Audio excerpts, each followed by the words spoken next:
everyone, Elle here, 1/14/2020.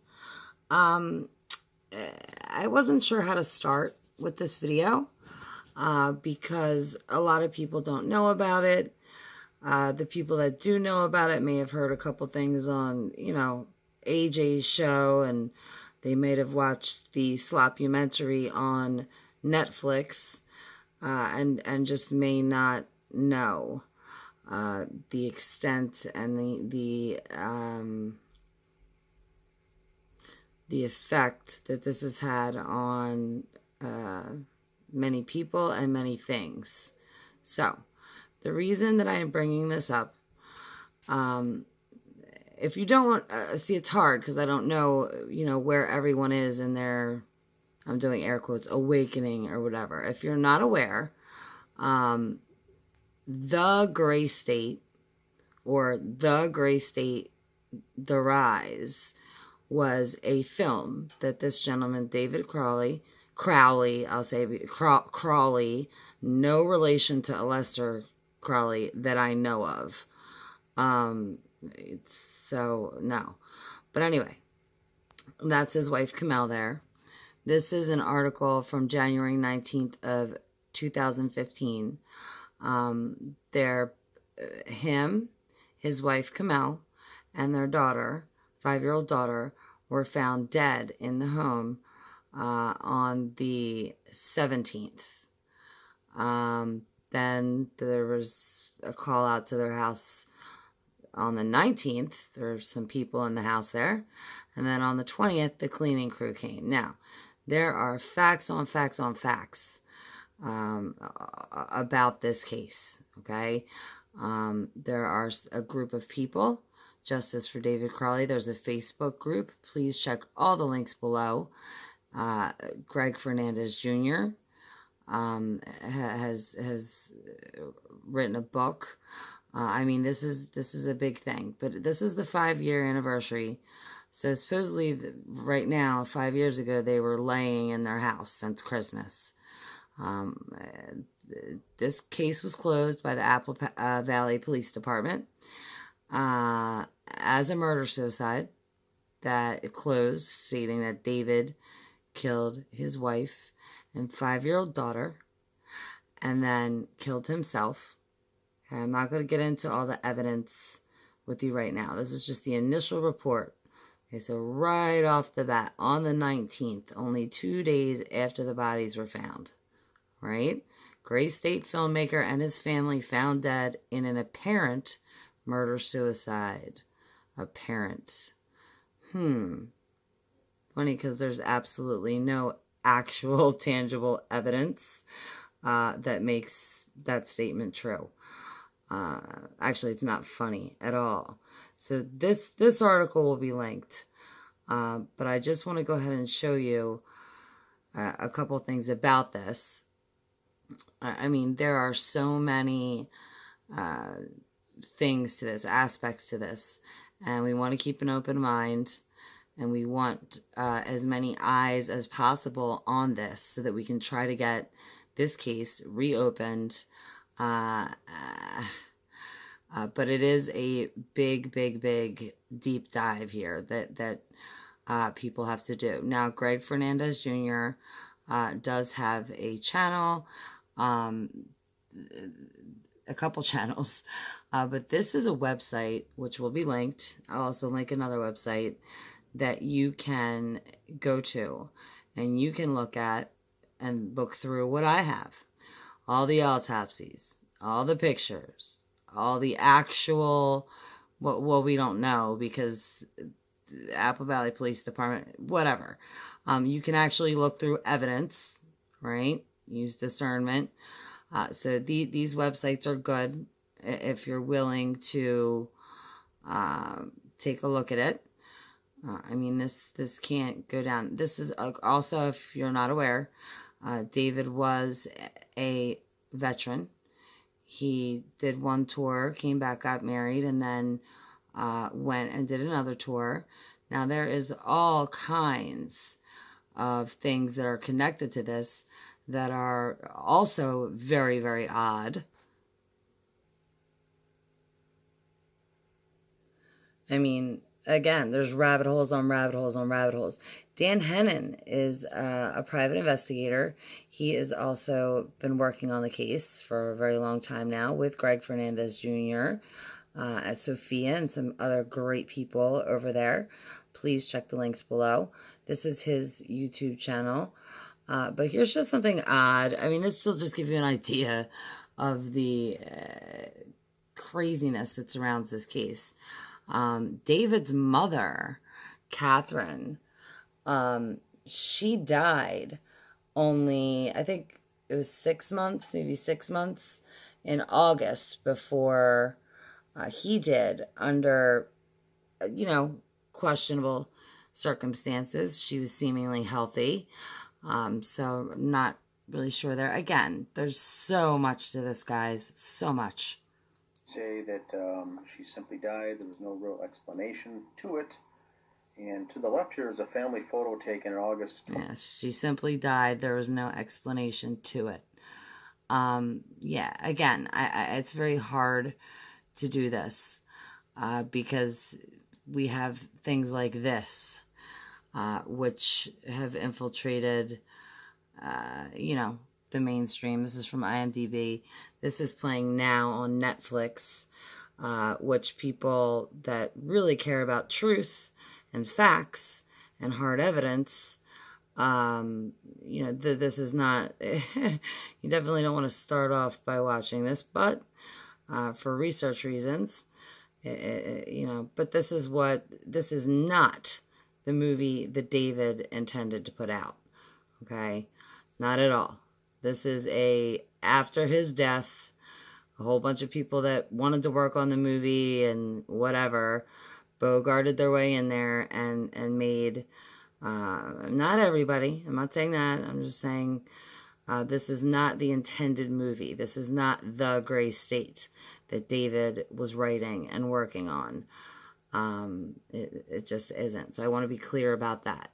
If you go to Netflix and you think you're going to get the story of what happened here, it's just not the case. Now, this is from Greg Fernandez Jr.'s channel. Great guy and just an inspiration, never giving up, tirelessly working on just talking to people, going over evidence, and trying to get this case reopened. This is a 4-hour stream. I'm just going to play you a couple minutes of the beginning of it, just to let you know there's a Facebook thing that you can go and see. And again, the website will be linked. But this is from Greg's channel. So I just wanted to play you just a little bit of this just to give you an idea of, what's going on here. And this was from January 9th, 2020. Thank you, everyone, for joining us here. This is another live stream. This is David Crowley Questions. The live conference call, January 9th, 2020. First live show of 2020. So I want to thank everybody here. And I'm going to just kind of make sure everybody can hear us. And then we will get rocking and rolling. We have Sophia is here. Hey, Sophia. Hello, everybody. Just turn this down. And we also have Patty. Have you been on with us before? I feel like you might have. No, I have not. Oh, okay. Well, thank you. Thanks for joining us. You're the first time here. That's great. We're going to try to hear everybody's views, and it looks like Christy is also joining us here in the chat room. We got She-Wolf. I want to say hi to She-Wolf. I want to say hi to Pansy. Thank you both for joining in the chat room, and we'll try to keep this as interactive as possible between what we hear and see in the chat as opposed to what we hear and see on my screen. And I'm looking at the chat right now, lady, and you're not in there, so I still can't see you. And do either of you have anything that you want to kind of start off with? My heater just kicked on. I hope you can hear this. Things to cover here. 10 people in the chat. Nice. Did you want to cover any upcoming projects? Yeah, this is what I wanted you to hear. Yeah, we're still working on the podcast, and Eric Spitfire Wilkinson has invited me back onto the show next Wednesday. So I'll be back on there, and I'll make sure to kind of talk about that too. I hope to have my book cover by then too, so that he can share that. But the goal, I think, is to do a once a month 2-hour podcast. And Sophia, I know, has been busy kind of spearheading that and making sure that we kind of got everything ready. She's created some titles that I haven't looked at yet, but we basically need 12 of them, one for each month. And, hopefully maybe even kind of timed with things that happened during that month. Yes. So guys, I know that this is something that requires time and research. But these people, this group of people, of course there's always a couple of bad apples, but this group of people has kept this alive, this story alive. This is wrong. This is, if you just take a second, go back and look at my video or Greg's on the crime scene photo slideshow.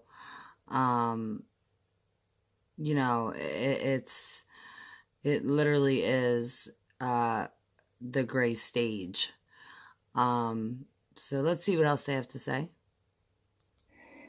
Because there is, going through a timeline of the David Crowley case, and what I have up right now is the main page for the Justice for David Crowley and Family Facebook group. The first thing that you should see is the timeline, Dan. And this is very important. If you have any interest in this at all, this is a great place to start. Hannon's timeline. I believe it's about 2 hours. And he goes 2 hours straight. That's rough. That's rough. And of course, he's a really good speaker, and I think that video is worth everybody's time. It will really help you get caught up very quickly. So couple that in with the book that I've just finished, that I'm just waiting for, some final print proofs, and then we're off and running on that. We will have the 2-hour monthly podcast, and then of course we have Christian Coffins, who is working on a docu-series, and I think he said, if I remember last time we had Christian on, he said he wanted to do 12 episodes at 1 hour each, and I'm thinking we're going to need to do 24 at 2 hours each. What do you think of that? Yeah. It's hard to condense it. That's why I had asked the group, if we had 30 minutes or 45 minutes to hook somebody new to get involved into this case or even interested, what would we share with them? Right. All right, and I'm going to leave it there because that's an excellent point that Sophia just made. What do you share? It's hard to make this video. Yeah, it's hard to really get, unless you know the story, actor. It is hard, but we are trying to find people, fresh eyes bring new things and new ideas, and so if anybody wants to be helpful or anything like that, you guys should definitely check this channel out anyway. He went to Bohemian Grove this year. He's just a great guy, and this case is beyond disturbing, and I cannot believe that with zero evidence, Apple Valley Police Department has ruled it a murder-suicide here 5 years later. Again, the 17th, Greg's going to be having a show because that will be the anniversary of when the bodies were found. It's just, I really hope that the case will be reopened and revisited.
dreamt about how things were. And I woke up here.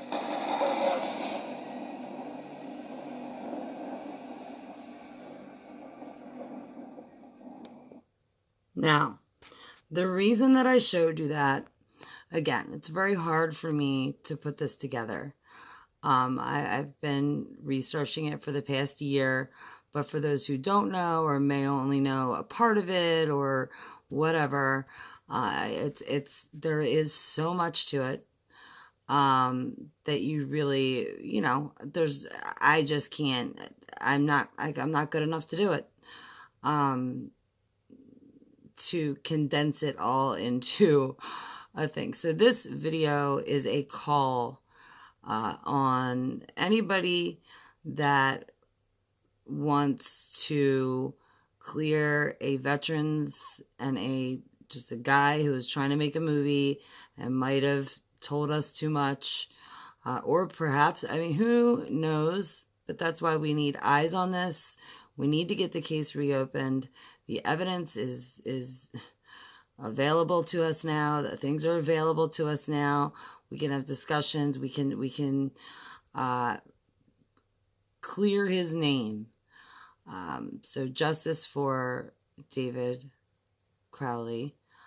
And this is the official movie trailer that he had intended. This was the movie that David was working on, not A Gray State that you will see on Netflix. I cannot emphasize that enough. That was not his movie.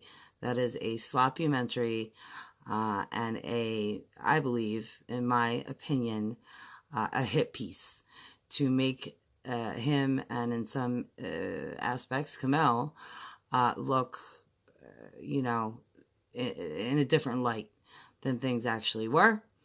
Anyway, enough of me talking about this. I know that this is all over the place, but there's a lot of stuff here. So if you are interested, please check the links below. This Friday evening, again, there will be, because it's the anniversary, the 5-year anniversary, there will be a show live on Greg Fernandez's channel. I will tweet it out, and I will... maybe I'll even, I don't know, I'll see if I can even maybe get it on my channel. I know afterwards Greg won't mind if I mirror it, but I just think, you know, come on, enough already. AVPD, I mean, enough with, we need to know what happened here, and I think that we can. Some of the stuff is just so obvious, and other things are just so, you know, I've wondered and wondered and wondered about them. So the more eyes, the better. All right, guys. So this is just a call out to anybody who wants to or has a detail-oriented mind, who has medical experience looking at the autopsy or whatever you have to offer. If you would be willing to, it would be greatly appreciated. If you want to join the discussion, join the Facebook page, all that. Look at the website. That's something that you can do, and that you would be welcomed into the group. You know, intentions do matter, but you would have access to all this. I'm going to link it below. All right. So you can look at the stuff yourself, come to your own conclusion like I have, and, you know, help. All right, guys, God bless each and every one of you. Everybody have a great rest of your evening. Please check the links below. Thank you to Greg Fernandez and everybody, Dan, Sophia, the whole crew, everybody that helps, and everybody that wants to see the truth, okay, the truth come out about what happened to that family in between Christmas and on the 17th. Well, even after that. But again, another rabbit hole. All right, guys, prep and pray. Peace out. Hi YouTube, it's Catherine Michelle. This is going to be my last video, so it's going to be kind of long. bear with me. There are a lot of things to cover. We're going to go over the latent prints and why that never really went anywhere. We're going to go over one last time the bloody footprints, and also some new information I've discovered. I will mention what is on the back here, a new list I had started comprising. But the reality is, we can continue to it's on me. I can continue to tear apart this case left and right, just like a lot of other people, but it's not leading anywhere, and it won't lead anywhere. I don't want to spend my time going down every single rabbit hole. There are far too many. I mean, and everything could be a rabbit hole, like the bloody footprints. That is like a major one. I mean, everybody who believes this is actually blood, footprints in blood, will not and cannot explain why there's nothing leading up to and or away from these prints. They just magically appear in the middle of the floor. That's a huge rabbit hole. But this is what I'm talking about. This case is full of them. Nothing is being settled. We have the evidence. We have the proof. It has been presented to the Minnesota Attorney General, the governor. It's been presented to the Dakota County Sheriff, the City Council. It has been provided to Police Chief Reitzgold, however you say your name, Gummert, Detective Gummert. All of these people have basically told us, up yours, screw yourself, we don't give a shit, we're not opening the case. We won't reopen it, we're content with the crap we put out there, and deal with it. So if we can't get the New York Times to take another look at what they wrote, if we can't get the Pioneer Press to take another look at what they wrote, even though they've been presented with the facts that we have found, and no news outlet is going to touch this, so they're all basically saying, fuck you. We don't give a shit that this family was murdered. We don't care that there are 3 dead bodies. The police were lazy. Then they just said, hey, we're going to call it murder-suicide because we're covering someone else's ass. Deal with it. Well, you know what? Life is too short. I have other things to do with my time, and I'm pretty much done with it. What else can I do? I'm not going to sit here and every day back and forth and discuss, banter, or whatever over how these paranormal prints end up in the middle of the floor because people don't want to just see the evidence in front of their face. That's just one example. It's the thing that came to my mind. But anyway, I think what you're going to find, or what you're going to see on what I and some other people have put together, there have been a few people who've been working very close with me. We've done a ton of research on this. This is not something that was just come to lightly, but the case boils down to 4 people.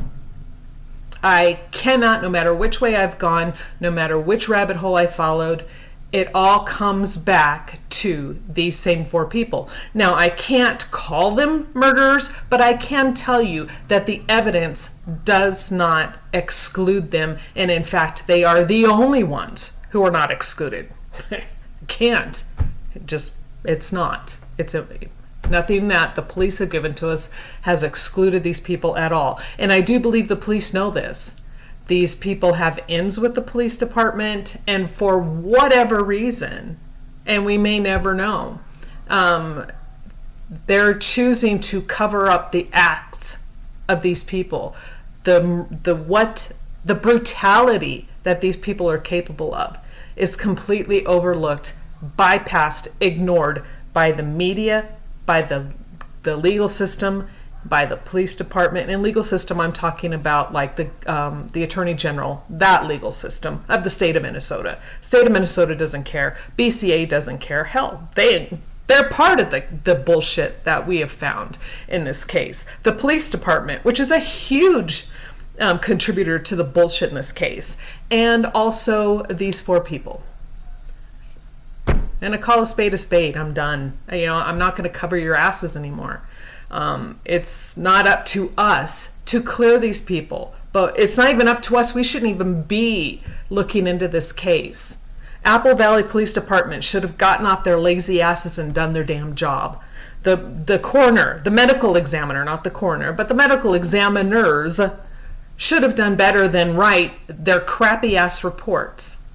I'll read what they wrote too. It's all of this stuff together. And the phone records that the police did not look into. They clearly admit they have no motive for David to commit these murders, but yet he did it. They have motive for these other 4 individuals, but no motive for David, but yet David's the culprit. Wow, and y'all get a paycheck for this. Okay, bear with me. I'm going to set things up and I'll be back. Okay, I have new paper up and here we go. Here's here's what I have put together recently. I've actually spent the last 48 hours going over this a lot. I'm going to go ahead and leave the people, the other people who have been helping doing the research on this, I'm going to leave their name out of this because I have not heard back from them as to whether or not they want to be included on this information. And if they do, they can write their comments underneath the video and state that they were the ones who were helping. So I have no problem. I'm just going to do this. You know, like I said, I'm done with the bullshit. So what we have right now is the Crowleys.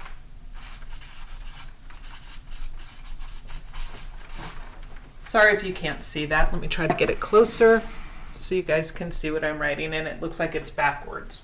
I can't write backwards, so this is what it is. We have the Crowleys. Now, up here, and now mind you,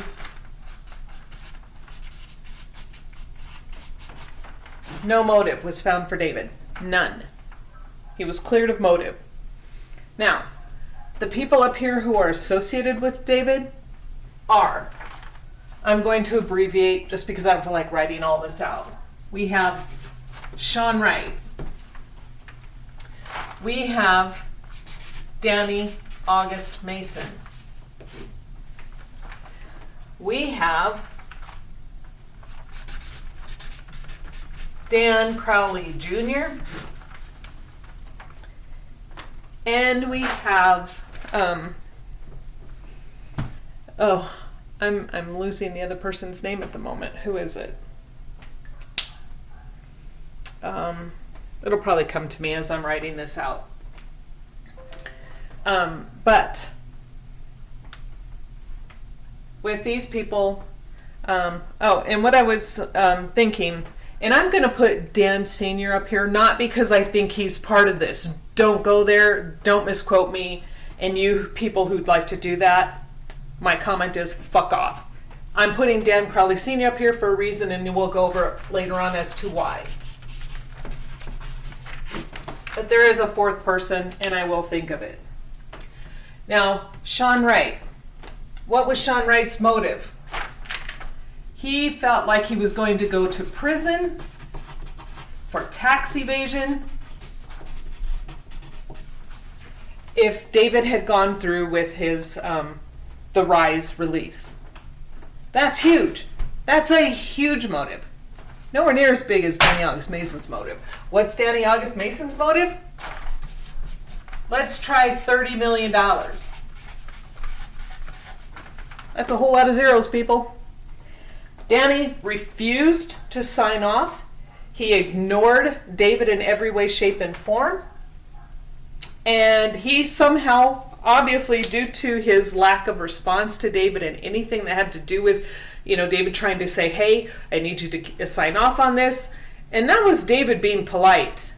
For your information, Danny August Mason, he didn't need your permission. He didn't need to ask you anything. He went to you in good faith to try to get this settled so you guys, who knows, maybe could end things amicably. And he was even offering you a part where he had no right to even offer it to you, but he was still going to try to get you a part in his movie. That wasn't good enough, was it? No, you had your eye on the $30 million. Then we have Dan Jr. What's Dan Jr.'s motive? They had a huge family fight. Huge fight. Now, it was so bad that David broke ties with his family. Now, is it any of our business what this fight was about? No. But the point is when there's that big of a fight and disagreement amongst family members, it is not uncommon for death to ensue. Now, I am not saying Dan Jr. did it. That's not what I'm saying. I'm saying he had motive. Danny August Mason had motive. Sean Wright had motive. Now, here's another interesting point. Let's throw in what I have since discovered, I and some other people. Well, I discovered it based on information, and this is known, that Sophia was able to garner, and that was the phone records. What's that information? There's a phone number that is given to a Kimberly, was it Layton? It doesn't matter, the name doesn't exist. All research on this person has yielded 0. Can't find this person anywhere. This number that is given on the phone records for David and Camille comes out of Austin, Texas, or Lampasas, Texas. Now, doing some further research, I did find that there is a Kimberly, I'll leave the last name out because there's no proof that she actually opened this account associated with Danny August Mason. This Kimberly L is also from the Austin area or Lampasas area, where this mysterious phone number that we have found on David and Camille's phone records originates from. Interesting? I think so. Because if you guys go and you look at the phone records that are put out there, it's on the Justice for David Crowley and Family page, and I'm sure Dan Hennon and Greg Fernandez Jr. have it in their files as well. But you will see that the documentation from the phone company showing the phone records and text messages from both David and Camille especially for the months of November and December and January. And it's very, very important that you guys get this. As of November 26th, every phone call and every text from David's phone went through or originated from that number. As of December 26th, every call from Camille's phone originated from or went through that phone number associated with Danny August Mason. And it's not a stretch. That is where the rabbit hole is now taking us. This mysterious phone number, every search we've done on it comes up nothing. Comes up with this person. And who is it? Don't know. Why? Why was every call from David and Camille, every text from David and Camille routed through a number that wasn't theirs? Why? Beginning to see the picture? This means that David was gone and or missing somewhere around, from what we can gather by his footprint. And I mean the footprints that can be verified. Not the typewritten notes on a laptop, not a typewritten email, because all of those can be faked. But what is tangible, which are the phone records, puts David missing after November 26th, puts Camille missing after December 25th. Or 15th, I'm sorry, December 15th. Or 16th. It's in the phone records, look it up. Find that interesting. So now we have Danny August Mason related to this and their disappearance in 2 ways. Now, we have also Dan Jr. lying about the packages. He says that they were there. He put them down December 28th. The neighbors, according to the police report, state they do not recall seeing these packages until January 10th. Now, the ME I spoke with stated when he saw the photos, he said that no way those bodies were dead for 3 weeks. He said his best guess, and I quote, as I've quoted over and over and over, was 4 to 7 days, 10 days at most. So if those packages were really not seen until January 10th, the bodies were discovered January 17th. That fits within the 7 to 10 day time frame perfectly. And we have also a check that was unaccounted for, and or why it was taken from his dad's account while his dad was out of country.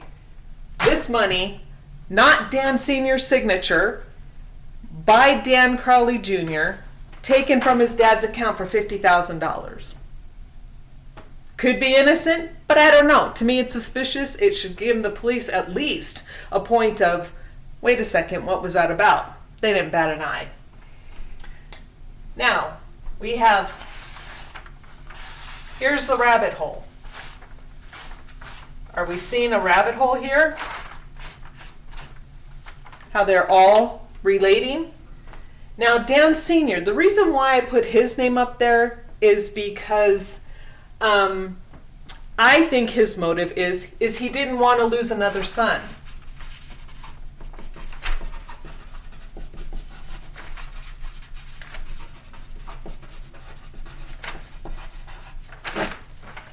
He'd lost David. There's nothing. He lost David. He lost his grandchild. He lost a daughter-in-law. And for him, and this happens all the time. So to me, it's not out of the realm of possibility that Dan Sr., of course, is not going to want to lose his other son. If his son were involved in this, I could easily see him covering. So what's his motive to cover for this one? He doesn't want to see him go away. What parent would? Most parents would do anything to keep their children out of prison. So I don't think that this is ill will on his part. I don't think that at all. If this turns out to be true, I don't think that it's done with malice on Daniel Sr.'s part. I think he's trying to protect whatever family has left. So, here we go. We have phone records with the mysterious phone number to a Kimberly Layton. This is important, people. Every single phone call, every single text. Like I said, for David, it was November. For David, 11/26/2014. Routed through and originating from this phone number. For Kamel, it was December 16th, I believe, after that date. Routed through this phone number.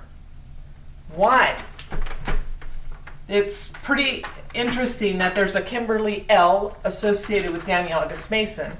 There's a Kimberly Layton, whose phone number is the mysterious phone number, and who, doing a search on Kimberly Layton, yields zero information. What are we going to do with that? Here's another thing. Danny August Mason is also associated with someone by the name, I'll just use initials. What was his name? Oh yeah, I think it's that. Don't quote me on that one. I do know his first name begins with a T. Now this person has a law enforcement background. Beginning to see where the police are coming in on this? And this person has ties with David. We seeing it now? I hope so. And this person's background? Quite interesting. Let's just say they're not the kind of person you want at your dinner table or your kid's birthday party. Not a nice person. So now we have the Apple Valley Police Department, who has bypassed and overlooked the fact that they cannot prove motive for David. They have no evidence whatsoever that proves David did it. We have David, who by the evidence they have given to us, both BCA and the Apple Valley Police Department show that David was murdered, yet they cover that up. They will not address that. They do not see and refuse to acknowledge the ties of these people to David and their motives for this murder. Oh, the triple homicide. So they've lied, consistently lied. And now we have found out BCA, the Bureau of Criminal Apprehension, has also manipulated data. The metadata is incorrect. Metadata manipulation.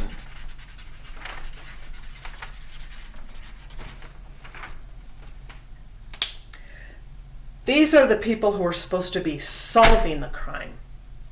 And they, on purpose, put in wrong information on the photos. What in the hell are they covering up? Now we have the MEs, the medical examiner. Let me get this for you.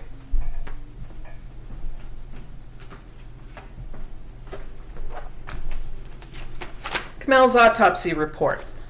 Reading it.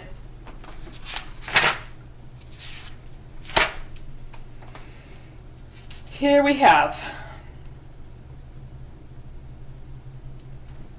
Let's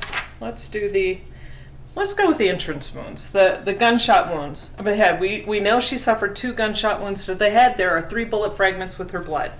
She's missing both hands.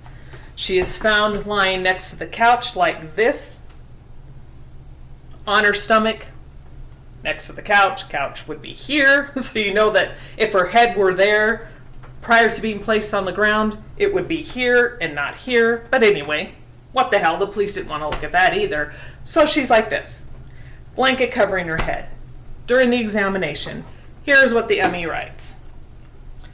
This is located at the edge of the remaining left parietal bone of the skull, 6 inches from the top of the shoulder. They're measuring from the top of the shoulder. Now she has a spine that is intact. Her spinal column is still there and intact, but they're going to measure 6.5 inches from the shoulder. I've never seen a report like this. And then they go 6 inches from the top of the shoulder and 1.5 inches left of the posterior midline. So that's the back of the head. Draw an imaginary line down the back of your head. Go 1.5 inches to the left. There's the entrance wound. It's not behind her ear. It's at the back of her head. And it's from back to front. It's the back of her head. Now we have the second gunshot wound. This is also located at the edge of the remaining left parietal bone of the skull, 1.5 inches from the top of the shoulder. Really? 1.5 inches from the top of it? It's in her neck. If you're going by their reports, it's in her neck. Oh my God. 1.5 inches from the top of the shoulder and 1 inch left of the posterior midline. Who was it? Was it Sean Wright or was it Robert Ellion that says that's called a double tap? Yeah, she was double tapped in the back of the head. And so there you have it. According to their writing of their reports, these entrance wounds were in her neck when you go through their 6.5 inches, which maybe that one, still doesn't work. And then 1.5 inches from the shoulder, it's in the neck when you measure all this stuff out on a cadaver. But what we do know is that she was shot twice in the back of the head. So what was she doing? Was she covering her head, trying to protect her head, cowering? Probably. And then they, quote unquote, double tapped her in the back of the head. Both hands are missing. There's no way in hell a dog is going to be able to get under her body, eat her hand, and then turn her body back over and position her this way. The Apple Valley wants you to believe that bullshit. And maybe if people are, they like fancy and fantasy thoughts, maybe that works for them. It's not factual. It's not evidence. The evidence points that her hands were missing prior to placement on that floor. And she also was in what I believe to be a further state of decomposition. We've gone through this a lot, and which is why I believe and have always believed she was killed first. Or no, I think I believed it. Yes, she was killed first, because it says that. Let me find the decom. She reveals most of the head and hands are most of the head and the hands are missing. The way they wrote this, it sounds like most of both are missing, but complete hands are missing and most of her head is missing. She reveals decompositional changes. There is extensive bloating, skin slippage, and discoloration of the body. Okay, they call it hers extensive bloating, which is really, she's into the not the early stages so much anymore.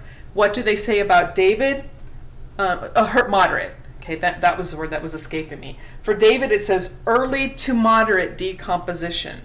So he still shows signs of early decomp. Kamel does not. What does Rania state? Let's see. Early to moderate decomp. So again, both David and Rania show early to moderate. Kamel is extensive bloating. So she's definitely well into the moderate stage of decomp. So you can imagine, I mean, it doesn't take a rocket scientist to figure this out. She was obviously tortured. I think she was tortured. Did they take her hands out? We don't know any of this stuff. That's just it. We know her hands were missing before she was put in the position. So we know the dog didn't eat it, which means the person who killed them did it for her. It's a process of elimination, AVPD. If you can't figure that out by now, there's a little hint.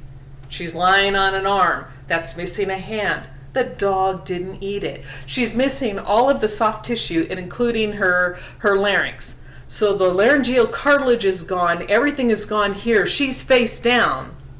How did the dog get to it? If this part of her head is still there, she's laying up against a sofa. There's a blanket over her head.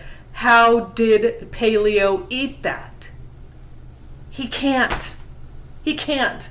This is not a Houdini dog. This doesn't exist. This damage was done to her prior to her being placed in that position. Same with Rania. Where's her arm? Where are the arm bones? Where are her hand bones? Where are their hand bones? Yes, they say in these reports that they found some bone fragments that resemble phalangeal bones, but they don't know. It's their best guess. But it's only a few. Where are the rest of them?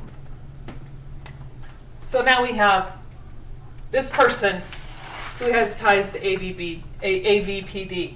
We have these two working in cahoots. AVPD. This guy brings back to Danny. This person brings you back to Danny. $30 million brings you back to Danny. Sean Wright, he doesn't want to go to prison, and he's been a piece of shit asswork talking to a lot of us. He's kept his mouth shut lately. But I hold no love lost for this man. He's afraid he's going to go to prison, threatens David on social media. Cops don't do anything about it. We've got Dan Jr., who has a huge argument with David. David completely cuts ties with them. And there's he lies about packages being put on the doorstep. Cops don't think a thing of it. So here's the rabbit hole. And to me, folks, this is looking more like a big steaming pile of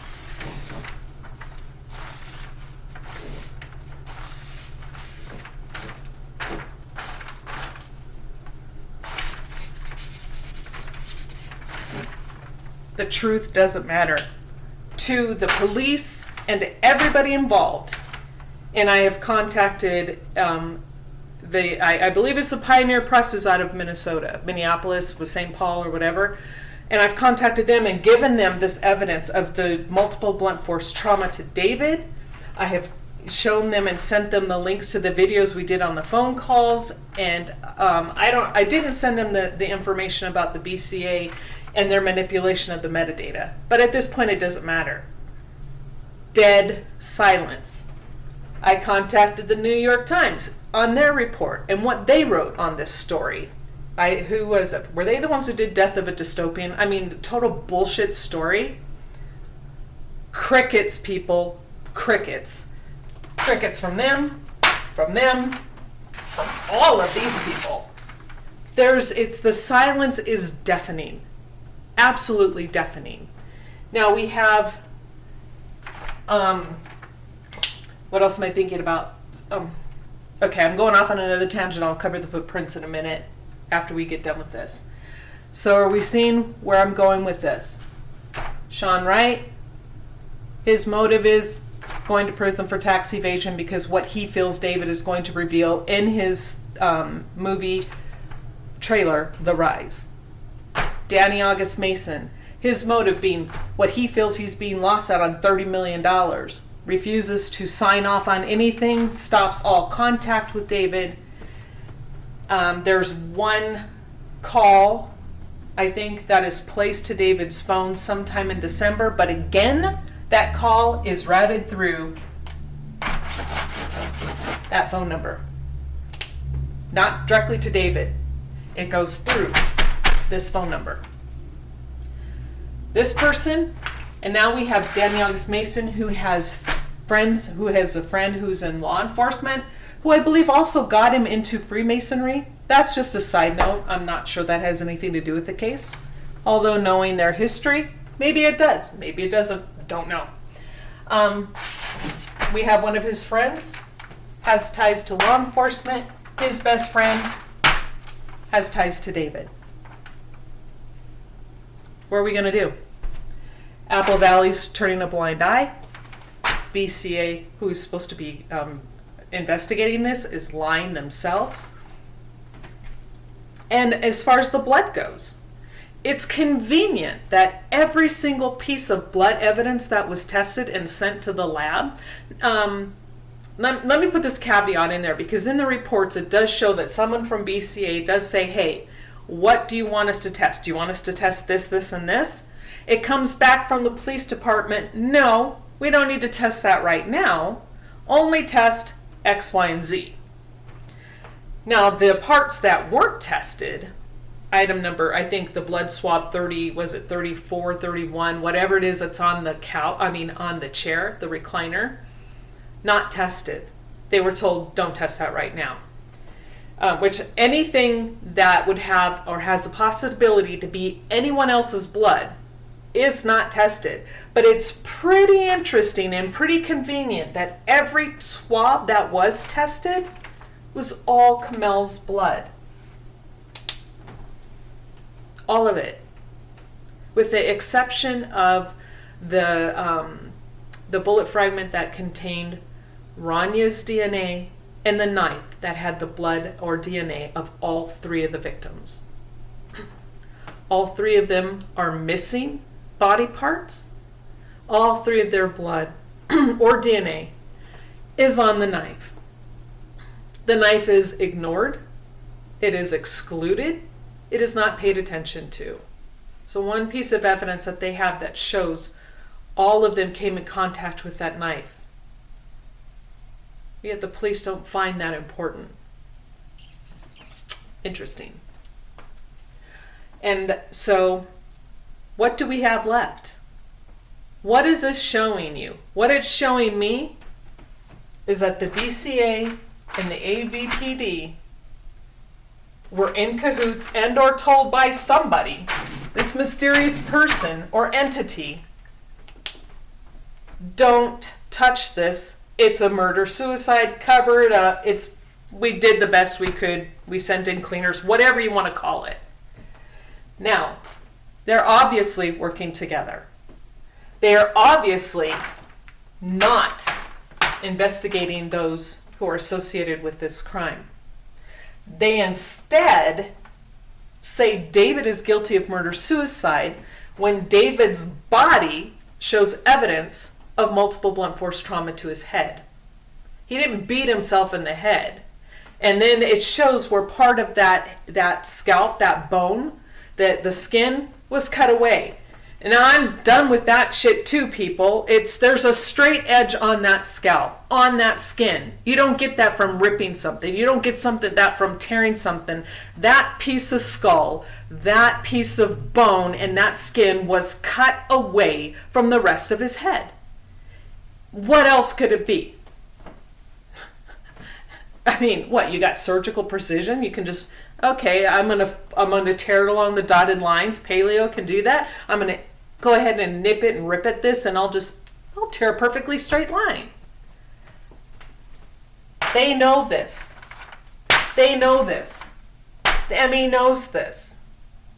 But yet they all cover it up. They all ignore it. What does that tell you? That they are covering for a much bigger picture. This is why I'm saying it's not going anywhere. It's all gone down. Yeah, that's my version of a butthole. Here are the legs. With a steaming pile of crap. The truth. That's how they view it. And this is what I'm saying. There's nothing else we can do. Our hands are tied. We're people who aren't, I'm not even from, I'm not in Minnesota. I have lived there in the past, but I'm not from Minnesota. There's nothing that, they don't give a shit about me. I'm just some person from another state that has no legal right to tell them to do anything. Their state doesn't care. Their entire government of the state of Minnesota doesn't care that the triple homicide and that the killers, whoever they are, if they are indeed these people and associated with these people, if that is the case, they don't care. They've let them run free.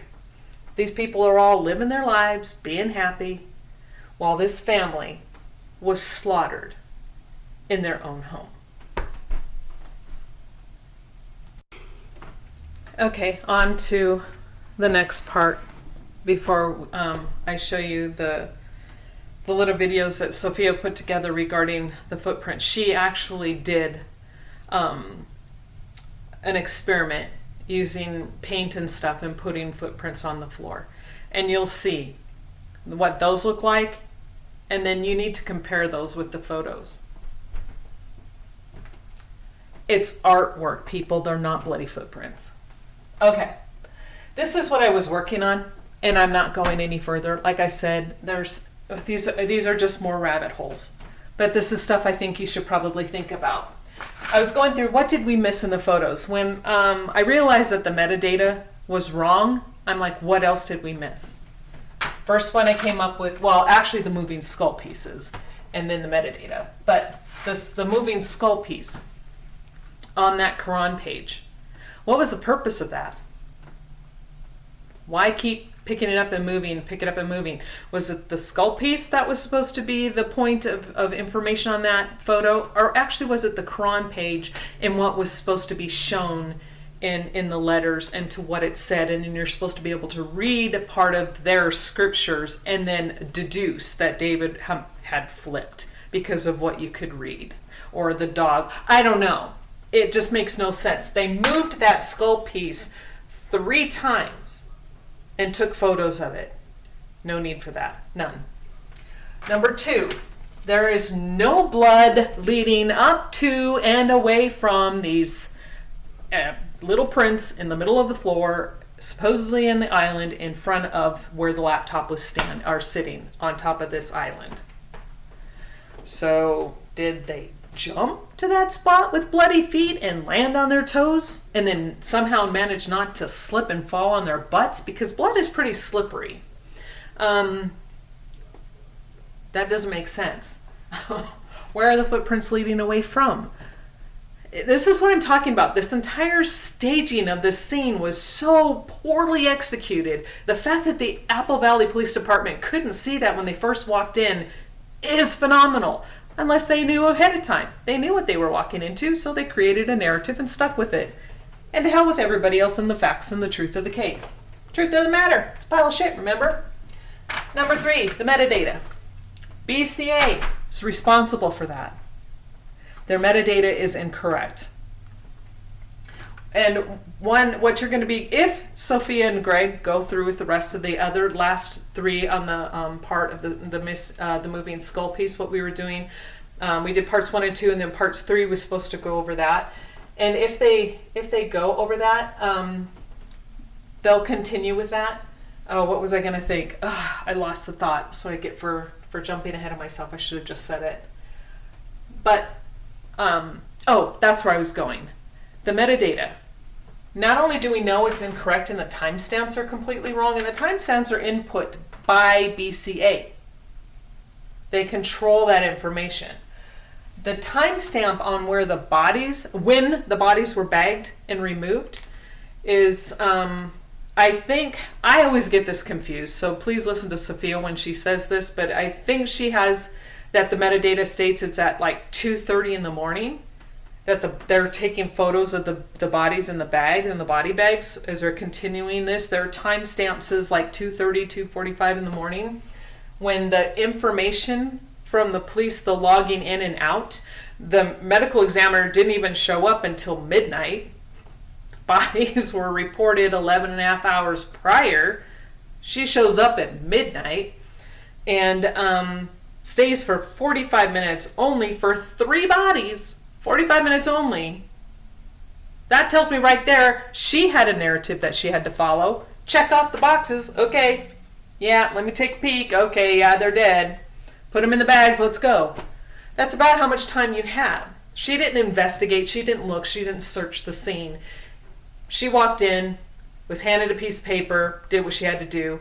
Those photos then stated, this is at 2:30 in the morning, all of the reports, the signing in and out, said that she arrived at midnight. She left at 12:45 a.m. Metadata incorrect.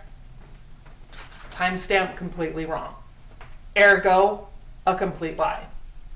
Number 4, there's a video camera in the garage. Where are the other cameras and where was that footage stored? Now, a lot of people have said through the course of researching this, and I've heard other people actually bring this up, going, since David loved cameras and he filmed everything, and he knew what the government was about, wouldn't he have had cameras in his home? Clearly he did. There's a camera in the garage. It's turned to the side. Where's that footage? Police didn't find it. At least they don't say they have it. And it seems mighty convenient that a Chris Klein, it actually was, I guess, the police got a call from a Chris Klein, shows up a month later, and that's when the mysterious bullet that killed David was found in the attic that was shot into the ceiling, and they have no photos of it prior. There's no photos of the bullet hole on the 17th, but it is found on the 18th of January. I mean, not 18th of January, I'm sorry, February. So, and they were in the attic.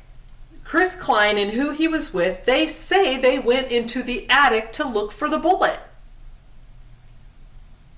No. Who took the video cameras? Who took the footage? I bet you 10-1 there was video footage of what took place in that home. But it's gone now. It's gone. So these are things that were missed. And, because like I said, there are so many rabbit holes to this case. You can't keep up with it all. And the people who staged this is a piss poor job of staging. I mean, I've seen like teenagers who've done a better job when they've tried to cover up something they do. There are just no words. I have no more words left. Okay, we're gonna now finally, I'm gonna go over the video that Sophia put together about the footprints and how she proves that it's not blood. They aren't footprints in blood. And after that, I'll just say my final goodbyes. This was my hand. I did my palm, the side of my palm, with my fingers down. I had paint on my knuckles and on my thumb. That is my palm print. I'm not sure what made those prints in that photo. Here's my prints when I stepped out of the thing, but I had to brace onto the wall right here so that I wouldn't kill myself because it was so slippery. Then I stepped on my toes to try to replicate, and then that's where I stopped, right there.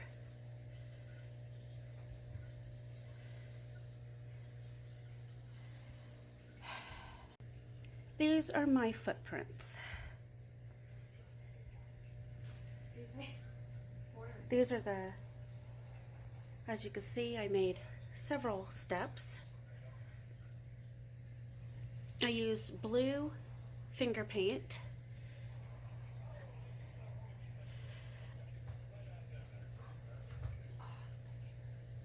There's the paint right there that I stepped in.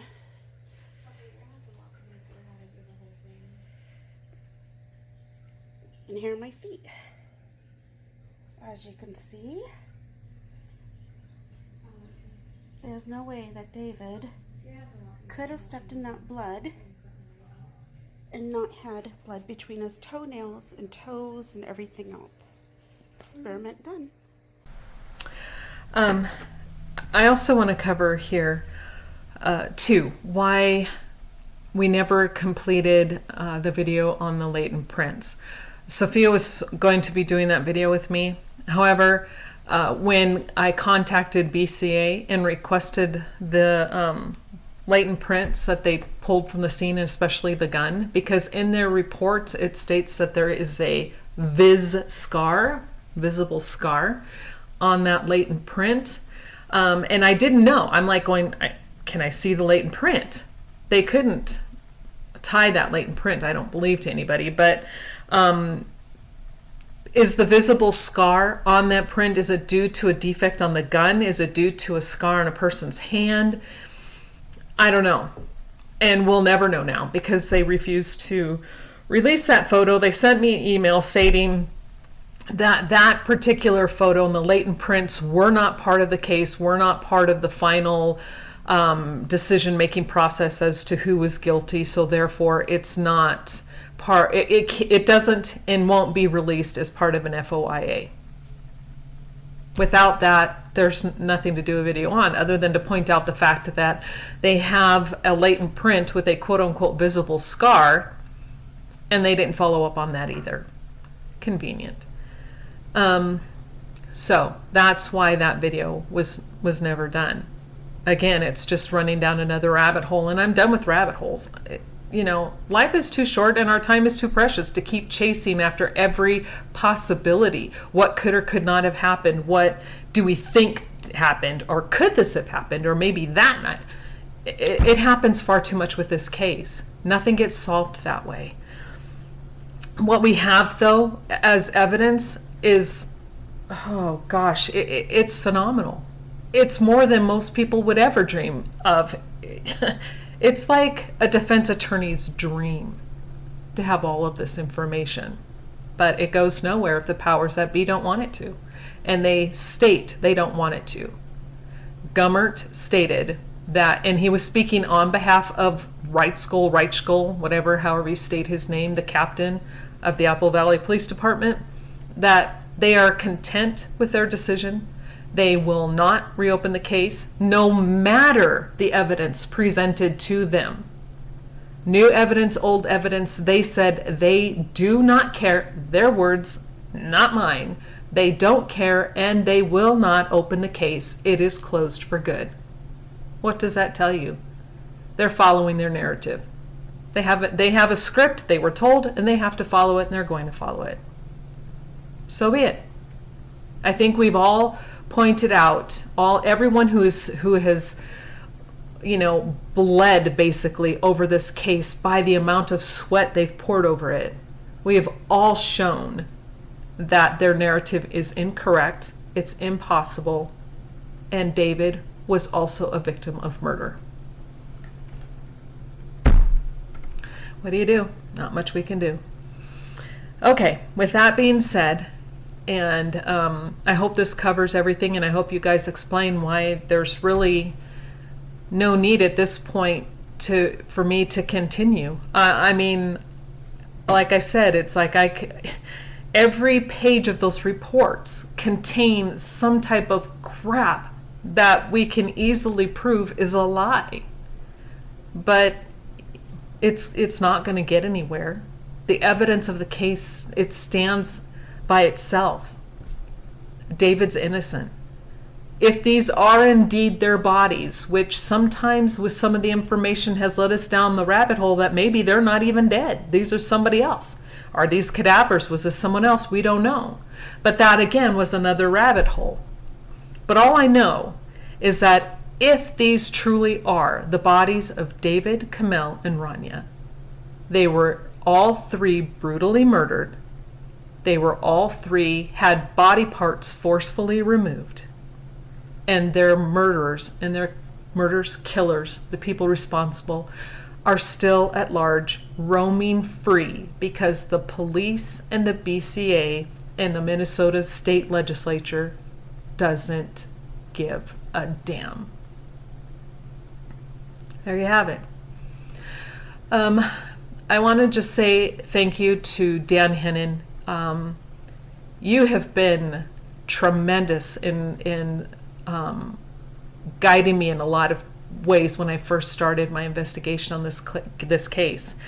You were very helpful in a lot of ways, and so thank you for that.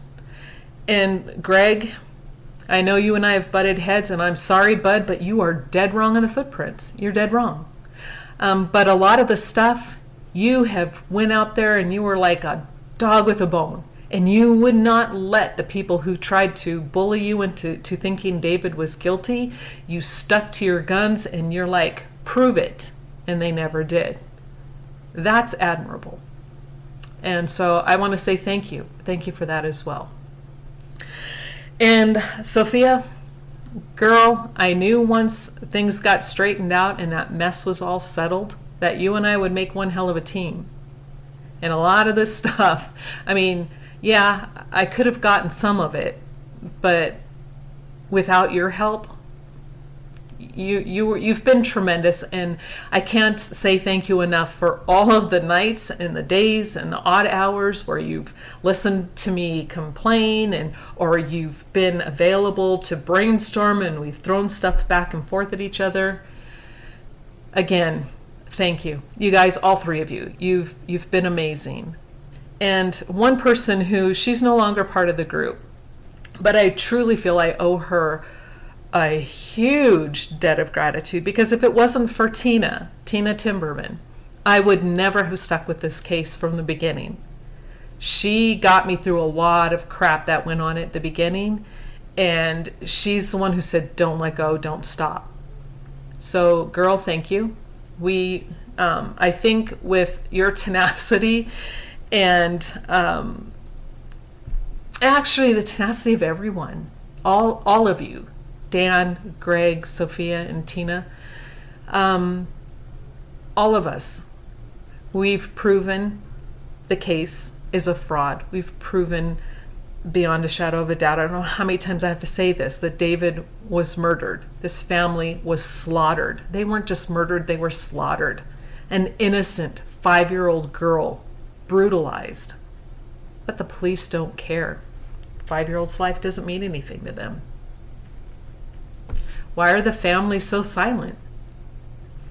To me, it makes sense. If the government of Minnesota or a higher government, whatever the case may be, went to them, and again, this is speculation, down another rabbit hole, but the only thing that makes sense as to why they would be quiet is they were told to be quiet. And they don't want to lose anybody else. They've lost 3 members of their family. 3 beautiful people this world no longer has. And it's too bad. It's just too bad. But thank you. And I won't be back unless something new comes up in this case, and unless the police decide to reopen it, which they won't. They've already emphatically stated, as you have seen and or heard with the video I did from Gummert, straight out of his mouth, where they said they're not going to. I see no reason to continue. I'm done with chasing everything, every little thing, because it doesn't matter. Some things just don't matter. Like, and I'm throwing this out there as an example. This has nothing to do with anybody or anything, but it doesn't matter if a piece of clothes went from the closet onto the bed, onto the floor. That's all part of the investigation process. Those who come in to investigate a scene, they rip apart everything. That's their job. So of course things in that sense will be moved, and it's to be expected. And so I'm not, those are the types of things where I'm saying I'm not going to chase those anymore. I'm not going to even try to discuss that anymore. Just because it leads you nowhere. And it is what it is. It's part of the process. Accept it or don't.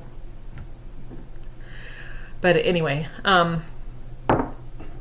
so thanks. And I hope the things I've brought to your attention has been helpful. And again, let me reiterate this. I am not accusing or saying anyone is guilty of murder.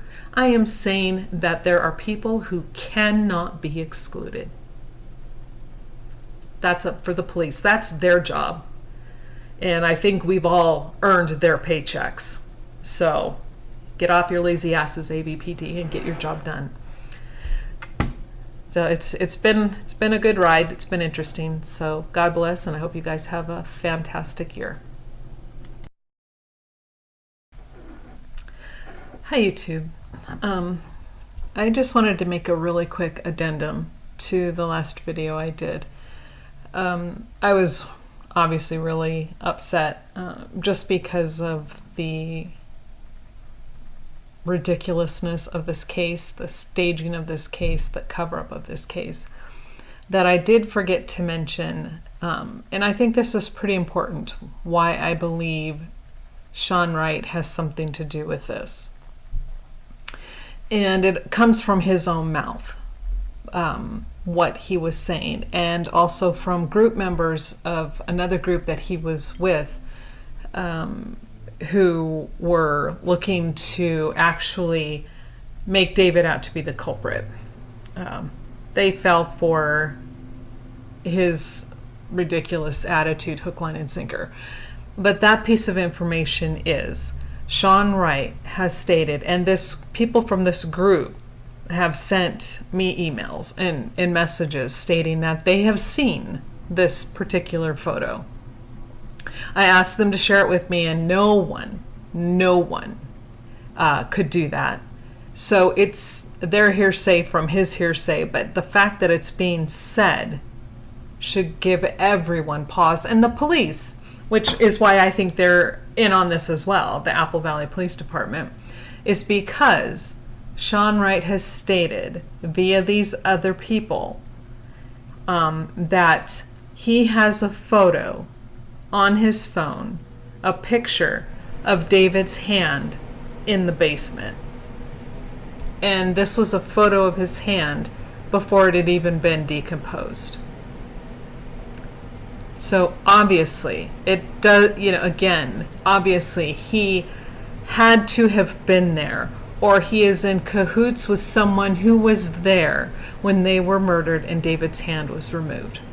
It's the only way he can have a photo of David's hand not decomposed on his phone. That is huge. And again, this has been brought to the police's attention. They don't care. Again, like they stated to me, it doesn't matter what the information is that we have or how many times we can present them with evidence that David was slaughtered and not the perpetrator of the killing of his wife and daughter. They want nothing to do with it. So huge cover-up, which has to mean that Sean Wright is involved, and one of the parties involved. And again, this is all because of what Sean has stated personally. His words. This is not us putting words into his mouth. This is evidence that he has stated he has. And in a sense, he was trying, from my take from what these people were saying to me. So again, this is like third party. We got Sean, them, and now what they're saying to me. So my understanding of what they took from what Sean has said to them is that it's almost a bragging right. He's bragging he has this photo. So that's just one of the things. Now, Greg, I believe Greg Fernandez Jr. is going live tonight. And I was up late again last night discussing some of the things from the case with Sophia. And you need to tune into that. This is another reason why I feel I have to walk away, at least for the foreseeable future, because I am not seeing stuff right now. There are things that are like right in my face and I miss it. And that's not good. It's no help to this case. But what an anonymous person has pointed out, they brought this to Sophia. Sophia brought it to me. And I did some photo edits for her and them. You'll want to see it, and you'll want to hear what they have to say. So tune in. I'll put the links to both of Greg's channels down below. I don't know which one he's going live on. Again, I'm not a member of the group anymore. And please, if you guys are interested in this case, go to Dan Hennon's Facebook page, Justice for David Crowley and Friends. Subscribe to Dan's YouTube channel. Subscribe to both of Greg's YouTube channels, because sometimes he puts information on both. And follow it that way. And trust me, you're going to go down many, many rabbit holes, but sometimes that rabbit hole will lead you to a truth that is undeniable and completely unbelievable. So that's my short addendum. And again, I just hope you guys all have a blessed year, and thank you for the many, many wonderful thoughts and, your prayers. I wasn't prepared for that, so thank you. Have a great year. Okay, addendum. I noticed in the review of the video that I had stated the Facebook page was Justice for David Crowley and Friends. No. It's Justice for David Crowley and Family. So sorry about that, but I'll put a link to that page down below, as well as I'll include all of them, the Facebook page, because I know there are still people on Facebook, and I'll put the link for Dan's, that is Dan's page. So you'll follow him on that Facebook page. And Greg mainly does a lot of stuff on his YouTube channel. So I'll have Dan's YouTube channel, Greg's YouTube channels, and then the Facebook page. And if you still are part of Facebook, because, go there. And I know a lot of people aren't, which is probably really smart, then go to the YouTube channels. So, okay, hopefully that's it. I'm so scatterbrained sometimes, I tell you, my blonde roots show through. So, have a great year. Bye, everyone. Blue washable paint experiment number 1. Putting feet in it. Oh, that's slippery. We're gonna demonstrate the footprints.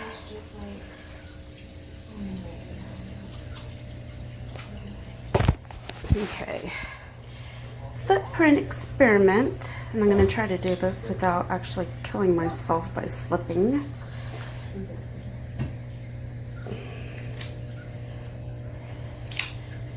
Do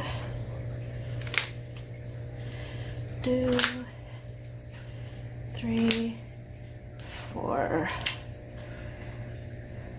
Okay. As you can see, I already have paint between my toes as I stepped into it. It's like in my toenails, on my toes. Unless David actually took a shower, really cleaned himself, I do not believe that he made those footprints. These are my footprints. These are the, as you can see, I made several steps. I used blue finger paint.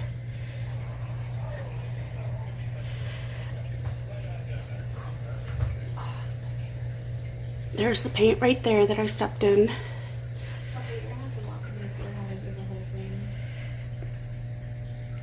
And here are my feet. As you can see,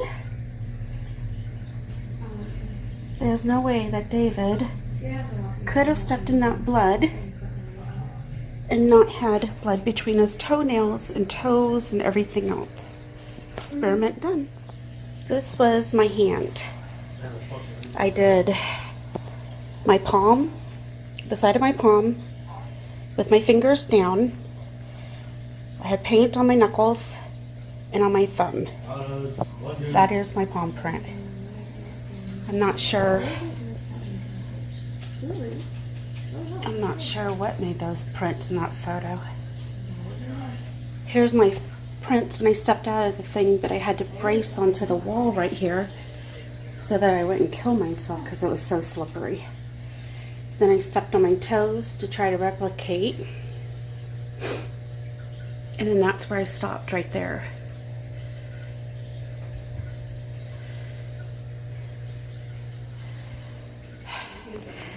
I think it's important to realize that David would have had a blood between his toes and his toenails. And quite possibly on the sides of his feet like this, and on his feet. His feet, in the autopsy report,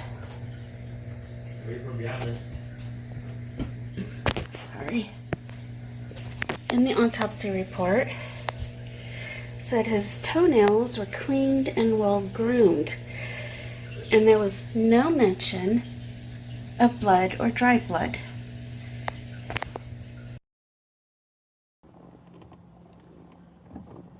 Good morning. Yeah, it is official. Let's move this out of the way here. It's official. It's now officially 5 years to the day that the bodies of David, Kamel, and Rania were found. So today, I'm not sure, this evening we're going to go live at 6 p.m. Pacific time. Let's see what time it's about, maybe 8 in the morning here now, a little bit after 8, maybe closer to 8:30. Hey Ellie, good morning. I think you're in a different time zone too. I think you might be an hour or two ahead of me, but just a weird kind of morning, a weird kind of day. So kind of morning in the morning, which is never good because we want to stay positive. We want to stay upbeat and just, not get discouraged, not get distressed about everything that we do know, knowing so much and then knowing how little the investigators seem to really care about it, and how little the family and friends, at least some of them, not all of them, because David and Kamel had a big family. Hey, I want to say hi to Grace. Hey Grace, thanks for joining me here. Okay, so Ellie, you're on the East Coast. Grace, what time zone are you in? So I think I want to make sure everybody, if you can join us tonight at 6 p.m. If you're not exactly sure when it starts, if you go to my channel and it'll be right at the top. If you hit the reminder button, that will let you know that the show is about to go live in about 30 minutes. So, but we still got plenty of time. I believe I think it's like 8 hours from now or something like that, maybe a little bit more. So it should be an interesting show. It looks like we're going to have a pretty packed house of people that are joining us too, and I'd love to have anybody here if you would like to join us. I can send you the call-in to the free conference call, and then that will just stream out to the YouTube channel. So it might be a little challenging with so many people on there, but I think it'll be good. I know Dan Hinnon is coming, and I know Sophia is coming, and Walter is going to be joining us.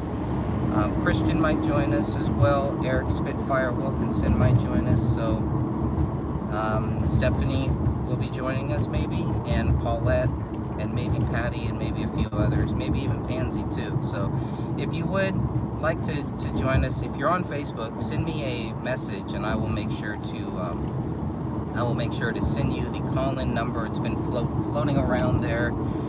Sophia has it, I've got it, a few other people have it, so we'll make sure if anybody does want to join into the call that you'll be able to join into that call as well. Lots to cover. I don't know if we're going to get to cover everything, but we do have a schedule. We have an agenda for maybe the first time. I don't know. We usually just kind of free-form it, and it's still very much free-form, but this, the preparation, as much preparation as we can do and say, okay, I want to make sure I have these photos in case we talk about this, etc., etc. Make sure I have these documents already pulled up, things like that. That'll make it a little easier. So I think I did miss a few people here that have joined us. Hey, Jerome, thanks for joining us here. Appreciate that. Ellie, I want to call. Okay, Ellie, I will make sure I get you that information. That will be good. That will be awesome. So again, thanks everyone here for just checking in. 15, I almost said 15 years. It feels like 15 years. It feels like we've been looking into this for 15 years. And it feels like, I woke up this morning, the artwork for my book is done. It's very similar to the gray stage artwork that I had, so it's just kind of like a bigger version of that. So we're keeping it simple. Now I have the last chapter.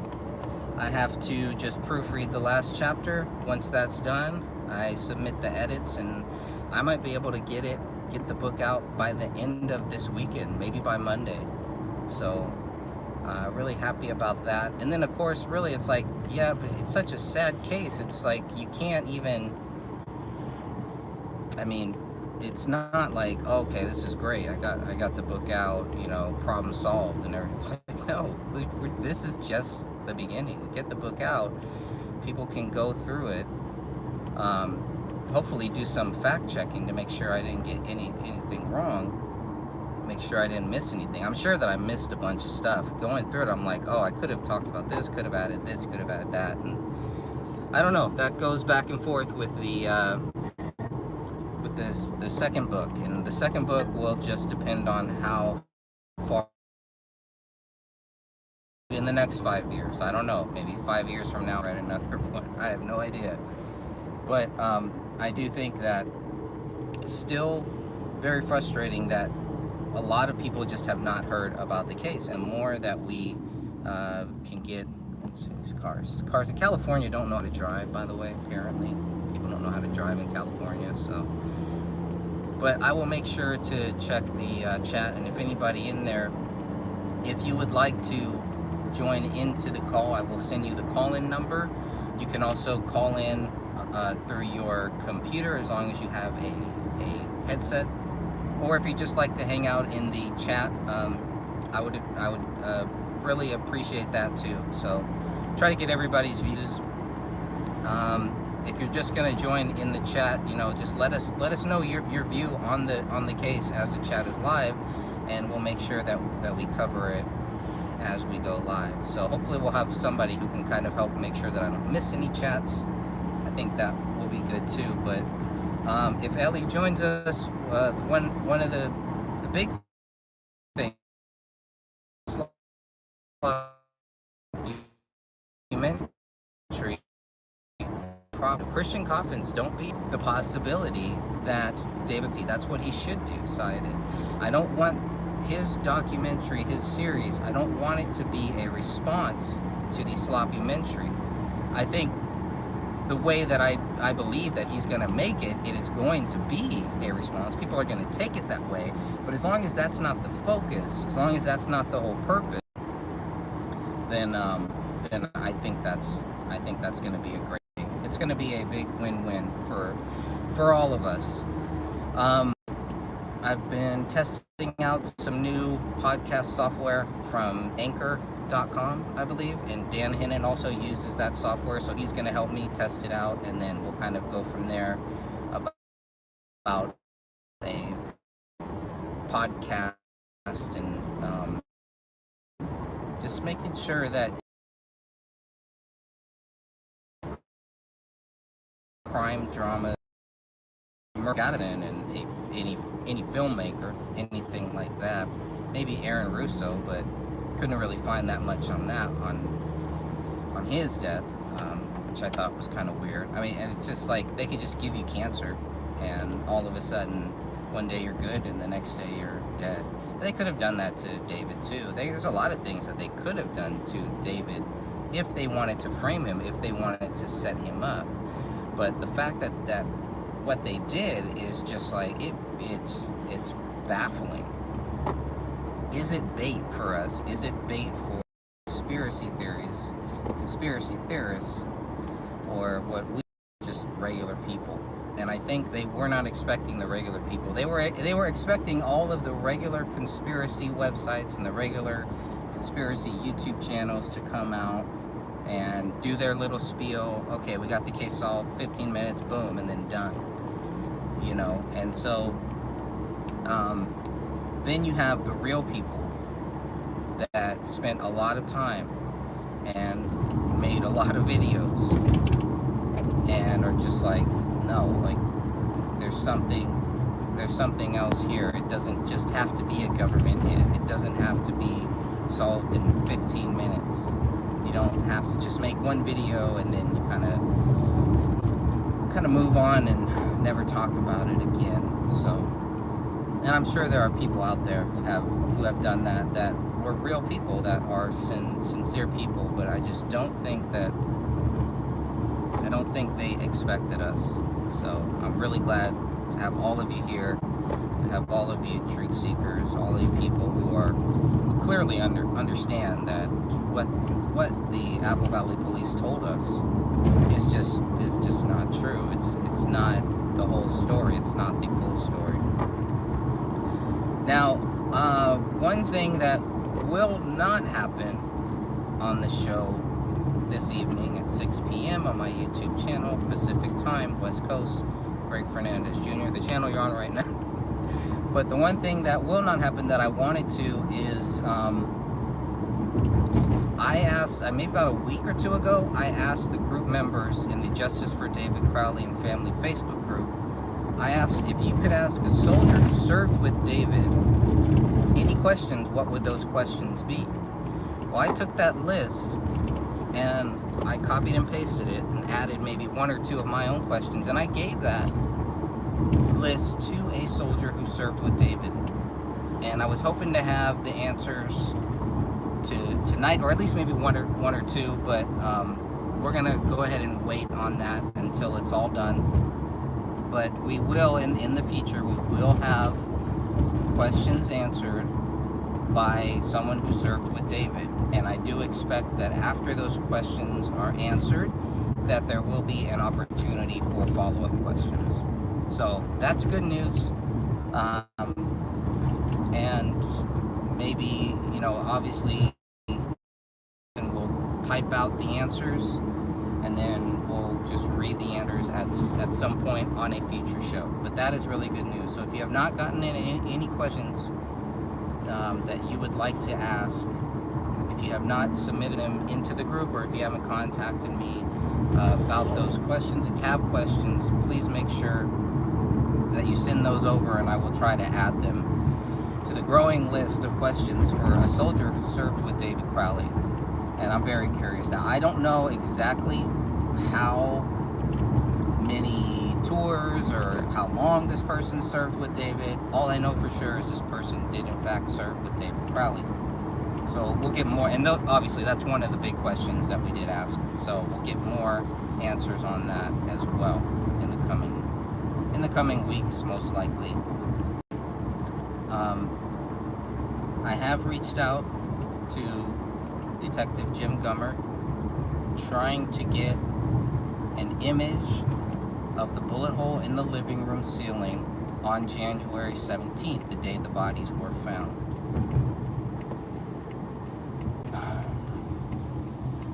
He was willing. He still is willing. He, after a long back and forth, you know, he was going to check with the records department, and they found something for him. What Detective Jim Gummert sent me was an image of the bullet hole in the basement.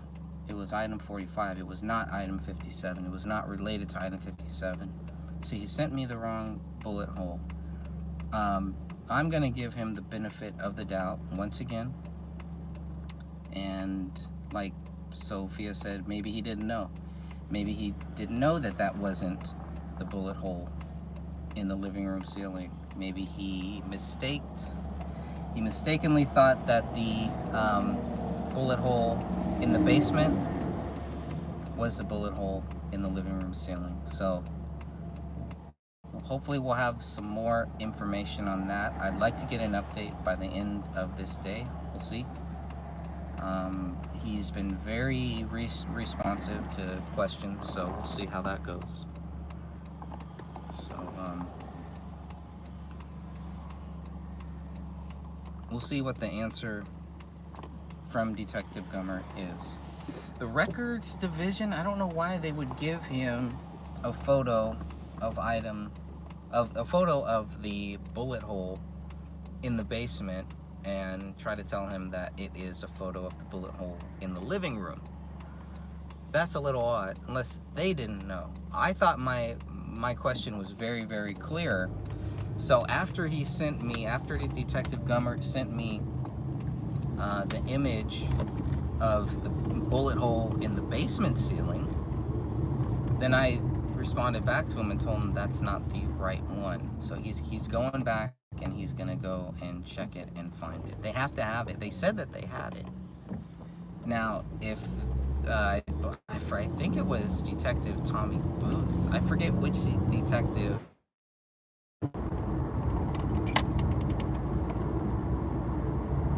Hopefully we got the stream back here. I'm not sure what was missed or what was not, but that can happen sometimes. That's modern technology.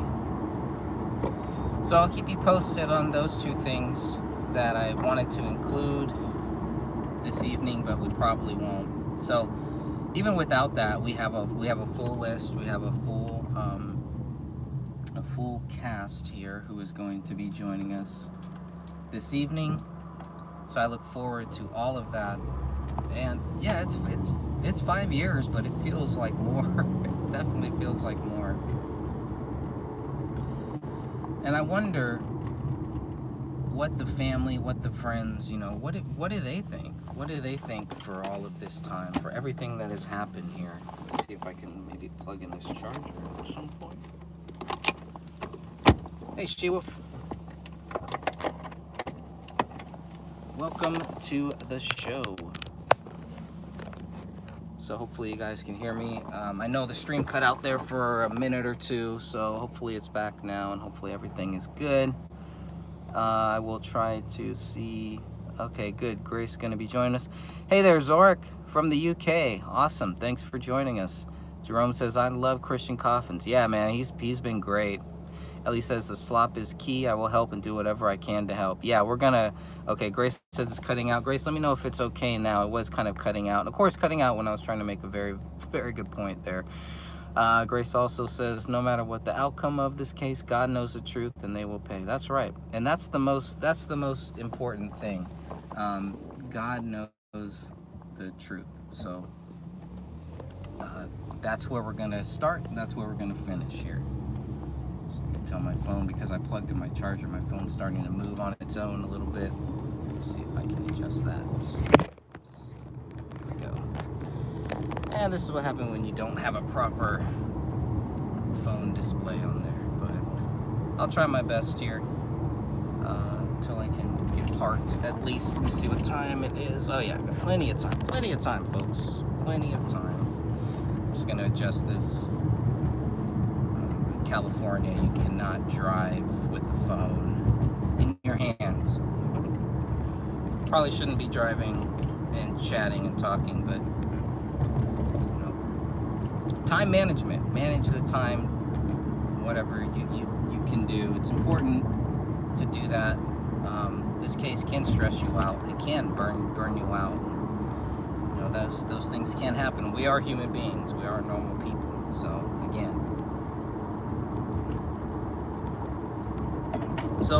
when Ellie joins us this evening too, we'll definitely talk about the sloppymentary, and I'm always curious to hear everybody's views on it, because it's such a wide range of people, and most of them are just like, at least the ones that I've chatted with, the ones who have commented, they're like, no, this is not a double murder suicide, and that documentary did not prove it was a double murder suicide. It did not lead you to think it was a double murder suicide.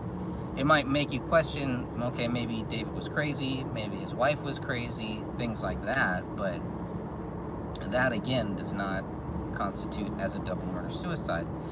And if there was a pact, obviously, between Kamel and David, then that again is not a double murder suicide. It's a double suicide murder. And the motive is not there. The reasoning is not there. Unfortunately, the facts are not there. So that's what's baffling. Maybe the family and friends, maybe they don't know. Maybe they just do not know the real facts. So I'll make sure to send a copy of my book out to as many family and friends as I can afford to. And if hopefully they will read it. Hopefully they will take the time to look at the contents in there. Everything is sourced, so then they can check that source, read the documents. The documents are all available online, which reminds me, I still need to add the phone records, the financial records, and I think David's military record. Those three are not on my website, thegraystage.wordpress.com. Those three are not there yet, so I do need to get those up. Just timing. Just timing, we have to manage our time wisely, and that is not wise time management, because those are very important documents that I want to make sure that if people want to go through them, if they want to look at them, that they have complete access to them. Sophia is going to bring up a very interesting topic, and it is something that I have looked at, and I'm glad that she looked at it. We did not, converse notes before looking at it. She came to me completely separate and was asking about it, and those are the things that I love too. And it shows, okay, it's not just me. It's like, okay, it's not just me. It's not just me looking at this. Other people are seeing this too. And when you have and I think you guys will all see it too. And then the bigger question will come in as to what it actually means. So that segment, I believe we're calling the hand and the blanket. So make sure you tune in for that part if you don't tune in for anything else. That will probably be a little early on. But then of course we'll go through some of the latest posts in the Justice for David Crowley and Family Facebook group. And I had a bunch of other things. I have 20 extra pages from my book that was taken out, so I figured, well, if we run into an issue where we don't have anything to talk about, I can always bring up some of that stuff. I don't know, we've never really had an issue where we didn't have anything to talk about. But sometimes we might go on and on. I might just ramble like I'm doing right now, rambling on and on about the same thing, about the same topic. So there is a lot to cover. So when anybody tries to come into the case, solve it within a couple minutes, for me, I just kind of tune out. You know, you look at how many videos Dan has made, you look at how many videos Catherine made, and that's a real researcher. You know, that's somebody that really cares. That's somebody that is taking time out of their schedule, out of their life, just to try to help people understand this case, to make some type of sense of this case as much as we can. So that's what I appreciate. All right, good peeps. I just wanted to say again, thank you all very much. I'll see you all here at 6 p.m. Make sure you are with us. Chat with you then.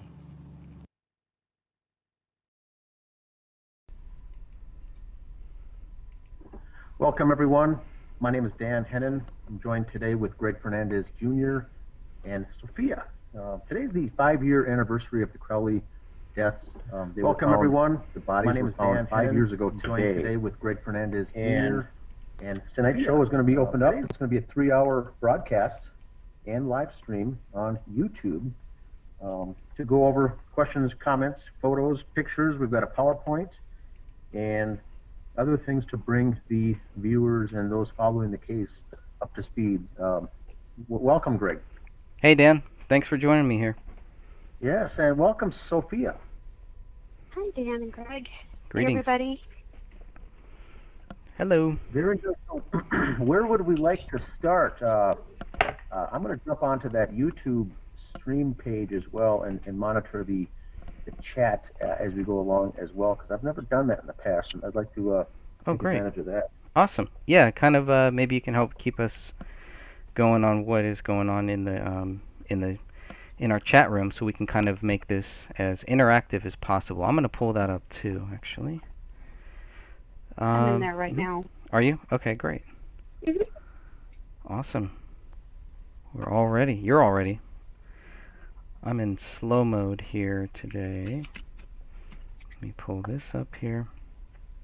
All right, nice. We got 14 people in the chat right now. That's really cool. Love seeing that. Got She-Wolf. Hey, She-Wolf. Hey, Patty. Hey, Bugs. Wilson, Patty, or Pansy. And Paulette. Butterfly Kisses. Awesome. Great to see you all. Dan's also in the chat room. That's great. 16 people and growing. So, I believe what we should do here first is make sure that everybody, I'm sure everybody here kind of knows where to go and where to get all of your documents if you do need them. There's a few places that you can go. Obviously, you can go to thegraystage.wordpress.com. Scroll down to the bottom and you can find all of the documents that we have. I think I did not add the ones that I wanted to. So the phone records, the financial records, and David Crowley's military record are definitely 3 of the ones that I want to add. But there are so many documents. There's so much stuff. So those are some of the most important ones. Then you can also go to uglytruth.info. And there's a whole David Crowley section there as well. So definitely, if you have not read this article that Dan Hennon made this back in was September 22nd, 2015. And it's definitely something that everybody should read. There's also a lot of the old documents, some of the documents that you really can't find out there now. And some of the radio interviews, I don't know if you have... I know you've done a lot, so you do have the Waking Up to the Truth. Those are the ones I want to go back through those one of these days. I'm looking forward to that as well. Then I guess we should probably take a look at some of the latest posts that we have from the Justice for David Crowley and Family Facebook group. I was looking at it today, and we're getting closer and closer to 3,000 members. And I know, Dan, you had kind of talked about it. We have people this is worldwide. You know, there's people from all different countries, all different time zones, asking the same questions, looking into all of this stuff, and that's just awesome. What is the number? I don't know if I could see it here or not. Maybe in the about. Well, you'll find that, Greg. One thing I'd like to add, being in Minnesota, 30 minutes away from where the crime was committed, I found on the Facebook Justice Group page that many other states around the U.S. Were far more interested in this case than fellow Minnesotans. And now, 5 years later, when I am on the page approving members who wish to join, more and more of them are local people. And so that is a great relief to start seeing more local Minnesota people from the area and from also the Midwest that their eyes are opened to this case. So, but once again, there's a lot from all around the world following this case. That's true. 2,860 members. That's awesome. And I think it's great that a lot of locals are starting to join, because hopefully we can get enough people interested from Minnesota to start speaking out and hopefully reaching the right people in regards to this case and getting it opened again. Awesome. All right, let's look at some of the new activity that we have here. And this one was from Dan. Dan, maybe you can give us a little background. I know people, a lot of people, it sounds like they're seeing this image for the very first time, possibly. So you write, coming up on the 5-year anniversary of this photo, pictured left to right, Sean Wright, Danny Crowley Jr., Danny August Mason, and Mason Hendricks. Photo posted on Instagram the day of the television interviews after the bodies of the Crowley family were discovered. So after they are interviewed about this tragedy, they posted this? Well, it was a couple of days after the bodies are found. I'm thinking the time frame on this, I'd have to go back and check the timeline, but just off the top of my head, I believe this was that Tuesday or Wednesday of the following week.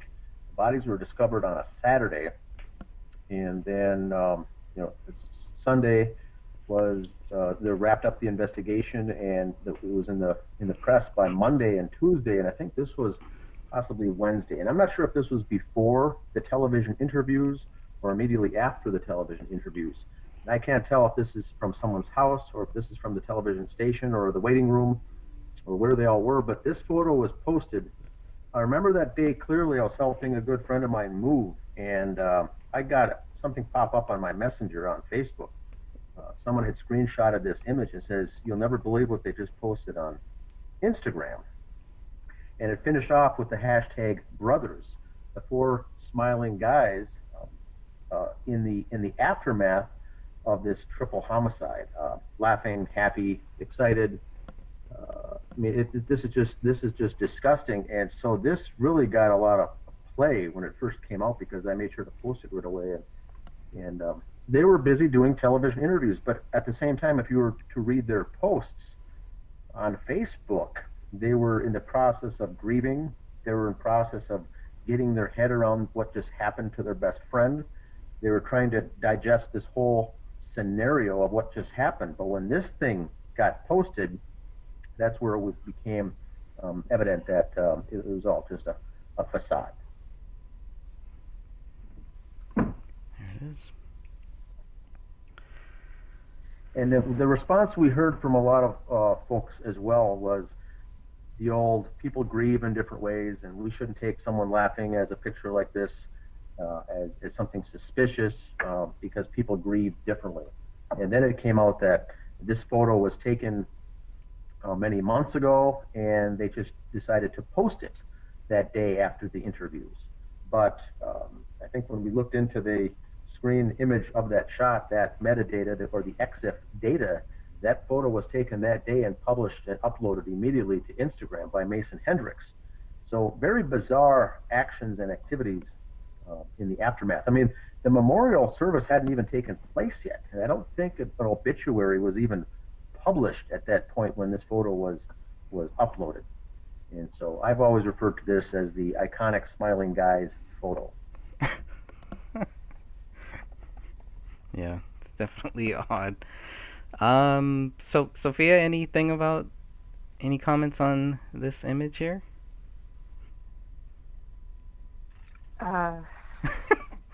Some things are better left unsaid. Is that what?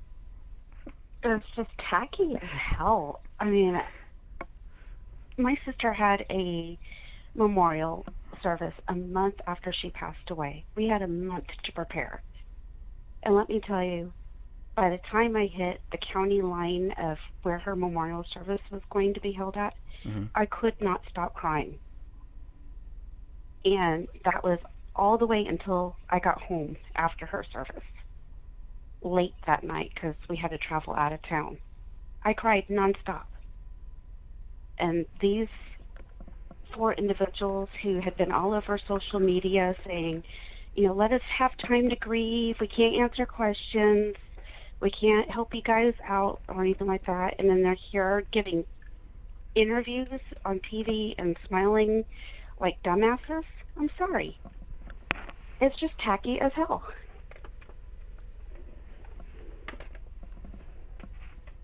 All right. My personal opinion on that. Sure. Okay, another one here, also by Dan Hennon. This was January 17th. Okay, so here's a screenshot of the very first mention of the Crowley case on social media 5 years ago today.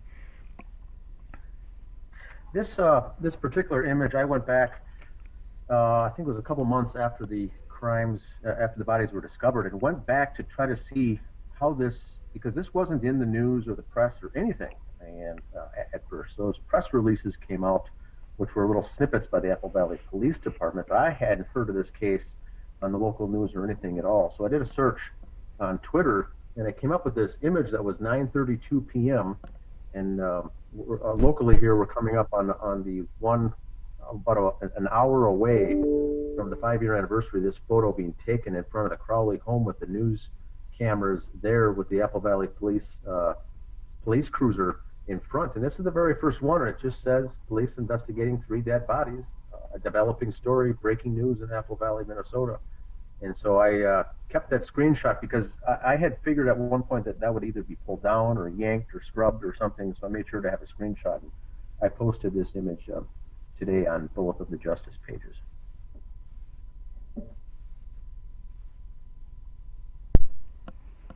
Yeah, definitely. I don't. Did it stay up? Go ahead, Sophia. Oh. Go ahead. Did it stay up, Dan? I did not. I have not double checked this to see that that's being that it's 5 years ago now. That would be pretty far back. If anyone on the chat room would like to do that, be my guest to see if it actually is still up. Yeah, that'd be great.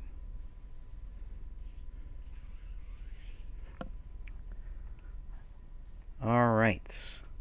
Okay, Sophia has posted, remembering David, Kamel, and Rania on the 5-year anniversary of when they were discovered. We will be having a conference call tonight. Yeah, so anytime anyone does want to join us in these calls, please just let us know, and I'll make sure that you can. I don't remember when I first saw these images, but I think these are, I think the same company that helped them get the house, the same, I think it was, right? Wasn't it, Dan? The same company that helped them get the house is the same one that sold it? Is that correct? The same guy? I believe so. I'm not certain. Yeah, I remember something like that. But that's it. I mean, they were only there for one year, you know. And that's another thing to get through to those newer visitors and listeners and members of the page. They were only in that house for a little over a year. I think this is them closing on the house in 2013 in front of there, and that's fall. The leaves are falling. It looks like it's October time frame, and so they had just gotten in there and gotten settled, and then celebrated their very first Christmas, and then a year later the bodies were discovered. So they were just happy first-time homeowners with a young child, and were living in that apartment previous to this, where we see a lot of the footage with the post-it notes and things like that. That was all in their apartment that they lived in, but they got this house, and happy new homeowners, young family.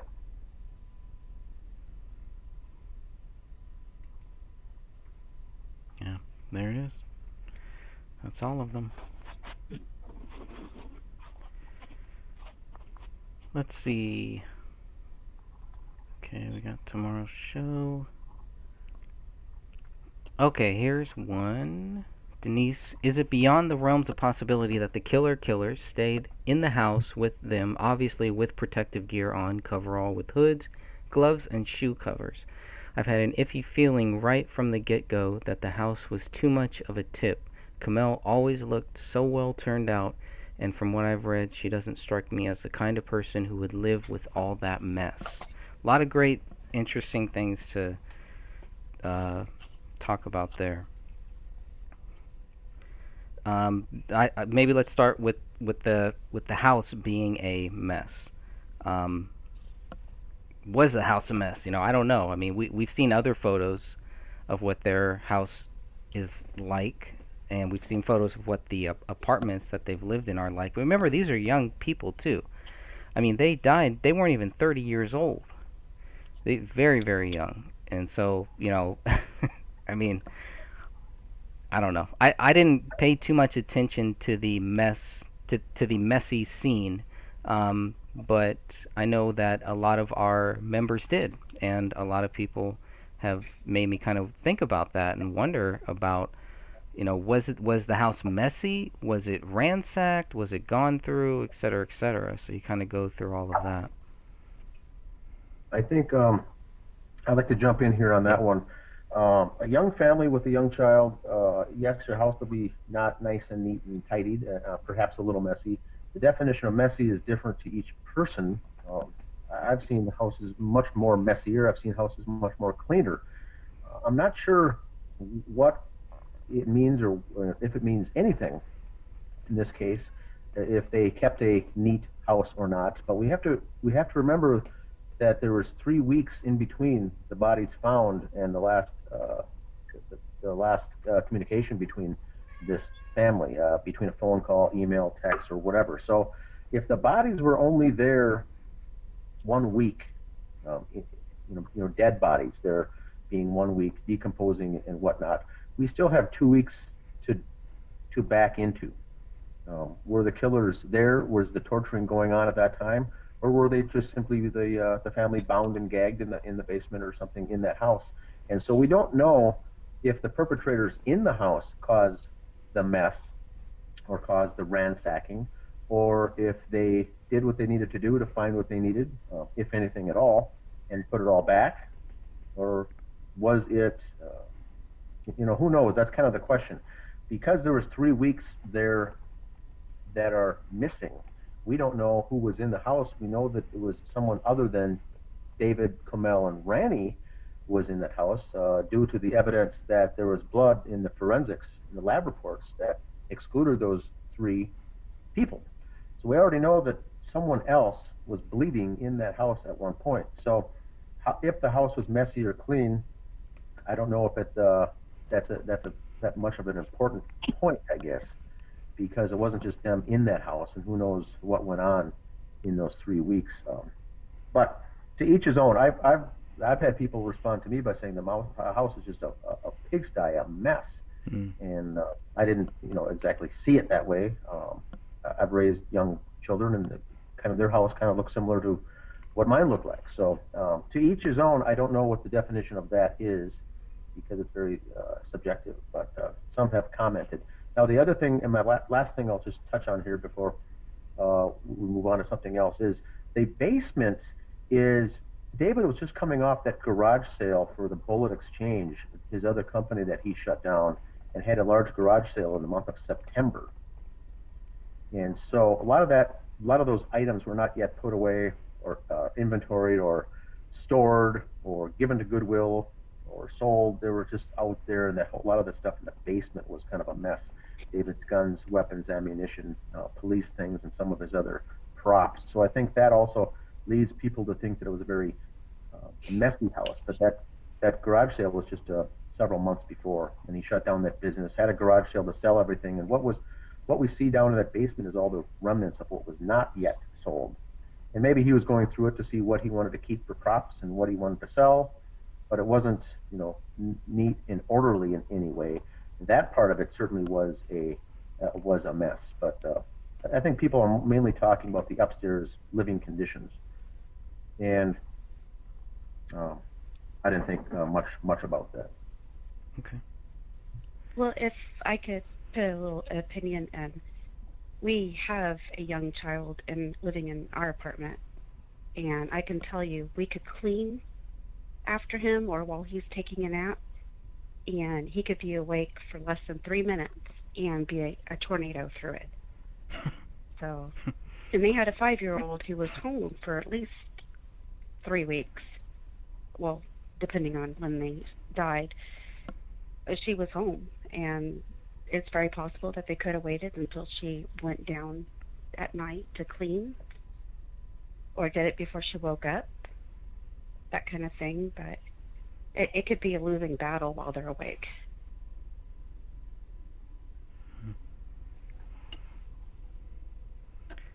Well, I do think we have a couple other people on the call here. Who else do we have here?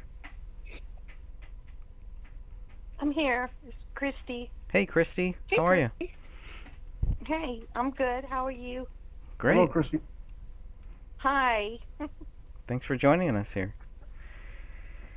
Any comments on any of the stuff that we've talked about so far, or anything you wanna talk about? Well, I mean, kind of the same thing Sophia said. I've had kids, and I mean, I know, like, I've had people, you know, when my kids were younger, I've had people that are, like, extremely OCD come in and say, oh, your house is so messy and everything. But, I mean, when kids are being kids and you're letting them live and stuff, you're going to kind of have mess and chaos in the house a little bit. And plus, not only were they raising a small child, but they were both extremely busy people. So they were trying to juggle a lot. So probably cleaning kind of got, you know, was like, we're just going to, you know, keep things picked up. And they may have had, like, some people have, like, different ways of doing things. Like, some people, like, you know, they'll pick up and stuff like that, and then maybe, like, once a month they'll do, like, a deep cleaning or something in dust and everything like that. So I think it really just depends on the person and what their perception of cleanliness is. It didn't look extremely messy to me. I mean, it's really, I mean, I think that it kind of, because of the scene and the way everything looks, I think it makes it look a lot more messy than it was. But I mean, I've gone back to that glass table a million times. I'm sure I drive everyone nuts, but that glass table, you know, it was very clean for it to be so close to what supposedly occurred right there in such close proximity. And I mean, and it was a glass table, and so that's why I find it really odd that that glass table was as clean as it was. Yeah. So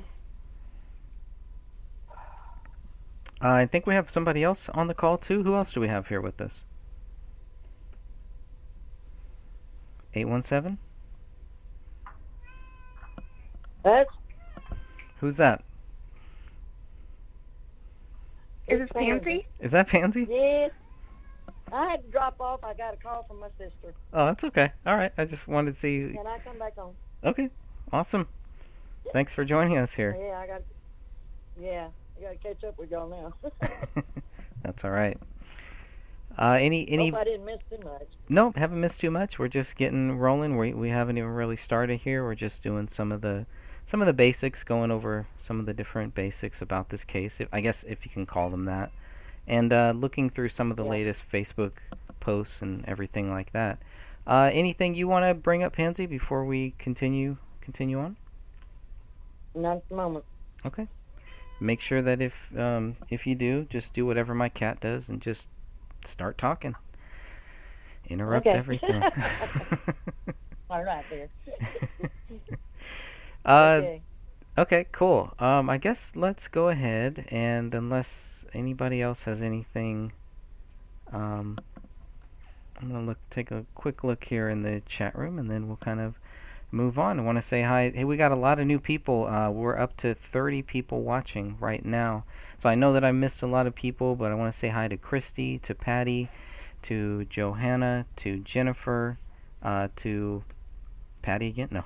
To Denise, to She-Wolf, and hopefully I didn't miss anybody. I think I got just about everybody there. So we always got the best people in the best chat room ever. So I really appreciate everybody just being very cool, very chill about it. We got a whole agenda here, but at any time, if anybody would like to bring up any topic, please feel free. I'm looking at my bullet points, and so we went over that. Dan, maybe you can give us kind of a recap. You were on Eric Spitfire Wilkinson's show, the Sentinels of Truth, Wednesday night, January 15th, 2020. You were on that show. Can you give us maybe a little recap and kind of tell us maybe when it might be coming out? I know kind of there is a time different. He kind of waits. He has to wait for some reason. But that's on Revolution Radio and freedomslips.com, usually in Studio A. Yes, Revolution Radio does the show, and it's I think it's Wednesday night. Eric Spitfire Wilkinson has a 2-hour broadcast, and I was a guest for the 2 hours. The initial hour was dedicated totally to the David Crowley case. Second hour, they went on to some other subjects, and I stayed on for the show. But the first hour was very good, and they were looking for, there's I think 3 members on the show. It's Damien, Jamie, and Eric. 3 guys, and they're well versed about this case. So they asked several questions about the updates, what's going on, what's the new latest revelations, and I gave them updates on your book, Greg, the possibility of a documentary by Christian Coffins coming out, and the Justice page. We've got 2,800 members, and so that was a very good topic. They asked some very good questions, and I answered and spoke to some of that. Coming up here with the 5-year anniversary being today, and how far we have come. Most of the members that we get joining our Justice page group is those who immediately just got done watching a Gray State documentary by Eric Nelson, and so we put that together on the show. That they did that as a propaganda piece to really shut up the doubters, but because it backfired, and it certainly backfired, the critical thinkers who watched that documentary with an open mind, they know that if something doesn't sit right, they don't know what it is exactly, but because we were mentioned, and Greg and I were both interviewed in that documentary, just a couple of clips were shown, but it does give the Facebook page and the Justice page out there, and I think people do a search for it, jump onto Facebook and find it, and usually those very first people, when they join, they say that I came here as a direct result of the documentary. So I'd like to thank Eric Nelson and his team for doing that documentary, because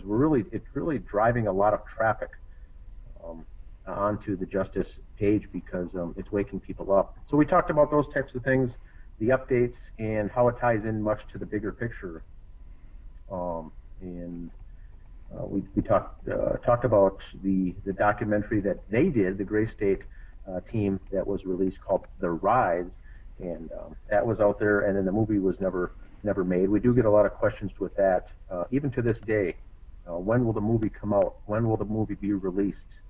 Will it ever be released? And so the movie was never made. For the new folks out there, the Gray State team put together a 2-minute trailer of what the movie could look like, and that's what they used to pitch to Hollywood for budgeting purposes. And but they never did make the movie itself. The movie was never made. There was different versions of the script, and ultimately it came down to getting a contract signed to do possibly a web-based internet series or a web series with called the Gray State. And so that's what David was in works with when the family was found dead. Disturbing. I just want to say thank you to everybody in the live chat. We have 35 people now listening. Wow, that's great. And Greg, I forgot. I don't know when that link from the Revolution Radio. I'm guessing it'll be tomorrow, sometime Sunday. That will be out there, and I encourage everyone to listen. Go to the show. It's just the first hour. There are no commercial breaks, but it's a good summary that you could share with others to get the word out, or listen to, for yourself. But that should be available tomorrow. Awesome. Yeah, and it was a good discussion. Was it? Oh yeah, that's right. You were there. Mm-hmm. That's right. Yeah, the first hour was really about the group and what we're working on, and then the second hour was more about Max Egan and something going on with him. Okay. So I'm pretty sure he's just a YouTuber from Australia. Okay. Yeah, I know. I know Eric has him on there a lot, but I haven't really checked him out. But I'm gonna try to get to his channel. This is probably where it's gonna air. Of course, probably need to go here. Well, it'll probably air on Eric Spitfire Wilkinson's channel. I'm pretty sure that's where it's gonna air at some point. Sentinels Truth? of Truth. Sentinels of Truth. Okay, I'll have to find it, but it's here. I believe it's might be this one here. I know he has a few channels because he got shut down, so I know he's one of those guys. You know, they go after him. They don't like him that much, but yeah. So I don't think this is his main channel. This is a different channel, but he does have another main channel there. But we'll definitely make sure people can have access to that once it comes out. I'm looking forward to it since I missed it. All right. Let me check the chat room here. There's a lot of really good chats going on. That's nice.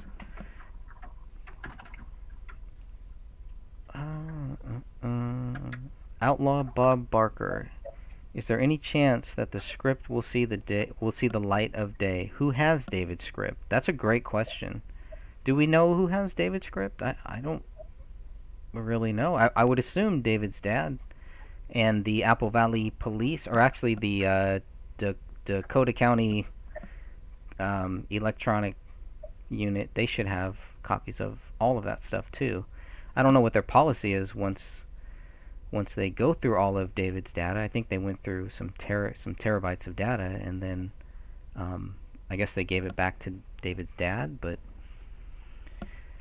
And there's also questions about different versions of that script, because some of the versions go into a more spiritual realm. There's some that the Gray State team didn't like. I'm guessing that it kind of strayed away from what it first was, but that first 2012 trailer was just a concept trailer, right? So I mean, but I was still expecting, like, if I wanted to see the movie, I want to see what's in that trailer, and it sounds like they were already, even in 2013, it sounds like they were already kind of moving away from a lot of the things in that trailer. There's one interview where David Crowley says that the guillotine scene will not happen, that there isn't one in his film, which I thought was weird to have it in the trailer, because that was a big part of the trailer, I thought. So I think a lot of people who helped to make the trailer and help finance David would have been upset if it wasn't similar to what the trailer had been advertising, but that's just my opinion.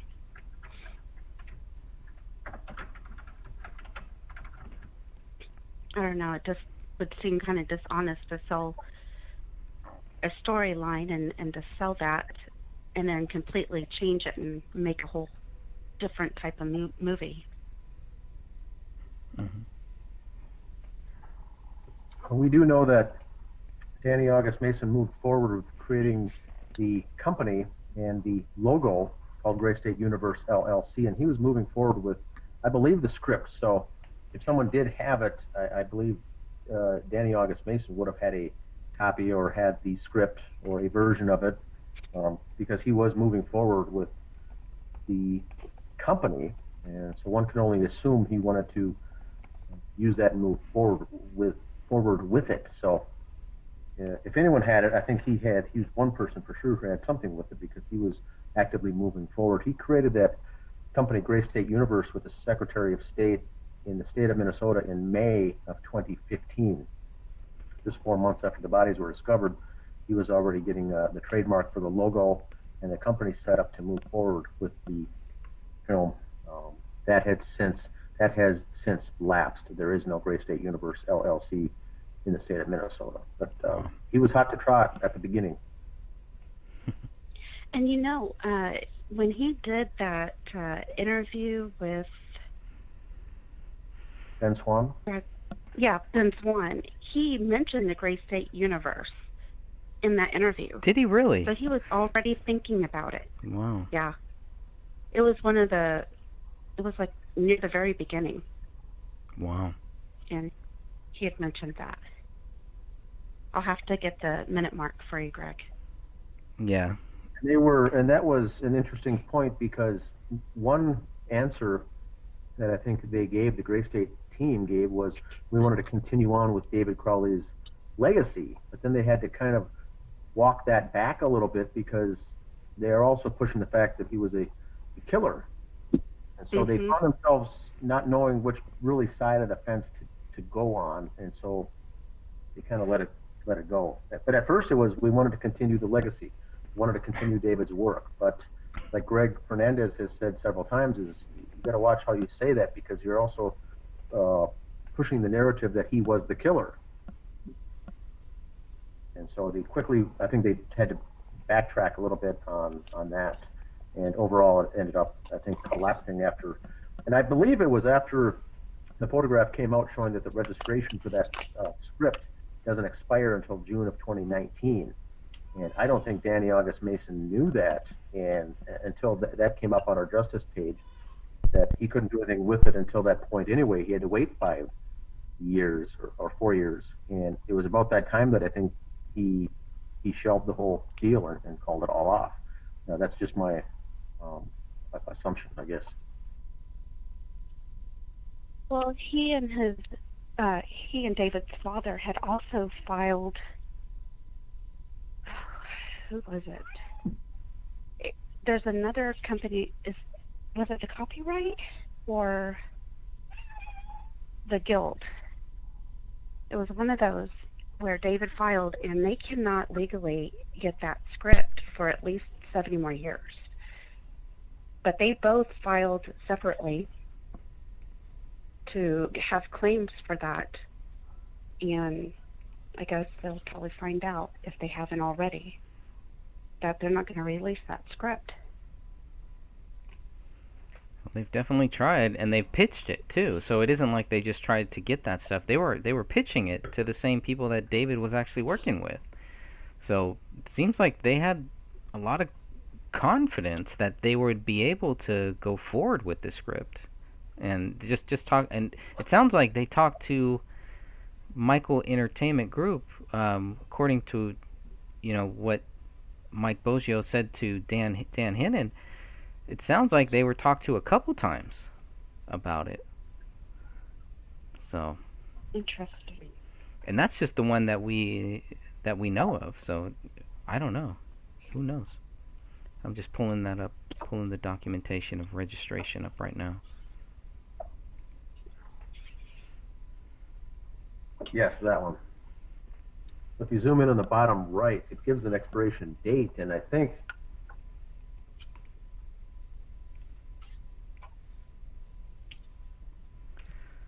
(6/5/19). Did I ever post the other information in the group, or did I just give it to you, Greg? About. I have to refresh my memory. Sorry. The Writers Guild. I need to look in the group. Okay. I'll look in the group. I mean, it's also interesting when this was filed too, because it's always that summer where things start getting really kind of weird. At least that's what I think. I mean, I think after May, I think you could argue, that's when it just seemed like David goes there. He meets with people, and they're gonna make this script. They're gonna do something with it. He's posting it on Facebook. He's very vocal. It isn't like he was trying to keep this a secret or anything, too, which I did think was kind of weird. It was almost like he was trying to make sure that I don't want to say like he was just, I don't know. It just seems like he wanted to be as public as possible, and he wanted to stay in the public eye. And that's usually a great way to make sure that something doesn't happen to you. And the fact that David was kind of silent for those last 3 months and last couple months or whatever, that should be very concerning to people. And I think it is, but I'm not sure that it's for the right reason. Why they were so concerned. We start asking people, and it's like, well, David was distancing himself from people. I don't know. Greg, a good point is, and you didn't listen to the show, the interview that I did on the Spitfire Sentinels, I brought up that very topic, and I can even go over it again now with this group if we'd like to. Yeah. Because the real story is that David Crowley had sent to Danny August Mason, I think it was August 1st, that letter to sign off his rights, to release his rights, that legal letter. It was, after the birthday party, so maybe it was September. But that they had been going back and forth on that, so he was distancing himself from that avenue.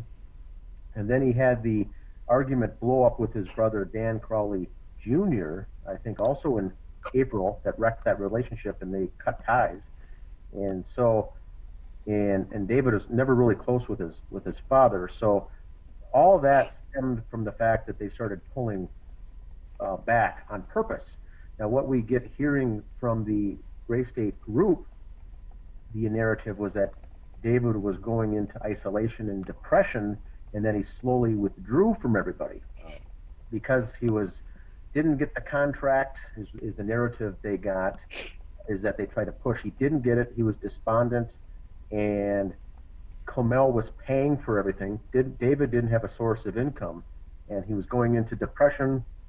And they had found out the mother of Comel was in hospice and with her cancer, and so they started kind of just backing out. And so the narrative that was pushed was all wrong, and we proved that on every step of the way. The interview that I did with Mike Boggio proved that there was a contract. They were moving forward with the $30 million deal, and I think all they were finalizing was two things: the options for that, and they were waiting for that letter, that legal note, to be signed by Danny August Mason. So they were kind of in a holding pattern. There's nothing they could do until they had that in their hands. And so David did pull away, as I think he was starting to recognize the snakes within his inner circle. And then with the problems with his internal family was the other reason. And I think they felt the walls were closing in. But it wasn't because he was despondent and depressed. That was the narrative that that was shoved down our throats. That's right. We had a good question here from Outlaw Bob. Where is it? What does the family think about the so-called murder-suicide? And that's a big question, because Dan, you've spoken with Kamel's father. You've conversed with Kamel's sister. Any response from the Crowley side, and what was it like when you talked with both of the father and sister? Well, Kamel's father, Mr. Alam, said when I spoke to him on the phone that he was so busy at the time dealing with the mother, Nyla Alam, in her cancer, in her ovarian cancer, and she was in a hospice care. This was way back then with bills mounting and everything else, that he didn't have time. But if he had the time and the money, he would hire an investigator to look into this case, because it all seemed fishy. He just didn't have the time or the wherewithal to to push it, so he just kind of stayed in the background. And Sidra, the sister, Comel's sister, at first believed there was some kind of a pact, something that they agreed to do, and this all was true. The official story was true, and then she later went full circle 360 degrees and said that David did this. He was a nut job. He was a nutcase. He was abusive. They were in a domestic violent relationship, and they were using drugs and alcohol, and it was all his fault, and he killed the family. So she's on board 100% now with the old David did it versus the pact theory, and so that's where she left it as. And the Crowley family, as strange as it may seem, the father has never made a public statement, Dan Crowley Sr., about any of this. Allison, the sister, hasn't. She had gotten married in the aftermath of all this and moved to Baltimore with her wife. And then Dan Crowley Jr. hasn't, he's the one who posted I think on the page saying that the family had, quote, passed away, and they're in her thoughts and prayers. And then a week later, he posted that GoFundMe campaign to try to raise $6 million to help Naila Alam get through her medical condition. So he was the most verbal, I guess, on the Crowley side as far as being active. But it's very strange. The family. It's almost like what I think Catherine said it best on her recent video is that David Crowley's mother was asking questions and interested in finding out things, and she was very close with David. But then 7 months later, she died. Dan Crowley Sr., I think, was placed in the tough position that all evidence points to the potential that his own son was going to be arrested or brought up on charges or somehow implicated in this bank fraud of the $50,000 that was withdrawn in cash back in October of 2014, before all this took place. That was the money coming out of a paid-on-death bank account that Dan Crowley Sr. had. No one should have access to that except for the person whose account that was. By Dan Crowley Sr.'s own admission, he said that month of October 2014, he was traveling on business in Germany, and that withdrawal was withdrawn from Minneapolis, Minnesota bank in person. And so we can only speculate that Dan Crowley Jr. did it. For what he did it for, I don't know, but if that was to come up, and Dan Crowley Sr. did not want to lose both of his sons, he kind of just crawled back into a little shell and admitted that he was going to go through with the official narrative and just push that when he really knew what was really going on, is what I think is probably a fair statement. He was the one in this whole thing that's been probably compromised by, from the gut, what do I do? What do I say? Admit what really happened and send my other son to prison for life, or let it go and at least I've got one son left and another son out there. And that's pretty evident, I think, from his discussion, his interview, and him reading from a script with an odd look on his face during that documentary that did not seem authentic from a father.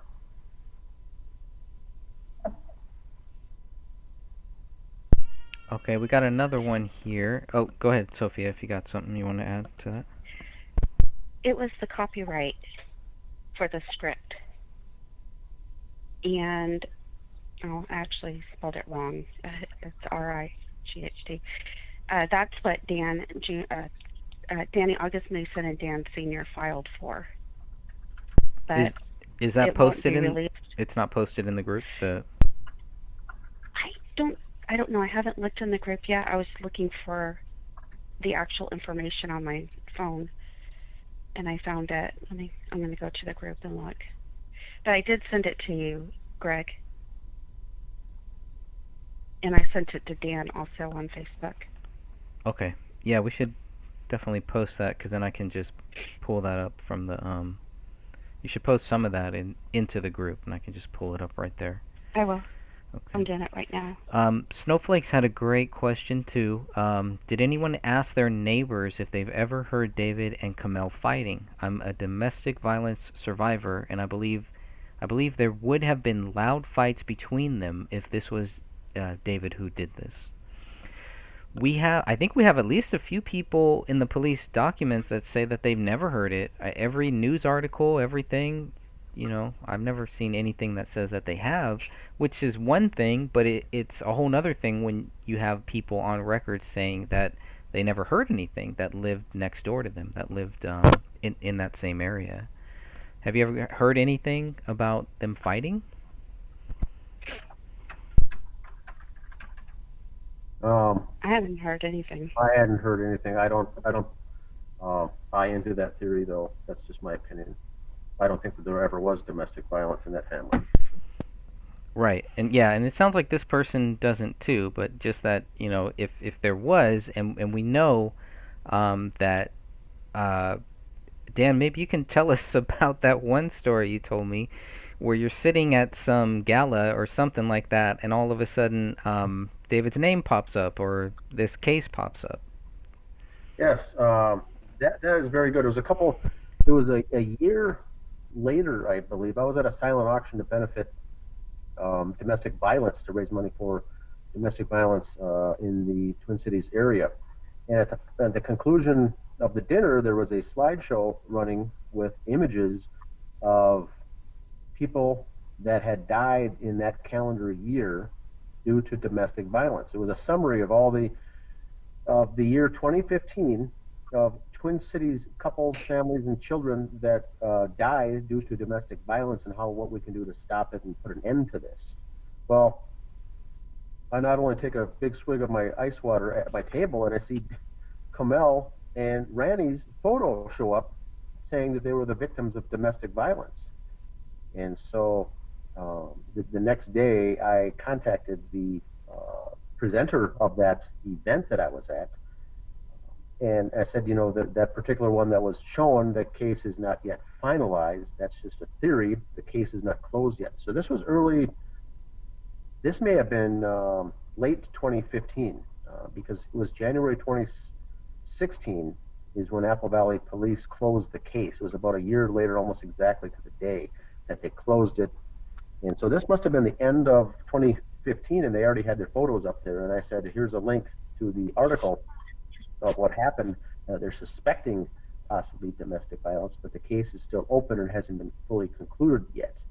And so she apologized and said, oh, I'm sorry to add it to them. Did you know them? I said, no, but I was just following the case, and I don't believe that's the case. But that's sure enough. Someone had forwarded to the presenter of this organization to insert those photographs into the presentation, into the PowerPoint at that banquet.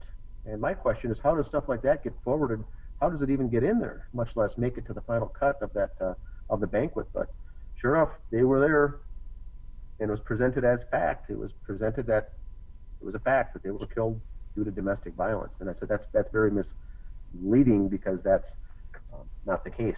Back then, I was still thinking that it could have been a pact agreement where Kamel agreed to do it, and that certainly wouldn't be domestic violence. So it was wrong on all counts, but I did see that this must have been the end of 2015. It was during the winter time.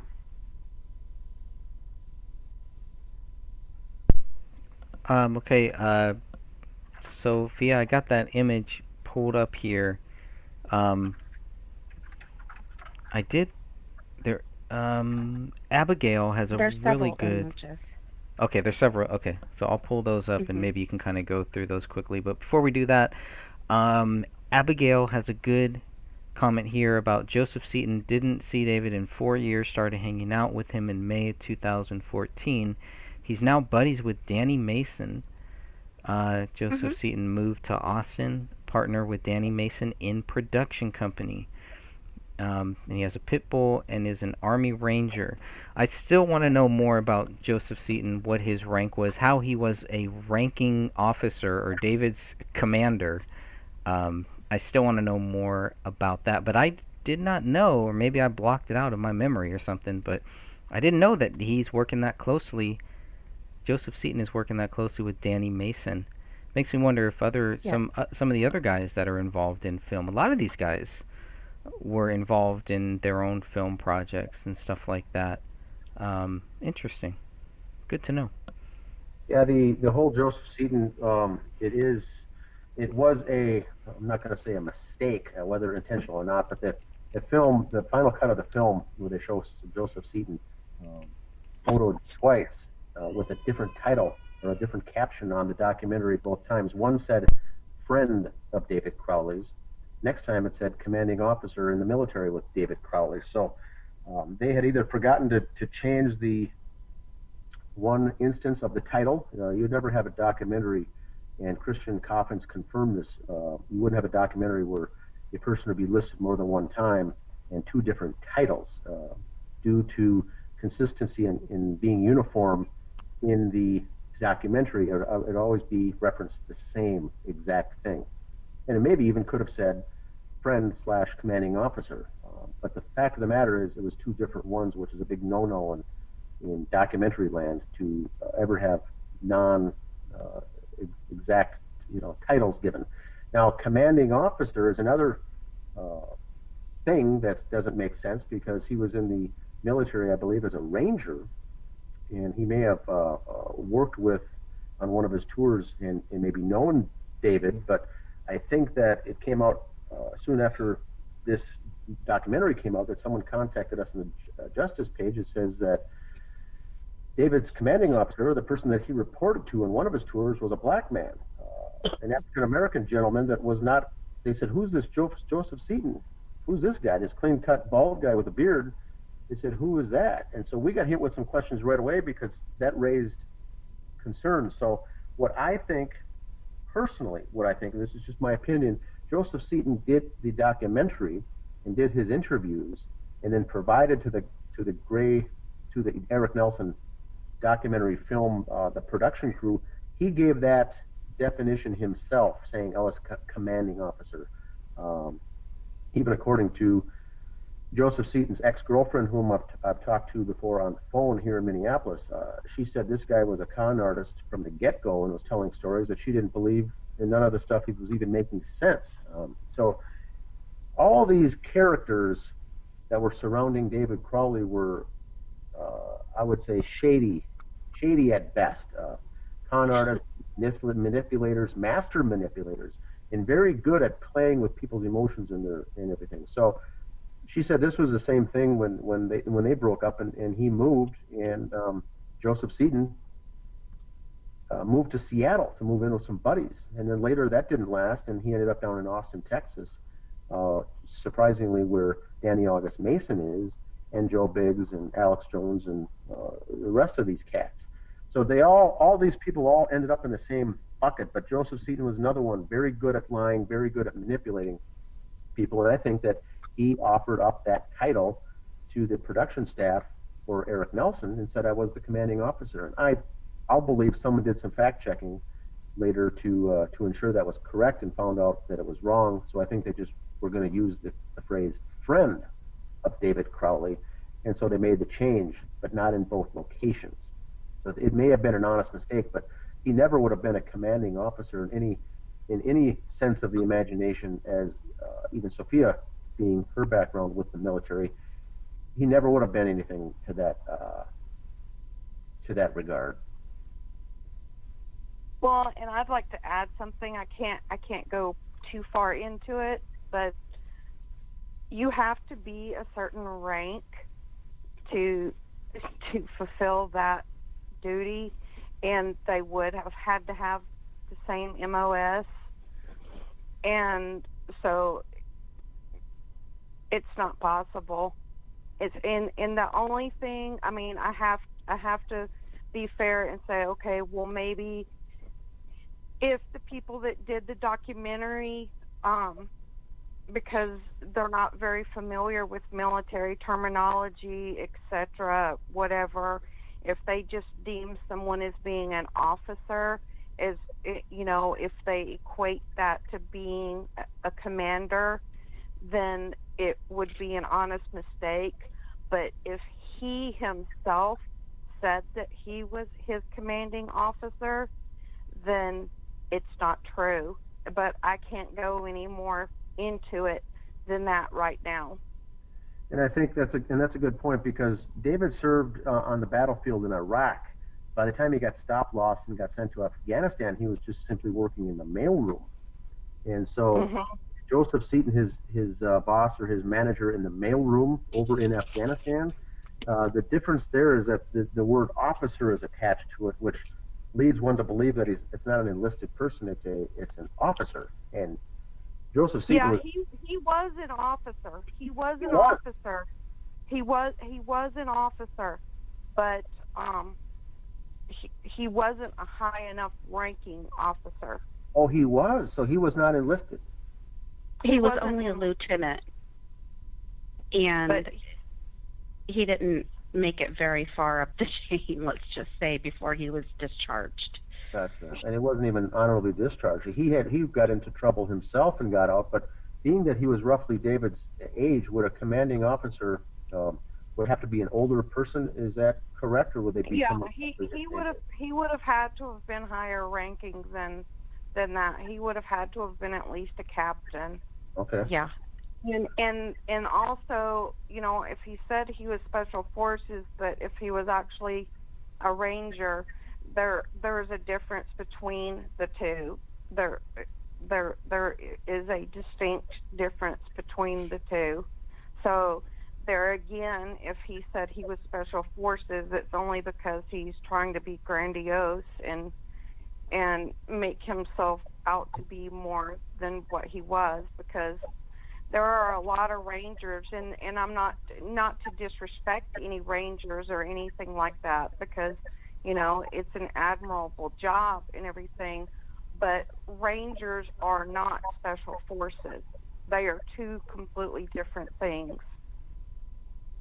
Yeah, so I think we can safely conclude here that Joseph Seaton was lying when he told whoever that he was David's commanding officer. That's not the truth. It may be half truth or partial truth, but it shouldn't have even made it to the film.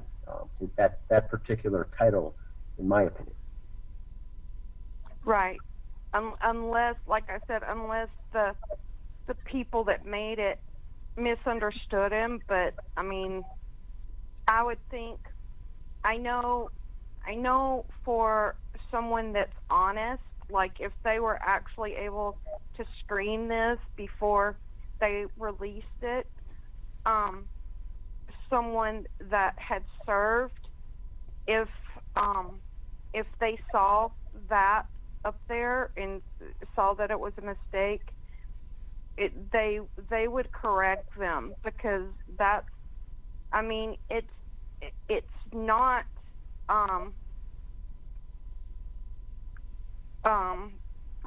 it's not stolen valor, but it can be fraud. So it's just kind of weird that if he saw it, even if it was a mistake on their part, that he didn't correct them on it. Correct.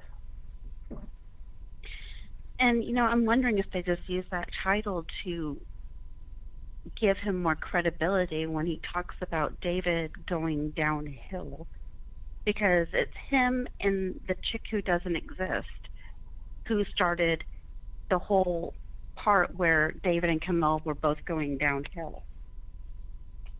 Yeah, they were both very, very good. Their role, I think, in this documentary was to push that narrative and to come off incredible witnesses to show or to prove to the unsuspecting viewers of the movie that David was indeed going downhill and slipping. These guys were the ones, Susan Houghton and Joseph Seaton were the ones that really put the nail in the head, I think, in that movie, that really drove that point home. So they have an actress playing a supposed friend and a con artist playing the other friend. Well, to sell that storyline.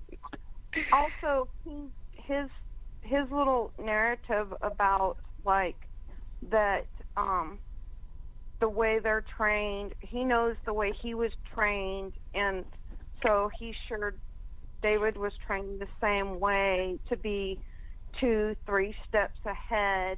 So he probably had more than one plan. And so in order to drive that home, he had to make himself appear much more connected to him for that to be believable. Because otherwise, I mean, how would he know?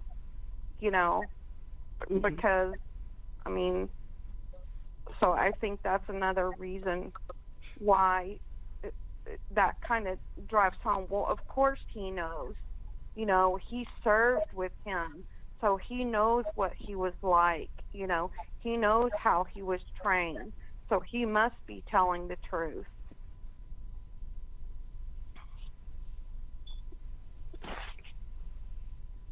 And one of the things that I wanted to add about, as far as, like, you know, there are a lot of service members that have PTSD, and combat veterans that have it, and there's various different types of PTSD and stuff like that. But there's a lot of regular people that have PTSD also from other issues. And if anything,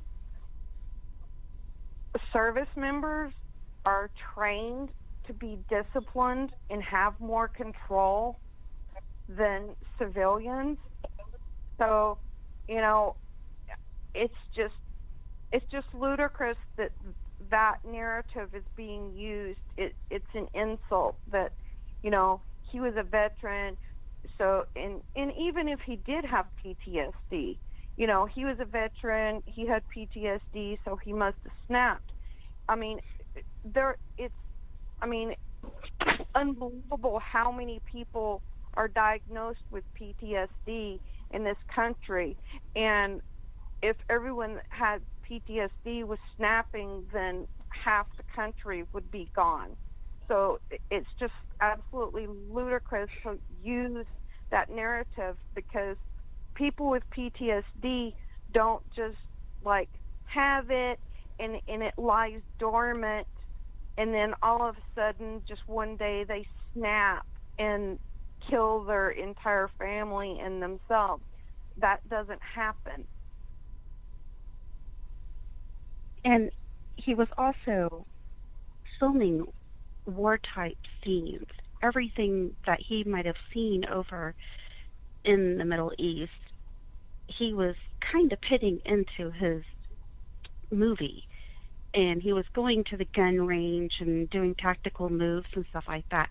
If he had PTSD, he would have snapped a long time ago. So that whole PTSD angle is just bullshit.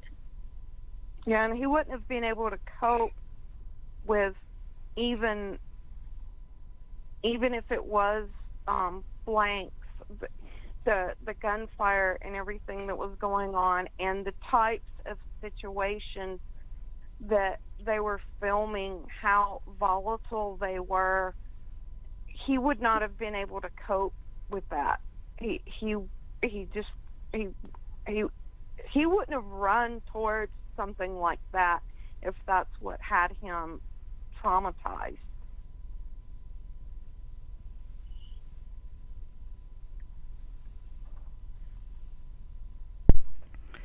All right, I'm just checking our chat room, because there is a lot of great chats that we are missing here. So I know, Sophia, do you want to?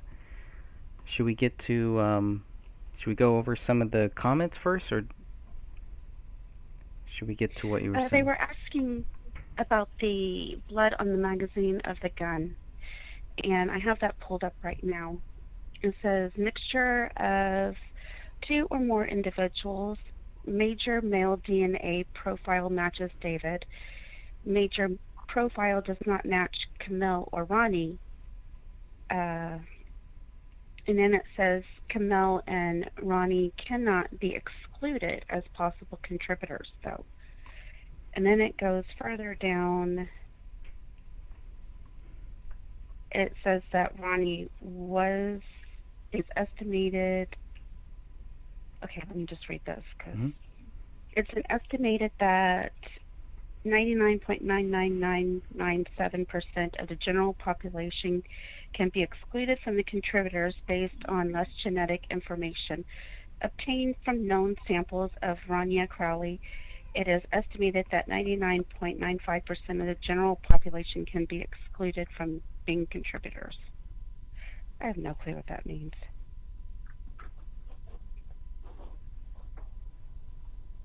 So, yes, the magazine did have David's blood on it and possibly Camille and Ronnie's. Which, that's another strange thing about that, because the magazine had blood on it. So what's weird about that whole situation is, so the gun would have had to have been used, and then for some strange reason the magazine be removed and then be replaced into the gun. And I have not been able to figure out why that happened, because there were plenty of rounds in that magazine, but it's kind of strange that the gun was used and the magazine was removed. Otherwise, there wouldn't be blood on the magazine. And the question to the official narrative is, why was David Crowley bleeding at all? Correct. Exactly. Because you don't see any obvious wounds on him. Well, they don't say any during the autopsy, except that he's missing the majority of his face and his right hand.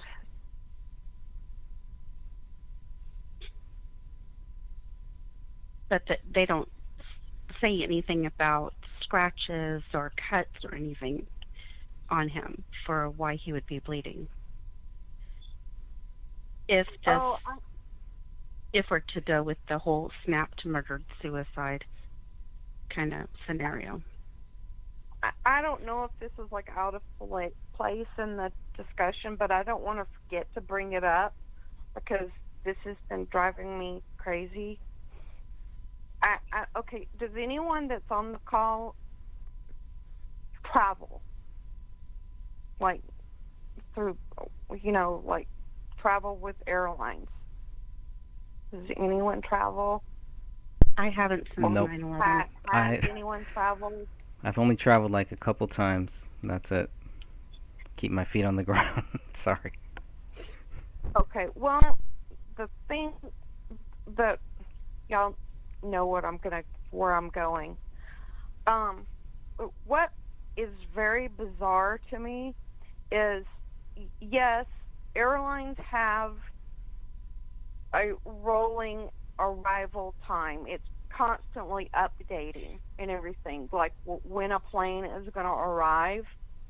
But all of the flights that were coming in from California into Minnesota, that the day that email was sent from Jason Allen, they're not real consistent with him saying he could call him at 3:33. And what boggles my mind is, okay, even if he were going with the rolling time of arrival, like the continuous update of the arrival of that plane, say the plane was supposed to get there at 3:33, and you could play devil's advocate and say maybe that's why he used that time. Well, he would need to allow time for the plane to actually reach the gate, for them to open the door, and for everyone to get off the plane, and for him to get wherever he was going to get and get comfortable in the airport to sit down and make a phone call to David. And usually when most of the people that I have asked, usually when people make an appointment to make a phone call with someone, it's like in 15-minute increments. Like, I'll call you at 3:15, or I'll call you at 3:30, or I'll call you at 3:45. Why 3:33?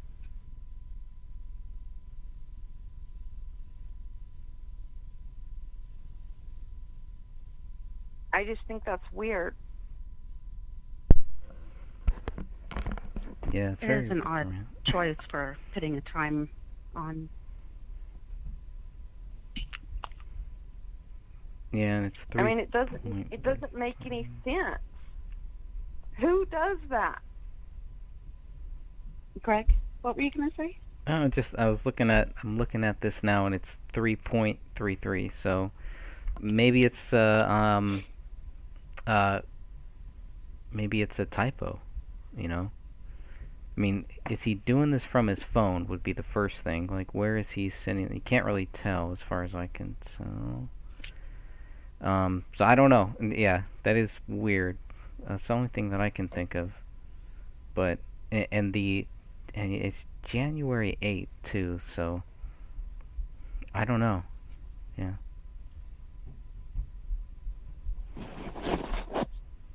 I wish I had a better answer. Is for it to be a typo. No, it's not a If typo. you look, You're right, because of the 9:30 p.m. It's not a typo.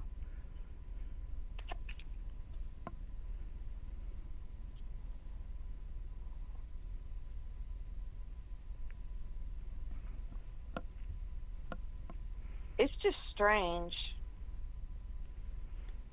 Well, he also he spells it Gray State, Grey, too. It's almost like he doesn't really know that much about this. I mean, you would think he would get that right. At least the name. That's the thing. He doesn't even really respond much to. He doesn't really address a whole lot. I mean, David sent him a really long email, and he doesn't really address much of it. Right, and that was sent. Let me go back to the date again. Yeah, that's a long time.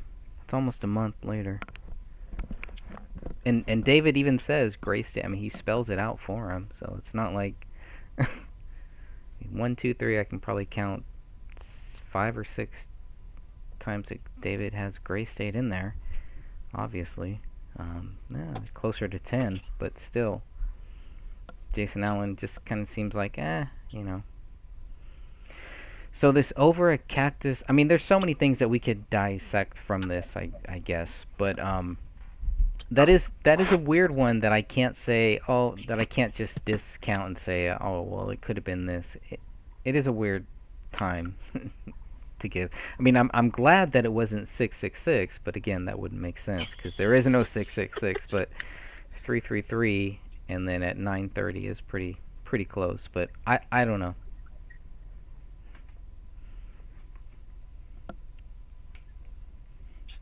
Yeah, and I really just wanted other people's input, like if other people do that, because I honestly just haven't ever heard of anyone doing that, and, you know, I want to be fair, and, you know, if other people do it, I'd like to know that they do, because, you know, I can only go based off of what people I ask. Right. Well, I mean, even here, you know, how come he does 333 and then he doesn't do 933? How come he's very accurate on he's going to be back in LA tonight around 9:30. So I don't know what this 333 is about. Is it some like inside joke between them or something? I don't know. That's, you know, it's either that or something else. Yeah.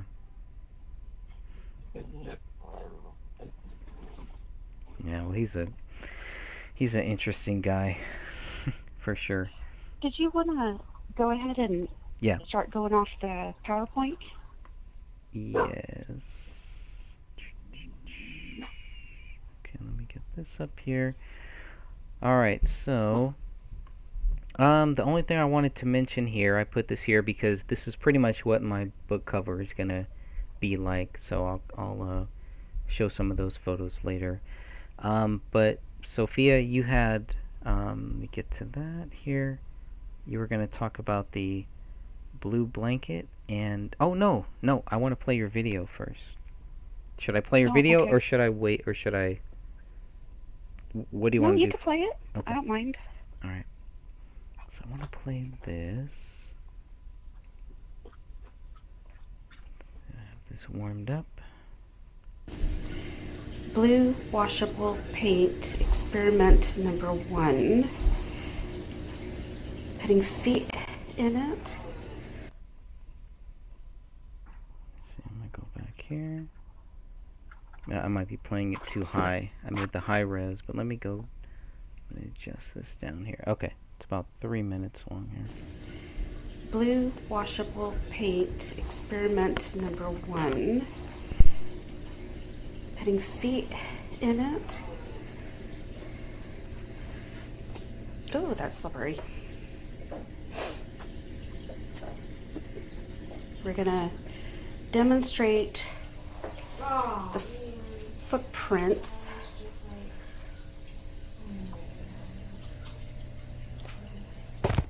Okay. Footprint experiment, and I'm going to try to do this without actually killing myself by slipping.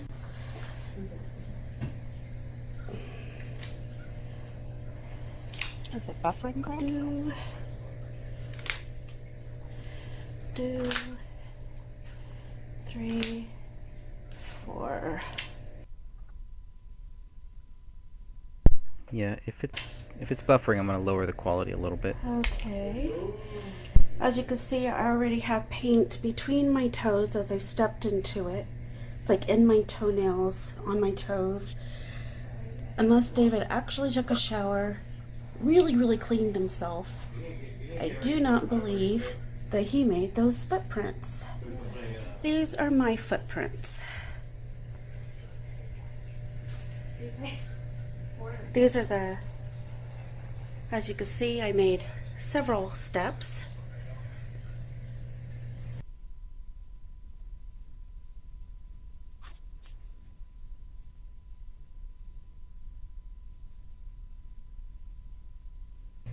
I used blue finger paint.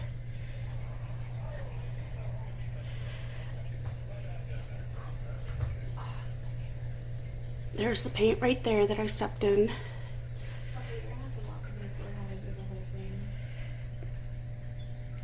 And here are my feet. As you can see, there's no way that David could have stepped in that blood I can explain and what not I'm had actually blood saying. between his toenails and toes and everything else. Experiment done. This was my hand. I did my palm, the side of my palm, with my fingers down. I had paint on my knuckles and on my thumb. That is my palm print. I'm not sure what made those prints in that photo. Here's my prints when I stepped out of the thing, but I had to brace onto the wall right here so that I wouldn't kill myself because it was so slippery. Then I stepped on my toes to try to replicate, and then that's where I stopped, right there.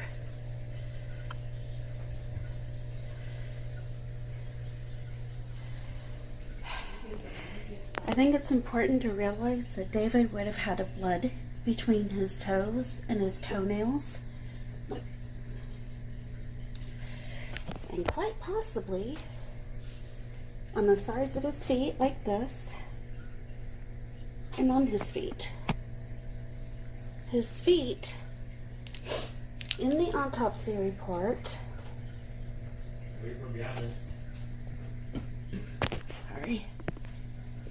in the autopsy report, said his toenails were cleaned and well groomed, and there was no mention of blood or dried blood.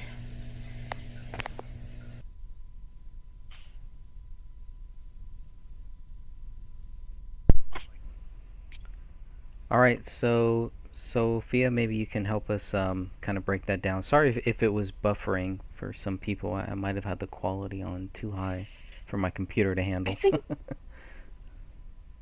I think the key point from that experiment, my main thing that I was trying to do was to see if the paint would get between my toenails and between my toes and stuff like that. Because whoever did those footprints on the floor, if that's what they are, they would have had to have had the blood underneath their toenails, between their toes, on the sides of their feet. And in David's autopsy, it clearly states that his toenails were well maintained and cleaned. So he didn't make that unless he jumped into the shower and scrubbed himself really well, because it took me about 10 minutes to get that stuff off. And then the next day when I was out and I was wearing flip-flops, I could still see little flecks of it. So I'm just not believing that he did that. So it was somebody else who had either stepped in blood or somebody else who made the footprints. And if they did it with their hand, it would have been their right hand.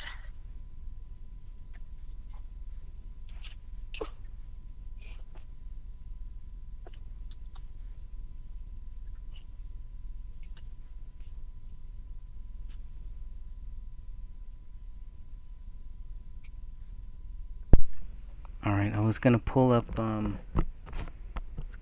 some images here. Actually, I will. Give me 1 second. I'll be right back with you guys. Okay. Mm-hmm.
Are you able to see the YouTube chat? Uh-huh. Are they Yeah. asking any questions that we might be able to go over while Greg is busy? I'm sorry, I had to go pick up the kids.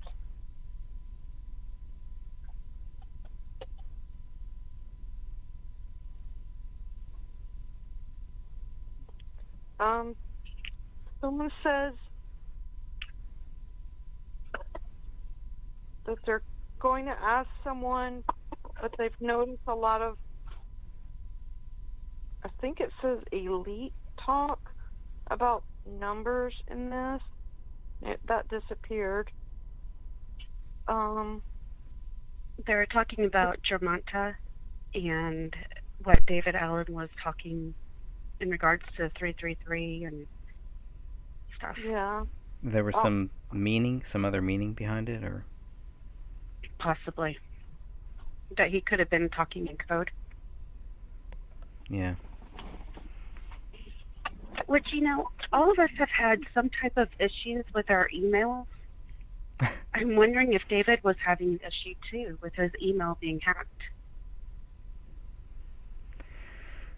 Well, I mean, in I think 2013, when he was moving into that house, he had a hard drive that was stolen or corrupted. He lost some type of files during his move, which is kind of weird. So it could have been going on for a long time. I think after David makes this 2012 trailer, he's pretty much a target. You know, he's a target for certain people. And so that's why, you know, it's very important to understand the people that were involved in this trailer and the people that came after this trailer too, because there's always that. And then also kind of how the trailer kind of morphed into what was supposed to become a TV series. That was the whole thing. That's what they were working towards, was a TV series. But I do want to go back to these prints. You know, I think these prints are very important here. And let me see, because I got a few different sets of prints I wanted to look at here. So if we start at BCA 4486.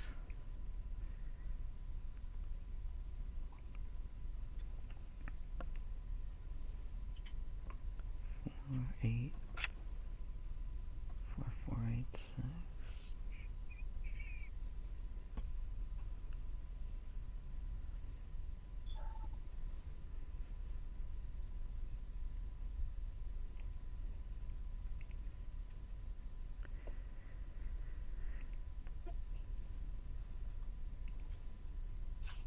I mean, this is what they see. They're telling us this is what they see when they walk into that house. And those are the footprints / whatever they are? Yeah. And that was just Canal's DNA for that.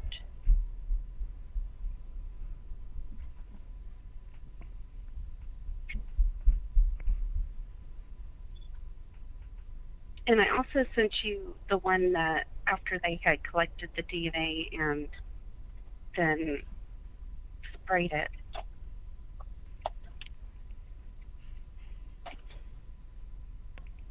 So it's much darker. I'm not able to look at my other device right now. It's okay, I'm gonna go to it. Got it here, here, here. So we start looking at BCA 4829 is where we're gonna start here. And we're gonna move right along through that. You can see at this point they've marked where those prints are.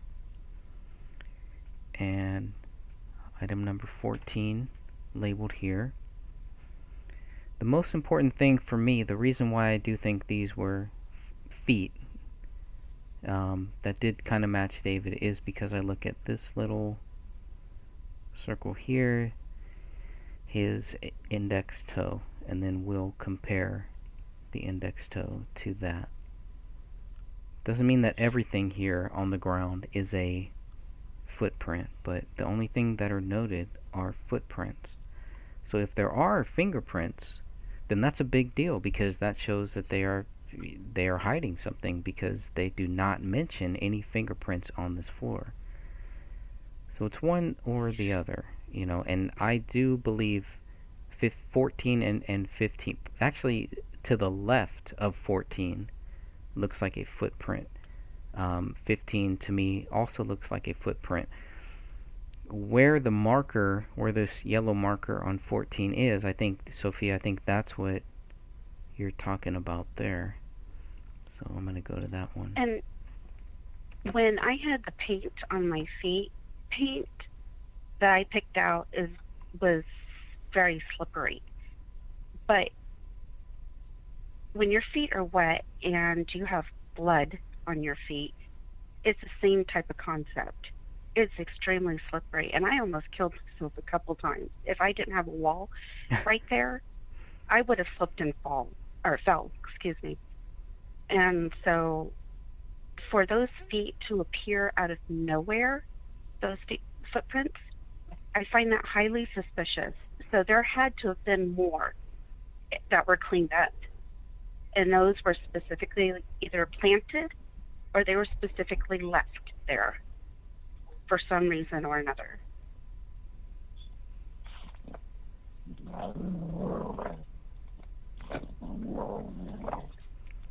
And once again, for them to have enough blood on their feet to leave at least, was it 3 prints?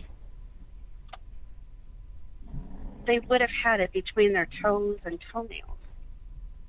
And David's were clean.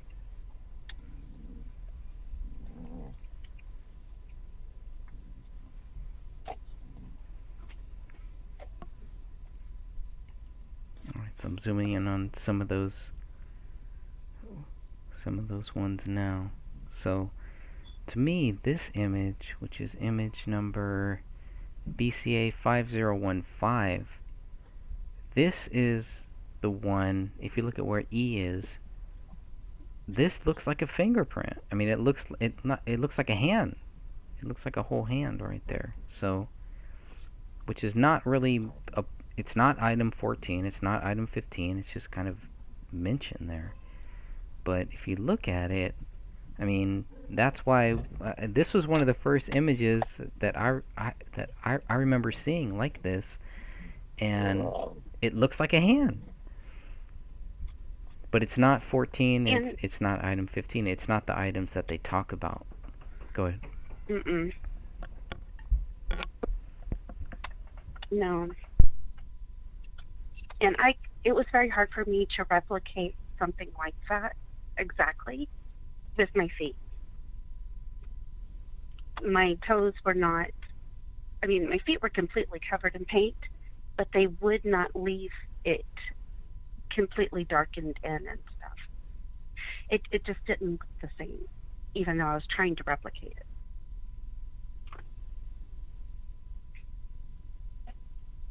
And once again, as I'm trying to do that, I'm trying not to slip and fall.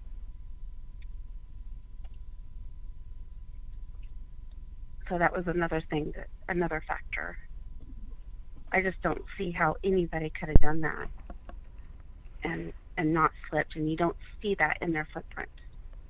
And then let's look at that, and we can compare that to David's foot here. And I know it's not the best quality, but this is you got this from the sloppymentary, documentary, whatever you want to call it. And that's David's foot there. So to me, this does line up with item 14 and item 15 with the footprints that we are seeing. That number E, that's questionable, because I do agree that looks like a palm print. It looks like a palm print. And if we're talking about the possibility of just what they found there, or what was wiped up, or maybe that's why we're not seeing more, because some were wiped up. But then the question, I guess, would be, why would some be wiped up and some others wouldn't be? Right? Correct. They want to make sure that they give you a path, a clear path, to where this letter or this note is going to be written on the laptop, on David's laptop, where it says, "I have loved you all with all of my heart." So they create that path there, but we also hear about these other paths. We hear about these footprints that lead around the whole house. That's not true. None of that is true. And so that's why... consider the source. Right. And that's the whole problem, is it's like half-truths, where you have to go and... Basically, you have to research it yourself. If you start listening to what certain people say, to what the Gray State team says, if you start there, you are in a world of hurt. You are starting at the worst possible way. You really just want to start with these documents. You want to start looking at these photos and come to your own conclusion, and then see, based on this, because I can tell you there's a lot of the people that claim to be the part of the Gray State quote unquote team. They haven't looked at this.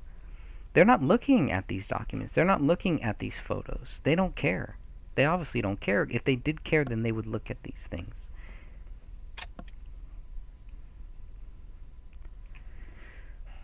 All right.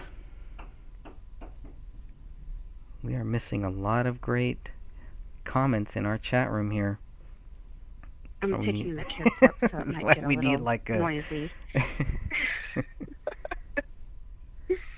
No, this is great. Yeah, we got 34 people still here, and yeah, there's so many great comments. There's so much happening there. I love how the live chats have really been so interactive and helpful with these conference calls. Yeah. Yep. That's how we roll. The only thing else I have. I'm sorry. Somebody else want to say anything? No. Okay. It was my daughter. So this is a weird thing that I found. I think somebody posted this on Facebook, and so it's kind of the whole feet where the Greek feet. Not saying that David's feet were not saying he was Greek or anything like that, but this is that style. This was his style of feet. So and for me that does match those footprints that we are seeing there. At least the two footprints, item 14 and item 15. It does seem the same. All right, so let's go ahead and move.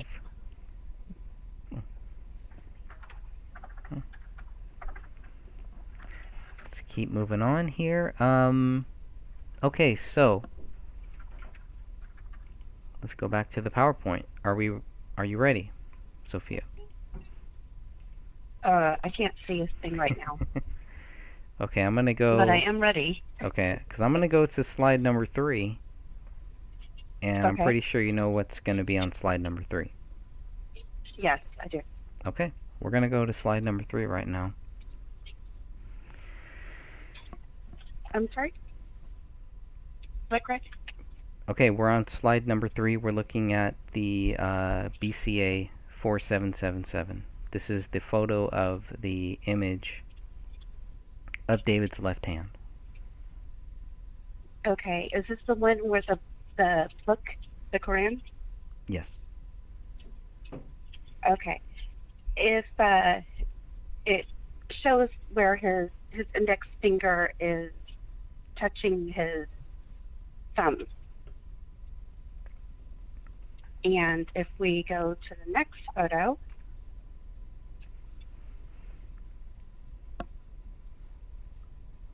Which is hard for people to see. yes, it is hard. And Catherine had lightened it up and enlarged it as much as possible for us. This is a photo that was taken from the one that was accidentally released to us of the bodies, and we just closed in Well, on hold his on. hand. We don't know if it was accidentally released. We asked for it. Okay, yeah, We you're got it, right? They gave it to us. Correct. Okay. But then they redacted it, and so did the group. Correct. You're right, because we did a follow-up on this to see if they would give us the same photo, and that photo was taken out later. Yes. Correct. And this is David's left hand, right? It's his left hand again, and it appears that his index finger is straight in this photo and not touching the thumb.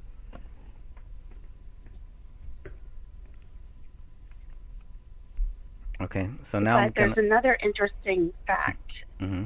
to compare these two photos if we go to the next slide. Okay, I'm looking at that right now. Slide by And slide. the one that's not touching the book, that seems more skeletonized than the one that's touching the book. To me, it appears to be two different hands. And if it's partially mummified, you're not going to be able to bend that finger in the first place. it will snap off. So I don't even know how that happened.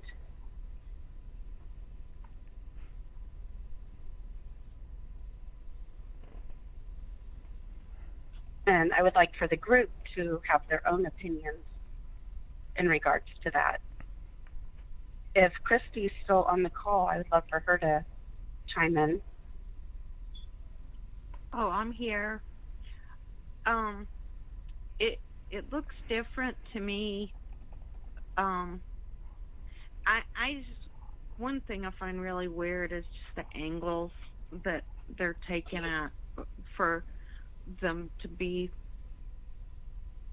police forensic photos, and for like it to be the hand to be cut off, not cut off in that way, but for the photograph of the hand to be like not centered, for it to be like where it is, it just seems weird.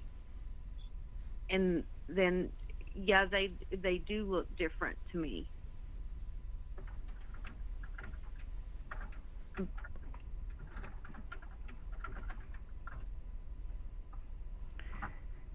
And I would love to know what the people in the live chat are thinking, because at this time, you know, it's just another rabbit hole, or are we onto something here? Yeah, I'm gonna see if I can kind of crop that image. Maybe give us some. So I think for it's just because it was a PDF file. Right. The quality is so horrible on that photo. Right. But a lot of the photos are horrible. And we tried to crop out Kamel and Rania from this photo. So that's another reason. Yeah, and it's really hard to crop. It's really hard to do this justice without that. But I'm gonna try right now, just to see. Okay.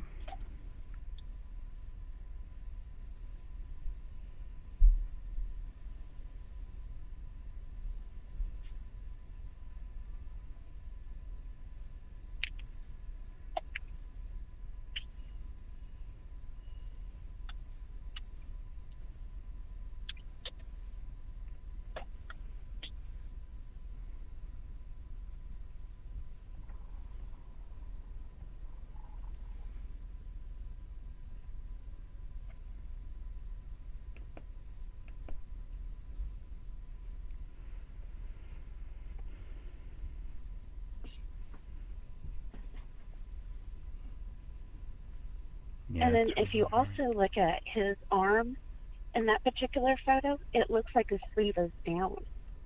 But when you look at the police report, they talk about his sleeve being pushed up and that you can see his tattoo. So who touched the body before the ME got there?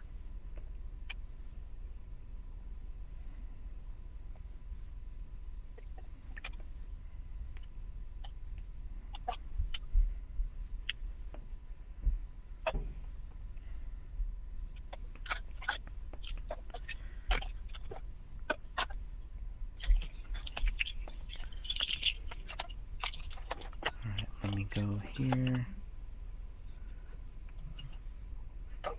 Okay, so looking at the next slide here, we get a little closer view of where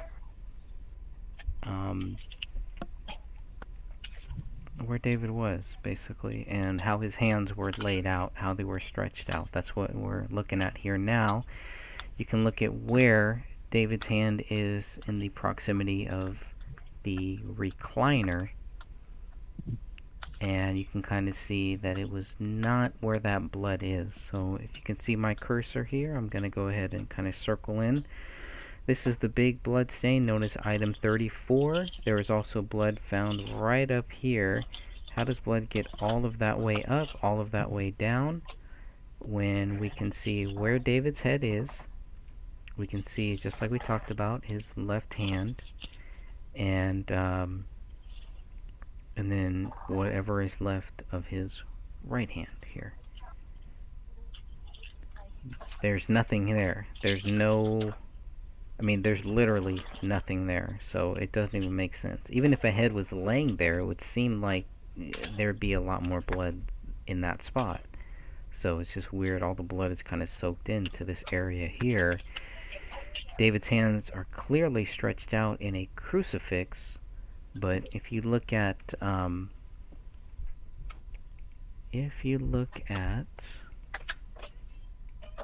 where his hand is in the drawing, it's a little bit different. So I'm going to focus here on the drawing now, and we're going to look at that, and you can see, compare where his hands are here, how they're laid out here, and then you can compare those to where his hands are laid out in this image, and it is different. And Yeah, you it's kind not of even wonder touching the book at that point.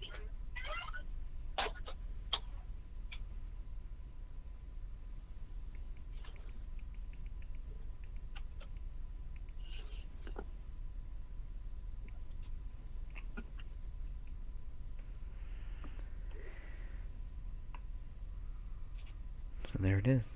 Kind of blurred out, but still there. Not the same as this. In this image, in the drawing, there's no head. You can clearly see there is a head here. It's a big part of his head. And where's the Quran at this point? I still think it's there. I still see it there. I think it's still in that same area. You're right. That's, you're right. So we can see You're that. correct. I mean, the problem is it's not. If you look at BCA 5052, it's not there. It's gone from this image here. So where the Quran should be. And look at his sleeve. Yeah. His sleeve is pushed down.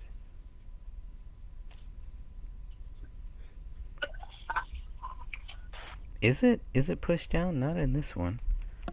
In BCA 5052. Let me go back there. Looks pretty well up to me. In that photo, in the crime scene photo with all of the bodies, where is the blue blanket in relation to the bodies? Okay, let's go to that. It's crumpled and down by his calves. Greg does have the photo for that. We blurred out Camille and Ronnie and David. Okay, so I'm going to skip over the one with the teeth because that has a good image of that blue blanket. But we'll go to the next one here. And this is where you can see where in proximity to that where everything is.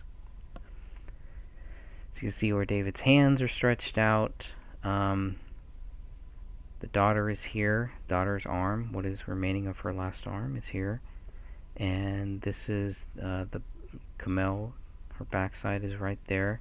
And here's where that blue blanket is. So there's no markers here. You can see where everything is. The gun should be here. The gun should be about right here. Really. This is where it should be. I didn't see the gun. But did they say... They didn't say in the report if, in relation to the photo with what...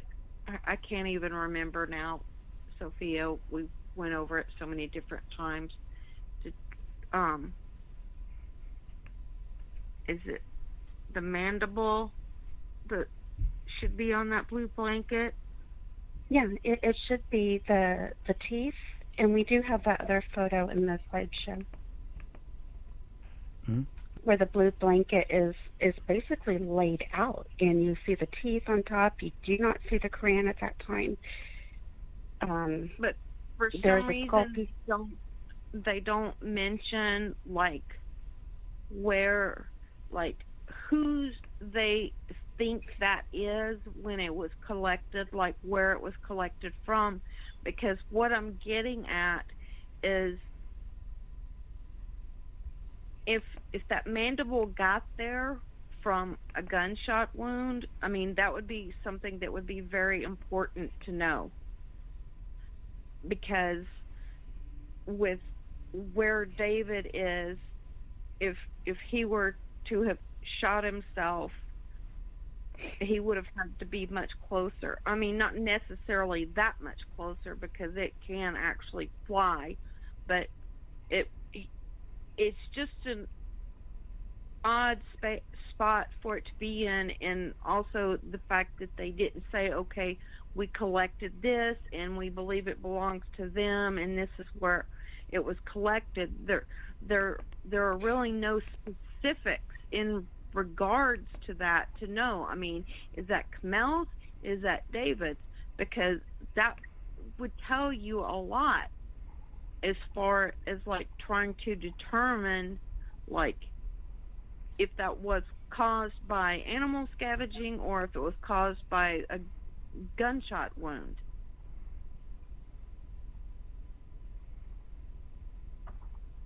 That's what is weird. That's what I'm getting at. It's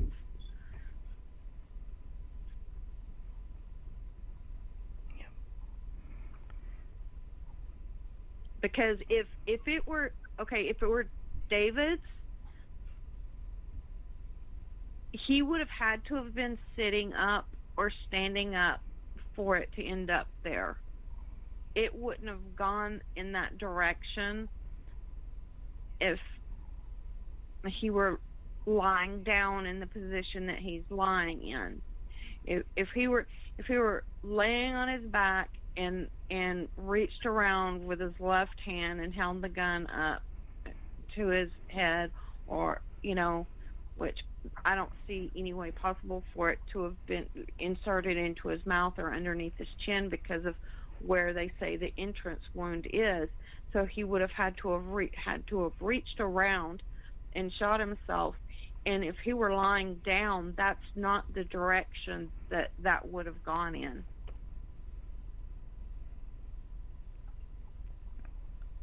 Yep, and I'm just I'm a little quiet because I'm trying to create a better image that we can all look at here. I can jump in here. Go ahead, Dan. For the teeth, that is the maxilla, correct? It's not the mandible, and it's okay. It wouldn't have been a result of a gunshot or scavenging. That bone is cut with something and then laid or set there on top. Yeah, because the maxilla is the hinged part of your teeth. There's a large portion that's the hinged part. So yeah, it would have had to have been cut if that's what that is. So so that one, there's lots of problems with that right there. That, number one, there should be a table tent identifying that piece to explain it later and investigate it. There's nothing sitting by it at all. So it kind of gets explained away. But that, I think, was manipulated and set there. It wouldn't have just flown off in a random gun blast, and a dog wouldn't have neatly chewed it like that, where it's the same and on both sides is very uniform. Yeah, if that's maxilla, it's like perfectly even. I mean, because there's quite a large portion is missing. Correct.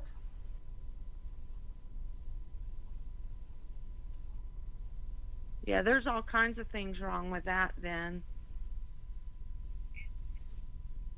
And we tried to zoom in closer on the teeth alone to see if we could tell, and oh yeah, here you go. Keep that there. And That's before. Catherine was able to rotate them enough, but we still couldn't tell. Yeah, there we go.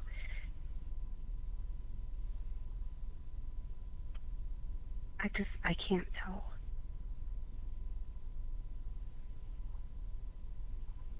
Yeah, that looks cut or sawed. Yeah, and I'm not really. Do you see any dog teeth marks? I think I've only seen maybe one or two items that he actually did chew on.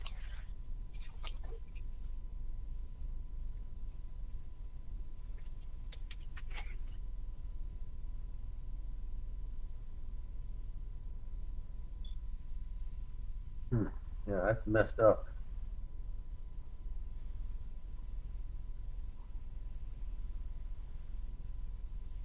Someone at one point even mentioned, does that even look real? Are those authentic? Yeah. Look like a movie prop or something from special effects department. But, I told Christy last night, it looks like something that you would see in the desert. Like the whiteness and everything of the teeth that you would stumble upon.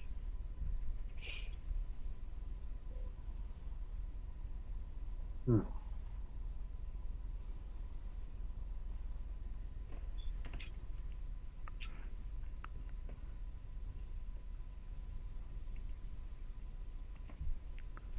right, I'm gonna see if I can pull up that image here.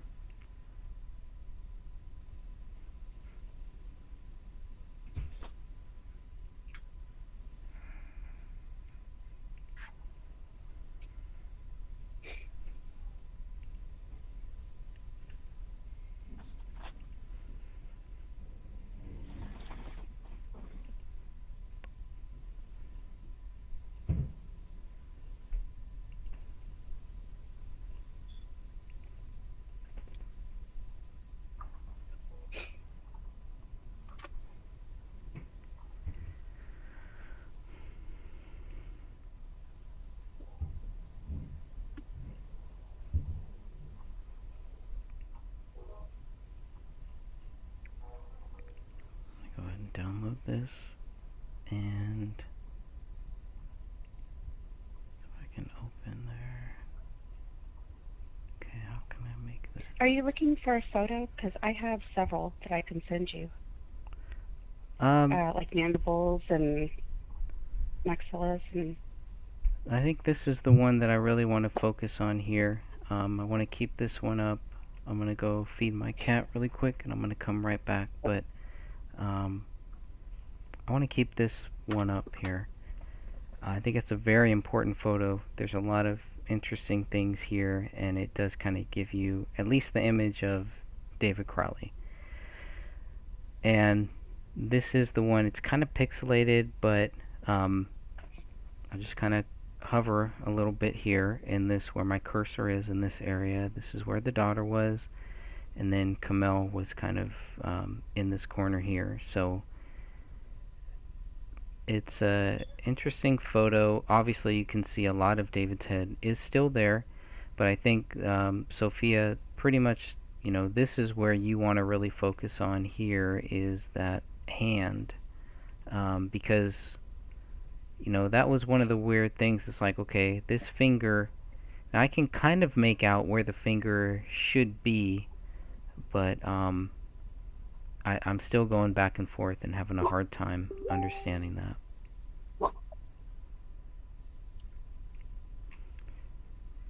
Where is the thumb? The thumb should be about right here.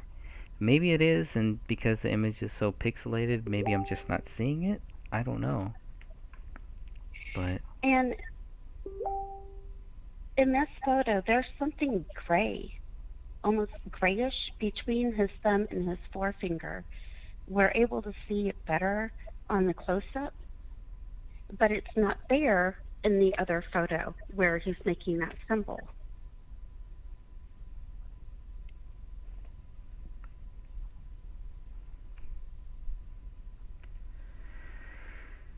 that's a problem. It's another problem.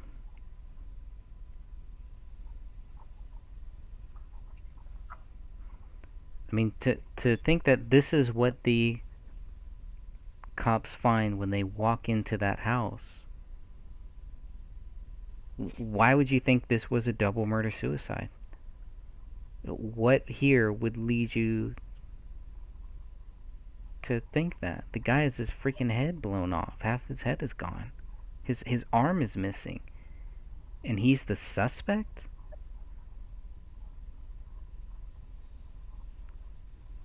That doesn't make sense. Well, and the other weird thing is, okay, the position in the close-up of his hand, the position that the fingers are in, you know, you can clearly see that the index finger and the thumb are touching. So we're supposed to believe that he fired a weapon, and when someone does commit suicide or shoot themselves with a weapon, the first thing that drops is the weapon and then the body. Okay, but we're to believe that he shot himself with the weapon and the weapon dropped out of his hand, but then his fingers went back into that position. Because if his hand's in that position, like the index finger is like as if he were pulling a trigger or something. So it's like the gun was in the hand or something like that. But they wouldn't have been able to pull that out of his hand with his hand mummified like that. Yeah, and that's not where they say they found the gun anyway. And because it is mummified, they wouldn't be able to manipulate those fingers after the fact without possibly damaging his hand even more.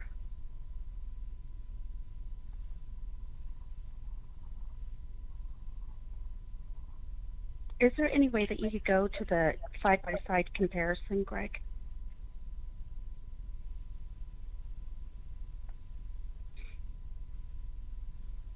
I mean, the other fingers relax, but we're to believe that that one particular finger just went back into the trigger position. It doesn't make any sense. And once again, the gun was found by his left hand. He was right-handed. Well, and his entry wound was on the right-hand side of his head. Yes, the exit wound was the left side of his head also. So we're to believe that he used his left hand and reached around and cranked his hand around and put the gun to the right-hand side of his head and shot himself. Why would you do that? It makes no sense. Nothing in this case makes sense. I mean, if you're going to commit suicide, I mean, what do? You go, okay, I'm going to commit suicide, so I'm going to make this as difficult as possible.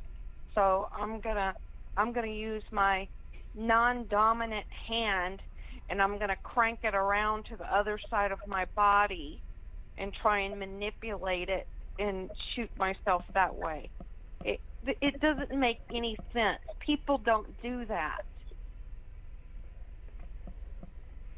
And if David, I mean, more than likely with his training and everything, more than likely, if he were to shoot himself, he probably would have put the gun in his mouth or up underneath his chin, but more than likely in the roof of his mouth.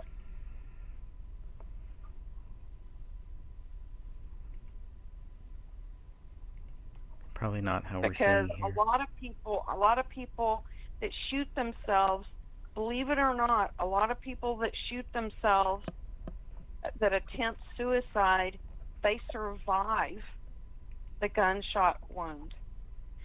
So, I mean, with him and his knowledge of weapons and with his experience and what he had seen, he would know what would be the most effective way for him to actually complete a suicide. Hey, you guys. Also, when Hey. you shoot your... Hi, Pansy. All four of his fingers are straight in this picture. Yeah, they are. Well, what happened to his pointer being curved to meet his thumb? Yeah, that's the question that we're trying to discuss right now. Well, I think that white spot must be his thumbnail showing. Like the light glaring off of it. Mm-hmm. Yeah. That's the only thing that makes there's sense. bent. Yeah. Bring that up close, Greg. Sure.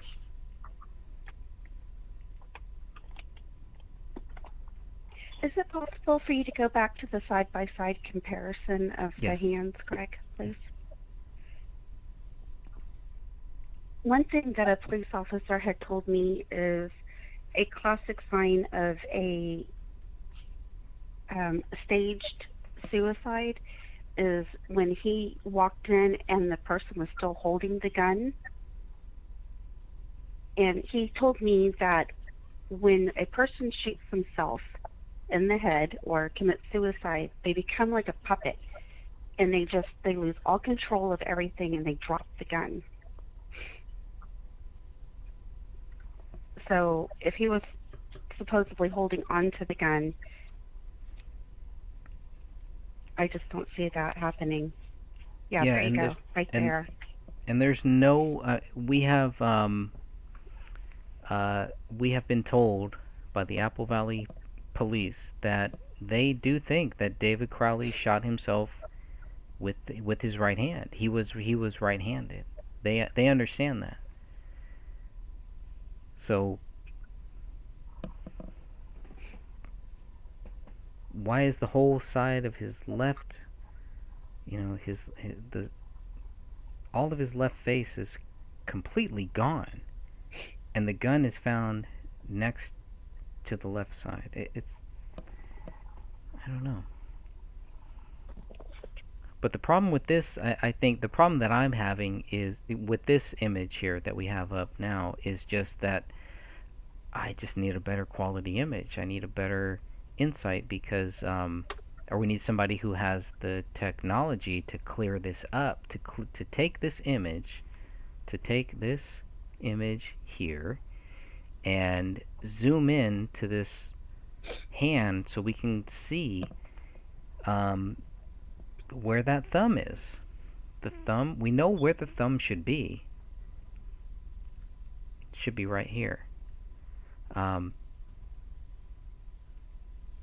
I think it's there. I think it's just a bad quality image, and I think that's why it's not clearly showing that the thumb is there. But I do believe right now that it is there. But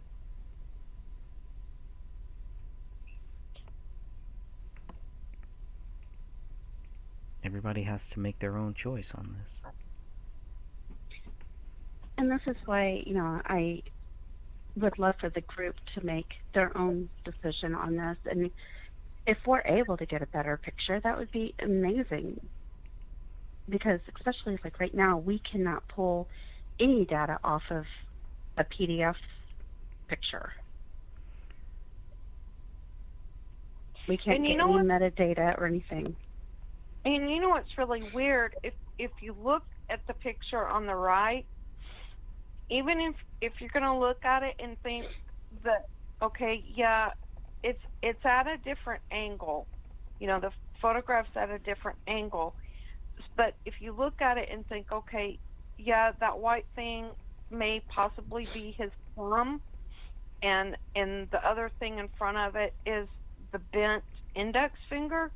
But the only problem that I see with that is if you look if you look at the left picture, the thumb is on the outside of the index finger, and the index finger is more to the right.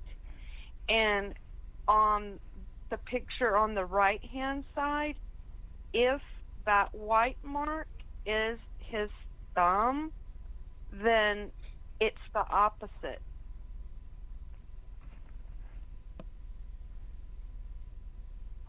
Because And, that and you can tell by the knuckles too, where the one on the right goes up to the last knuckle or the first knuckle, whichever one you want to call it. It's almost up to that knuckle when the other one is down to the second knuckle.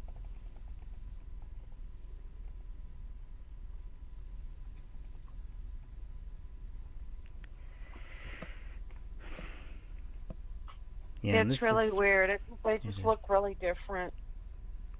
Yeah, they're different. They can't be different. They have to be the same. How does it make sense that they're different? They can't be different. Well, because they wanted the one on the left to be staged to look like he had pulled the trigger on the gun. So they kind of Or make the the little hand. trigger, but it's not even the trigger finger. Well, no, it is. It is, I guess. Well, because I'm not used to my left hand, but yeah, I guess. I mean, it's a weird you hand mind sign. me- Go ahead. Do you mind if I post this to the group and ask for their opinion? No, I don't mind at all. No. I mean, I know we had, when the image first came out, it was a big deal, and I got a lot of flack because I wouldn't share the image, because I didn't really think that we should share it, and it's a weird spot to be in because it's if I hadn't seen it, I would want to see it too, and it's just a weird thing. So I don't know.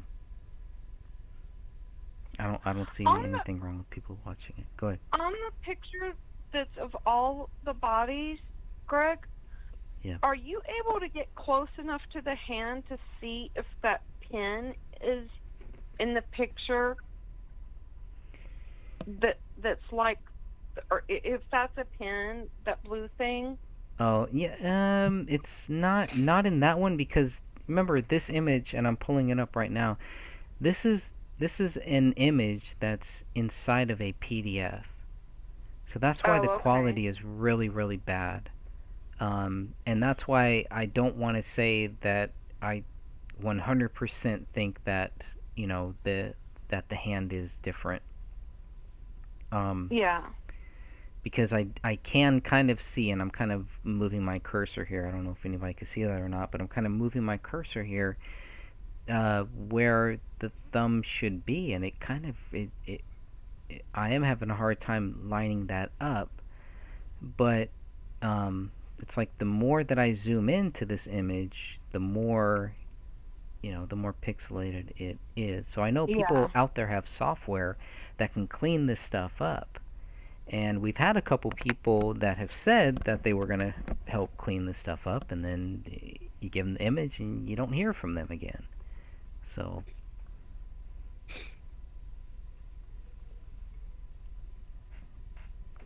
it's kind of like you're damned if you do and you're damned if you don't. There is no good answer. And I just added that in the comment section that we do not have a better quality photo.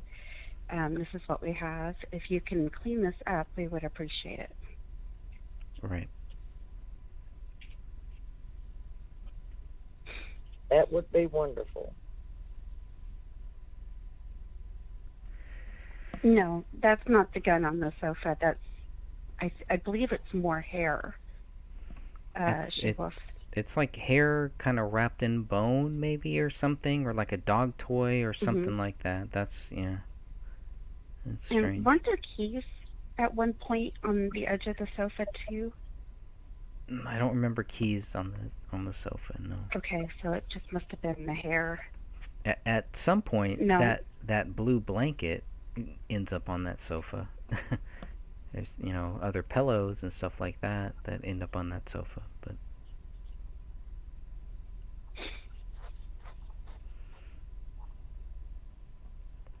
That's a whole nother issue there. Anything else on that?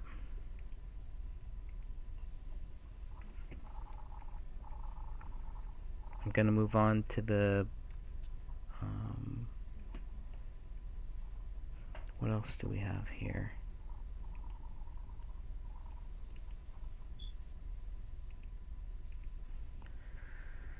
Let's see. I should probably check the chat room. Probably missing some of the greatest chats right now. They were. Well, she was talking about a ghost, and I'm like, I have no clue what you're talking about. The ghost is really messing with the chat. Yeah, because she had gotten, there was at some point where she couldn't see some other member, and there was just some weird things that were happening where people couldn't see each other. They were getting kicked out of the chat. It was just a weird kind of thing. So she would have had to create like a second Google account in order to just comment, and you can just tell, that kind of gives you a clue about what we are dealing with here. Just trying to make a YouTube video, just trying to get regular people to talk about this stuff, and apparently there's some issue with that. And that's okay. I mean, that's not going to stop us. If people think that that's going to stop us, it's not going to happen. And we've come way too far. There's way too much stuff. There's way too many things that show that this is not a double murder-suicide. It's just not the case. So, anyways, let's see about some of these other ones. Okay, and Abigail. We don't know the entrance wound or the entrance for David's gunshot wound. We just know the exit, which was the left side. We're assuming that he shot himself on the right side. Right. But it did exit in the left parietal region. Yeah. And the gun was on the left side, was down there. Right. So we're just assuming when we say that it was through the right. Well, yeah. I mean, we don't really know, but I don't believe it was through the left, right? No, it wasn't. So we know where the exit is. So obviously, based on that, looking at this photo, you can kind of tell where the entrance would have been, where it could have been, just because they didn't find one. I don't know. Well, and they have ways of doing that to determine that, so I don't know why they didn't do it. Because they can use things to line up, what the trajectory was. I mean, I know his head wasn't fully intact, but they do have ways of figuring that out. But I mean, it's just like they said they couldn't get prints on him, and that's ridiculous because they have ways of getting prints off of mummified fingers too. So they just didn't do that either. Yeah.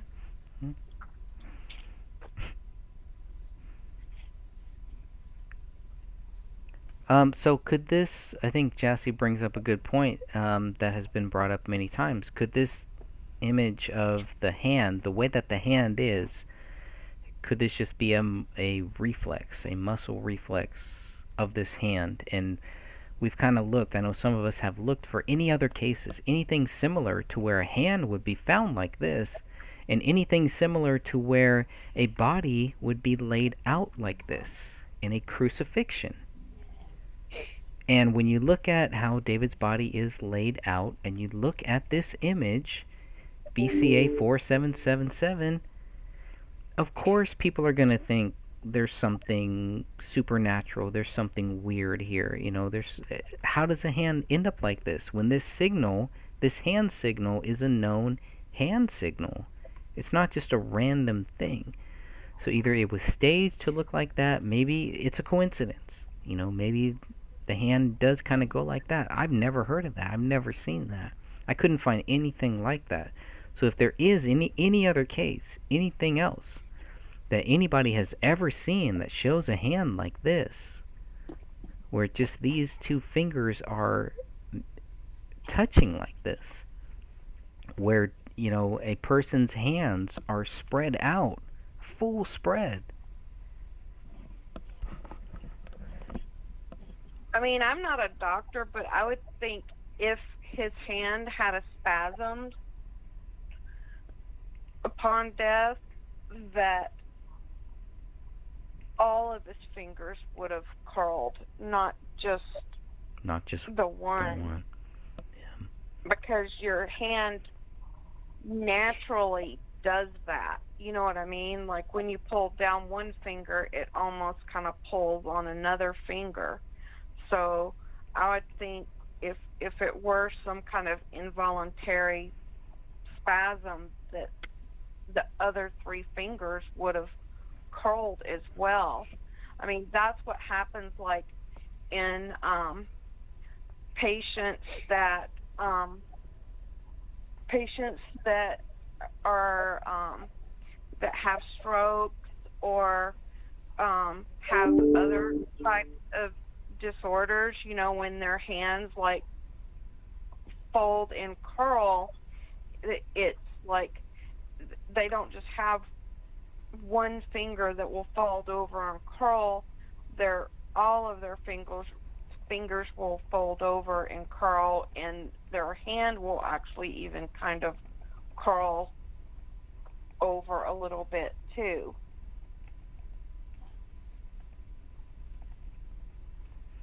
So it's just strange that just that one finger just decided to do that.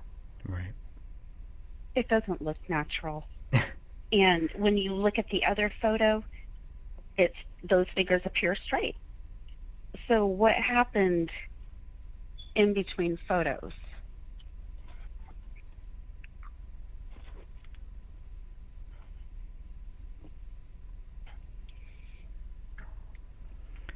Anything else on that? And Go ahead. and the other thing, like I just want to reiterate, is if his hand spasmed when he shot himself, and the gun should have still been in his hand, with his fingers being the way they are, the gun should have still been in his hand, not fallen out. His hand wouldn't have gone back into that position if his hand opened and dropped the weapon, and then that one finger just curled back to the trigger position. Yep.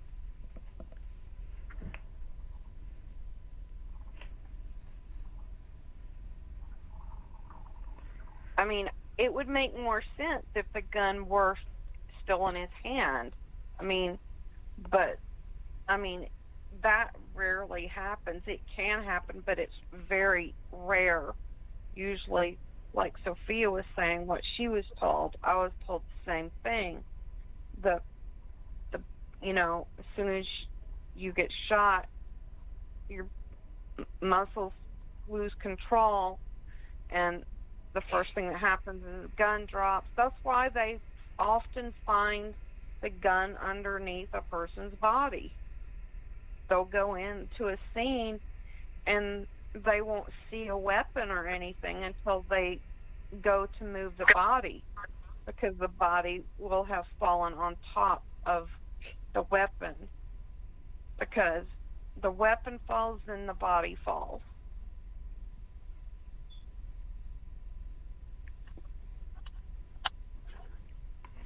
Yeah, and how does a person shoot himself and then his hands end up like this? This is so crazy. It's staged. It's all crazy. staged.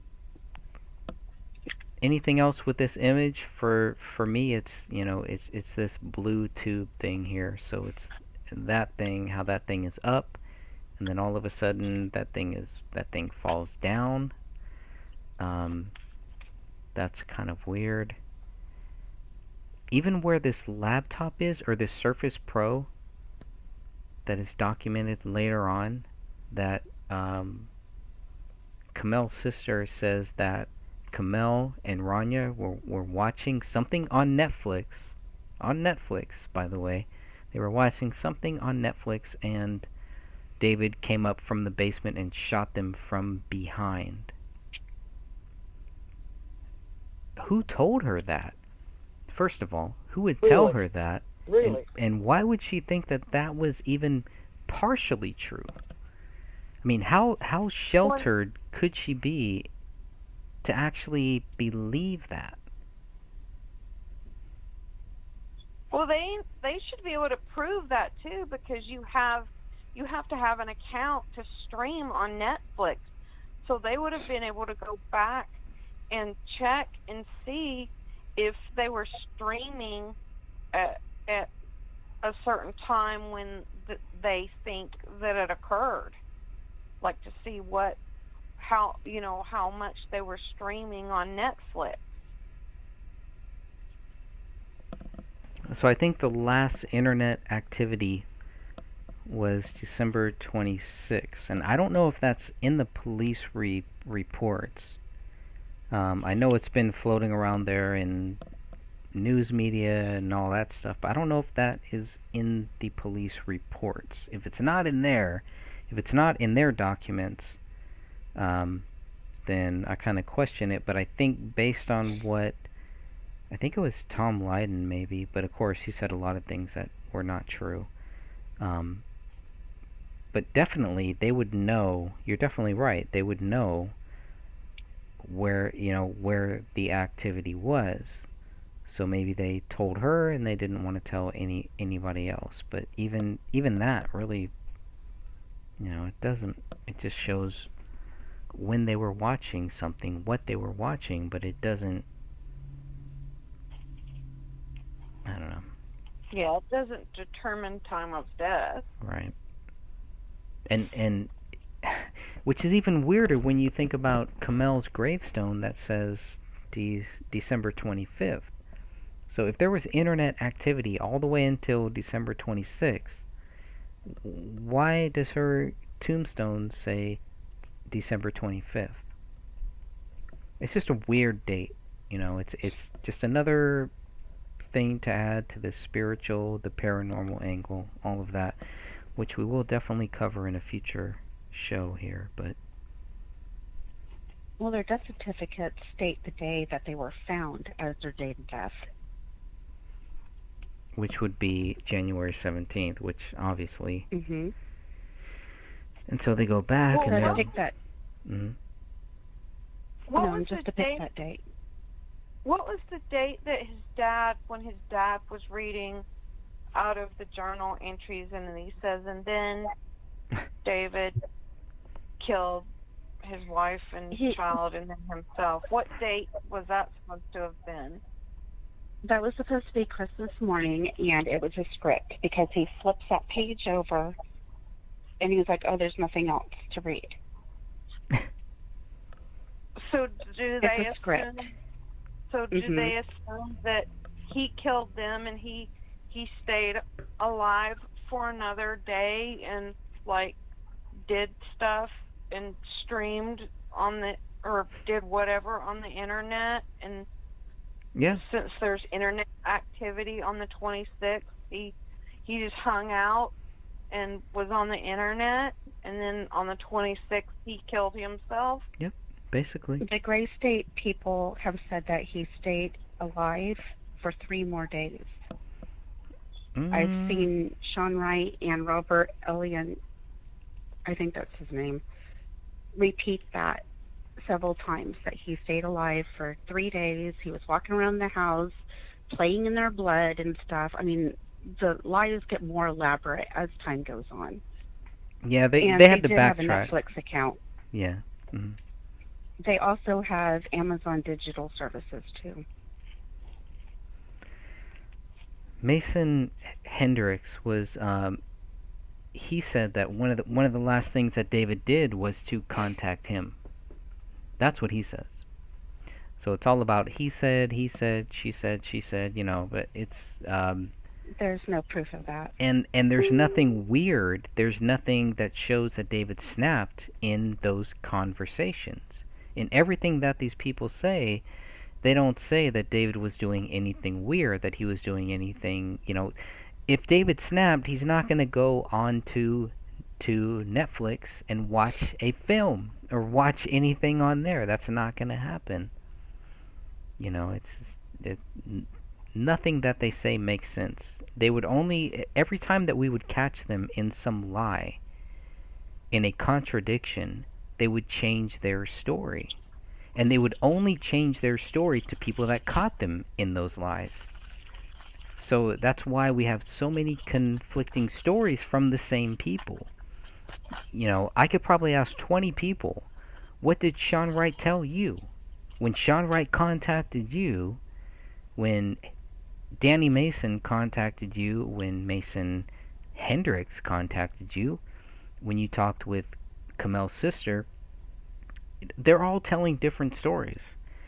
Now, I think Kamel's sister is a little bit different because I do think that she just kind of went with whatever they were saying. I think it was only after Eric Nelson's film that's when Kamel's sister actually realized that these guys were full of crap. Up until that point, I do think she kind of was giving them the benefit of the doubt, and she was following whatever they were saying. A lot of the stuff that they were telling me, she was repeating that stuff separately. So they had to have been telling her that. If it was the Apple Valley telling her that, that's a whole nother thing. But when I question the Apple Valley, they're telling me different things than what Sean Wright is telling me, than what Mason Hendricks is telling me. So who do you think I'm gonna I'm not gonna believe Hendricks or Sean Wright over the Apple Valley. Even though I have issues with the Apple Valley, I'm still gonna take their word over those two goons. Definitely. Mhm. Always. Well, and the other weird thing is, okay, so he was supposed to have stayed alive for another 3 days with the curtains wide open. He left the curtains wide open and didn't think anything about that. He didn't think, oh, I better close the curtains because I have my wife and child that I've murdered laying on the floor, so I might should close the curtains. He just left those wide open while he went around doing all the weird crap he was supposed to have been doing. Okay, that makes real sense. Yep.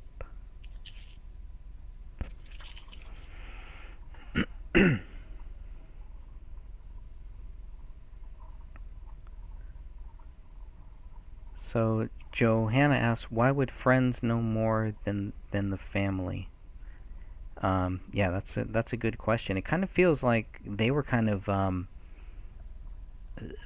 some of the friends were feeding the answers to the family, and I don't know. I mean, you kind of okay. Here's the Crowley side of the family. I know Dan has talked about the other side, Kamel's side. The Crowley side of the family, David's sister is not in this documentary.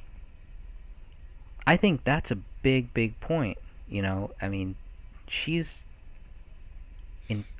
talking to David's wife. They're going back and forth, blah blah blah. And she's not in this film.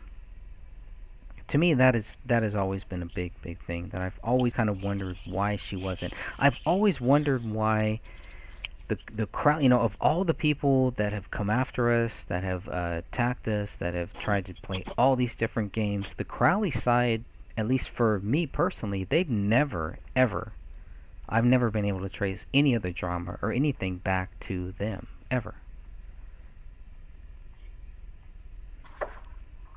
I I must say that this is Dan. I must say that Dan Crowley Jr. was very pleasant on an email that he sent to me thanking me for my donation to the GoFundMe. $15. He said, "Thank you. We're going to put this toward much needed medical bills for Nyla." And he was very pleasant. That was the only interaction I had with him.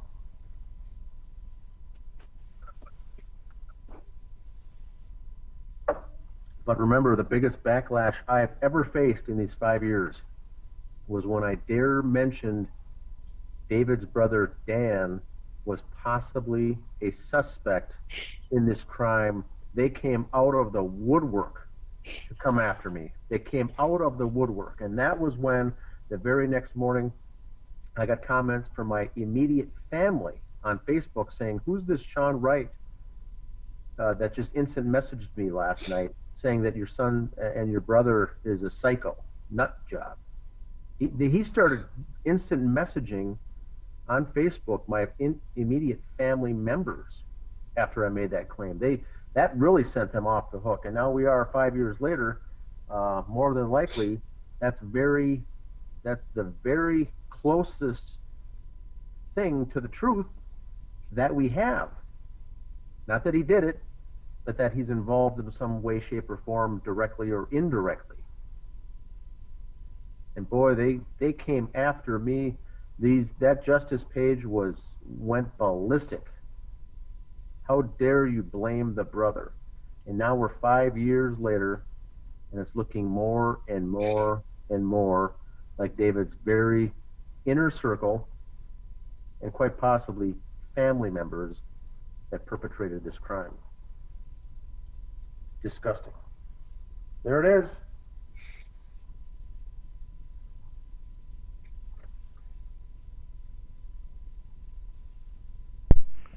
And so all of that money, whenever they raise, what was it, 8,000?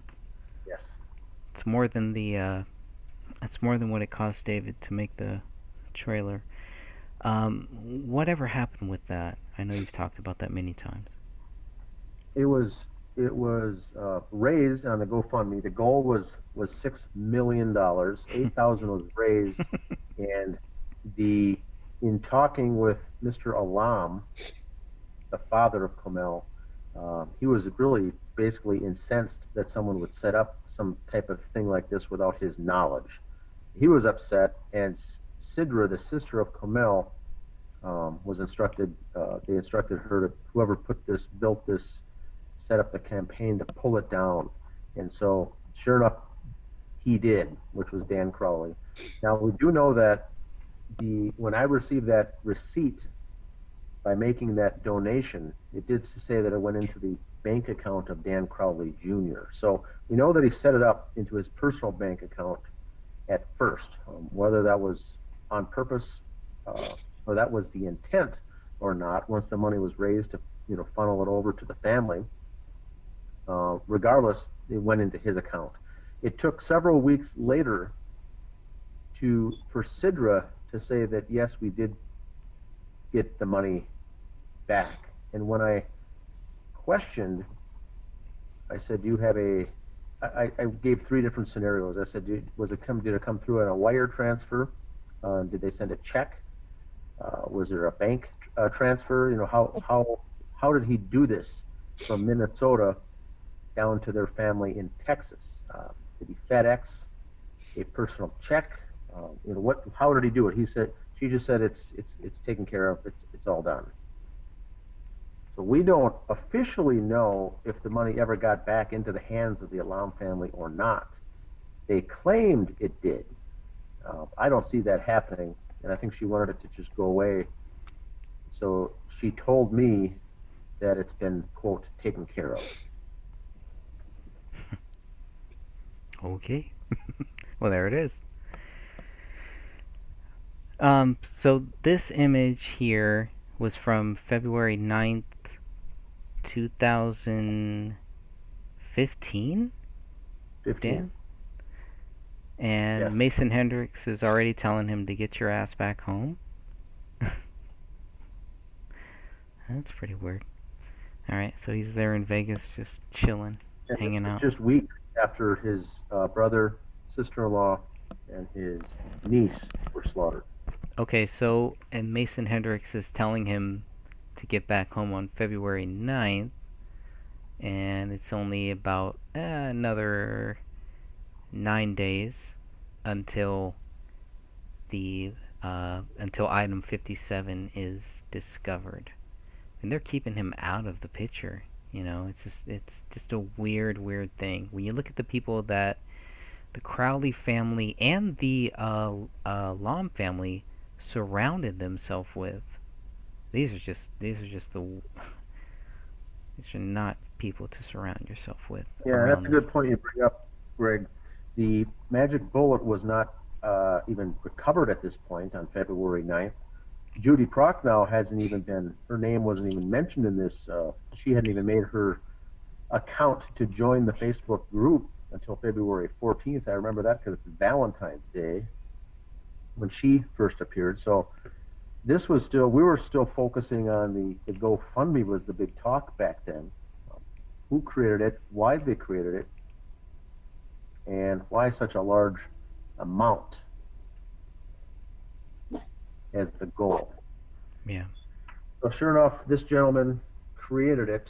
We also know that Dan would have known Kamel, because it's his brother's wife, and would have known Rania a little bit because for visiting the family was from, but the extended family, the parents lived in Texas. So Anjum and Nyla living in Texas. They came to Minnesota, I think, once or twice to visit. Once upon, I think, Komel's graduation from college or her master's degree, and once for something else. And so Dan Crowley Jr. may have run into the mother a maximum of twice. And so would have known her in passing, maybe an introduction. But he was quick to set up a GoFundMe to collect money for the medical bills of this woman he did not even know, and set up the bank account with his personal bank account and routing information on the GoFundMe. Very strange behavior to raise money for someone that he does not know, unless it's just a coincidentally a very nice thing. He was just very nice, very polite, very caring. Very caring, yes. So, in your opinion, do you think that money would have been used to go towards him or towards funding the movie that they were? I think go towards funding the movie and the project to move forward. Every that would have helped for these guys. You're talking about the $6 million? What would have been raised, and maybe you got to think in the mind of a criminal. He wants to set up a GoFundMe, and he sets $6 million, thinking, well, there's no way we're going to raise that. But even if we raise between 1 and 5, up to $1 million or something, that would be plausible in his head, and then they can plow that money back into the Gray State Project, and at the same time pay off the, repocket the money that one could argue that he used to pay the hitman. If one wanted to argue that, he could recoup some of that because that was out-of-pocket money. Someone was paid to carry out the commission of the crimes, and the only family that had any money was the Crowleys. Sean Wright didn't have any money. He was waiting for the Rise to be released and available for purchase. Right. That didn't go too well when he went online, David Crowley, and says, I'm going to give it away for free. Right. Annie August Mason didn't have any funds. And so, neither did Mason Hendricks, who's struggling career as running a photography business. And Crowley Jr. was running, training and cross-training as a personal trainer, kind of odd jobs in between his two DWI arrests. So So they didn't have a lot of money or cash, and they thought this would be a good way to swing it while making ourselves look as caring individuals, shed ourselves in a good light, because I think back then they were still thinking that they would have been, possible. I think they were still nervous about being, considered suspects. So they thought, let's wipe this away and create a medical GoFundMe to really shed us in good light. And at the same time, possibly make some money that we could use to go into production and finish this movie. I think that's why Dan Crowley Jr. was involved. That was the only connection to get that script to fall into their laps. The next of kin wouldn't have worked if Danny August Mason was so angry and said and thought to himself, "I want to kill David Crowley." He couldn't benefit because he wasn't a beneficiary on the will, the life insurance policy, the business, nothing. He wasn't connected at all. Mason Hendricks, same way. Sean Wright, same way. And I think that's how they got Dan Crowley Jr. in the mix, because they say, look, if you kill David, the only way that script falls into anyone else's lap is if you kill the remaining heirs to the asset, which required them to kill Comel, was probably not even part of the plan, and Rania. So they had to kill all three to make that script fall back into the Crowley family, whether it's the father, Dan Sr., or the mother, Kate. But Dan Jr. was working very closely with the father on all of this, wanting to move forward. We already have evidence that Dan Crowley Sr. was interested in this because he wanted the rights to the script, and he's moving forward with registering some of this stuff with the project. Dan Crowley Jr., I don't think had any interest in the movie or the production, but he was quickly making fast friends with these other guys if he could use the money, the angle of the cash, and the fact that he was next of kin to some extent, that they would be able to get that script and move forward. So he was kind of used, I think, and manipulated and compromised because that was the only way Danny Mason was going to be able to move forward with this movie, or the script, which that script had a value of $30 million. They went and pitched it to other producers in Hollywood that weren't as good, even smaller budget. I've said this before. I said, I think that he'd be happy if someone would have offered him $15 million just to get the thing out there, because these guys were looking to get rich and make money. They were not into getting out this message like David Crowley was. So I think they had to ensnare Dan Jr. in this whole mix, because he had both the cash and his father, and they were next of kin to make that script fall right into their lap. That the only way the only way this was going to be successful is if you kill all the members of the family. Then you don't get into who's on the will, who's the beneficiaries, or anything else, because it's going to drop to next of kin and it's going to fall right into their laps anyway. So that's how I think, personally, how this whole came to be. I don't think Dan Crowley was involved in the killings, but he had the cash, the wherewithal to pay people that had the motive both to want him dead and the motive to want cash, which is Sean Wright and Danny August Mason, and to some extent, potentially Eric Sayward, who was struggling without cash, had a criminal record, and there was a warrant out for arrest when this all took place. And he has a long history of violent behavior. So you can kind of put the pieces together of how all this was orchestrated. And I think Dan Crowley Sr., once he found out what really happened with the $50,000 and the script and the plans, he thought, boy, I could possibly benefit now if this script stays in our family. I'm not going to turn in my son for the fraud at the bank. I don't want to lose both sons. I'll go along with the narrative, put my head down, and shake my head yes to whatever they ask, and throw my son David under the bus as a psychotic murderer in exchange for having my life go unadulterated for the rest of my life. But he's the one who's got to sleep with it. And I think that's when Kate got into the mix and she started putting this stuff together. I think that's where the fourth Crowley family member was taken out in a 7-month period.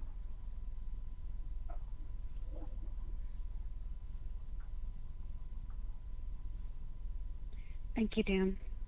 You're welcome. It's disgusting, really, is what it is. Mhm. And we want people to understand that when David went and was talking about the 30 million, he wasn't talking about an actual check that he was putting into his account. It was going towards the movie. I've seen some people say, oh, he was killed because of the funds for the movie. And that's not correct. If he was killed for the movie by people surrounding him, it wouldn't have been an instant payout for them. They would have had to get the rights for that movie and stuff. And we understand that process. That's correct, Sophia. That's a very important piece to make. That would have been the production cost expenses that would have been allotted or earmarked to produce that film.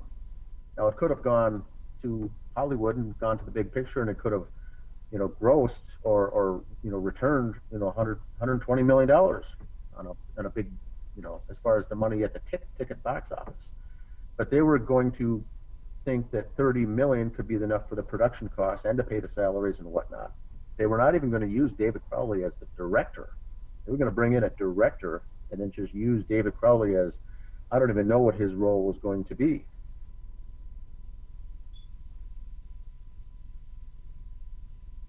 But the first thing they said is that they did not want Danny August Mason to be part of the cast at all, so they needed to get him out of there because he thought that he was the co-founder, he was the co-creator, he was given promise by David Crowley that he'd be the lead actor in this big budget Hollywood film. So the entire 3 years, from 2012 with the trailer to 2014, or even before that, 2 to 3 years, he had dollar signs in his eyes that he was promised all these things. So when David sends him a legal notice to say, sign away your rights, we're moving forward without you, he was upset. He felt betrayed.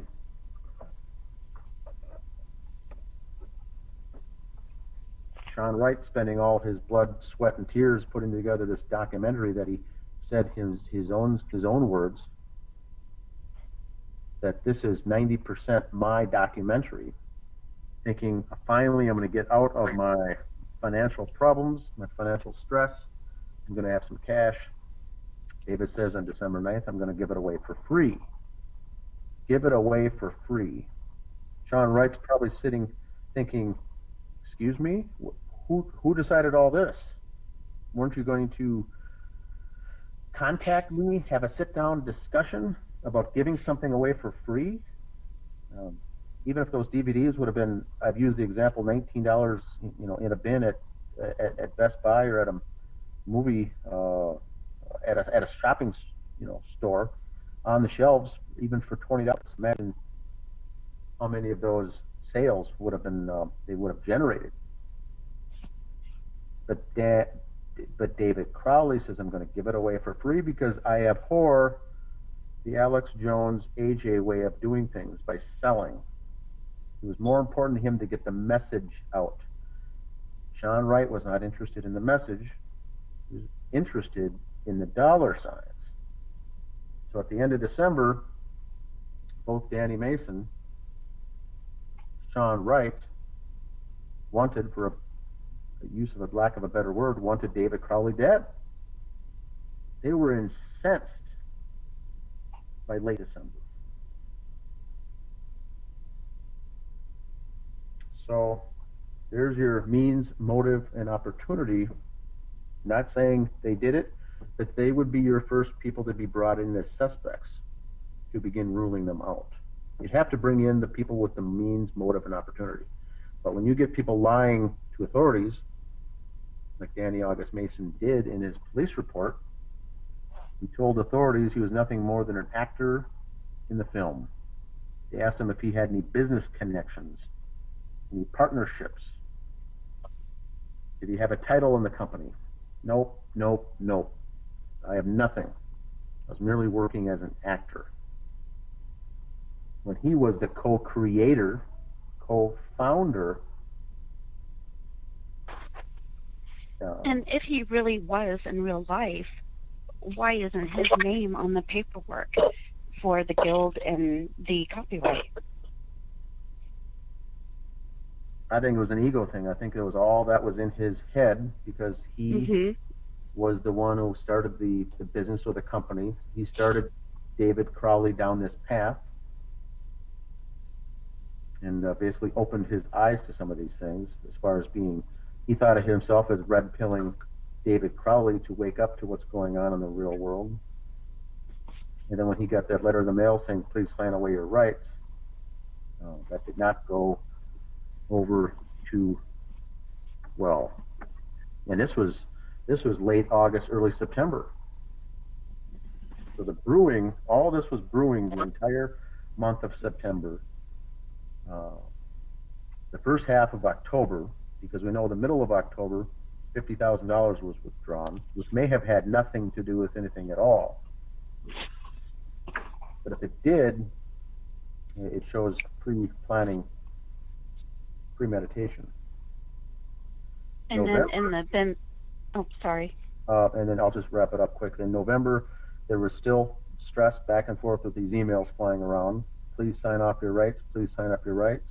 David then imposed a deadline of December 16th. He said, if you don't write off that, get that legal form to me, I'm moving forward without you. I think it was December 16th. And that's when we get the last communication from Danny August Mason trying to call, trying to reach out, trying to text, hey, give me a call, buddy, was the last text, I think. Let's touch base. I want to talk to you about this whole thing. David, by this time, says not interested. And the very next day, December 17th, David writes an email to Jason Allen, would you like to be the executive producer? We're excited about moving forward. And it all fits together.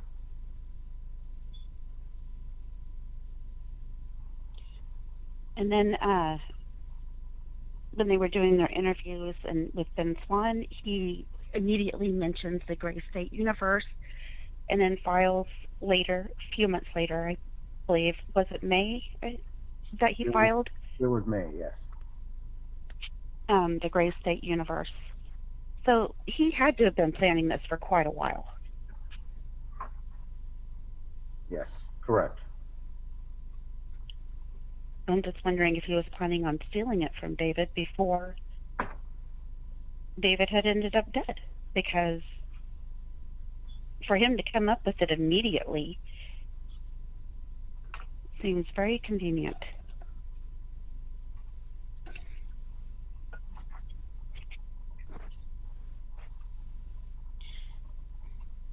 I'd like to say hi to everybody in the chat. We're up to 45, 46 people. This is amazing.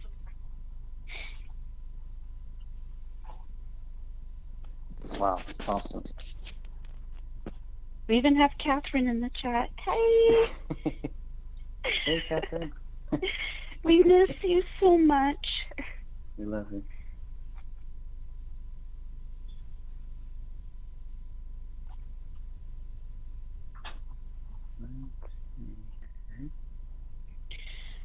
Oh, anything else off of that PowerPoint that we need to go over? I think that's I think we covered a lot. Can you guys still hear me here? I'm trying to go here on my backup stream.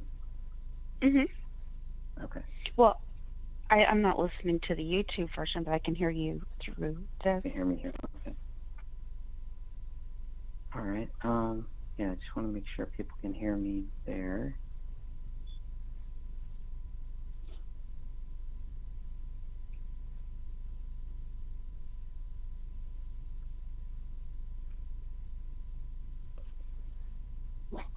Hopefully you can. I'm gonna try to see. Let me see what's on the YouTube. Okay, you can see that. See that. Hope you can see the. I pulled up the agenda here, so maybe in a few seconds you'll be able to see that.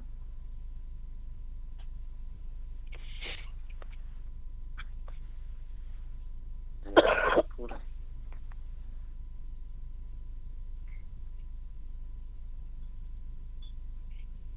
Like you can.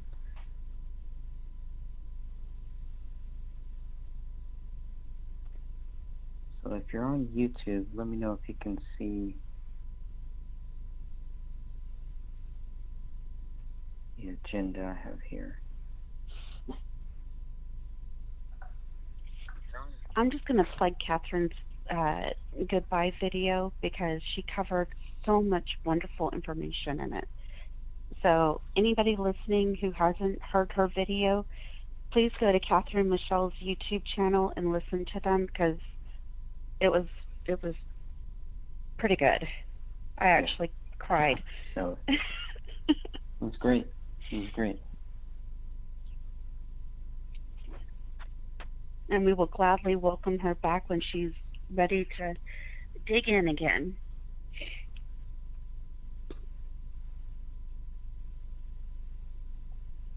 And she's done so much for us. You know, I can't thank her enough.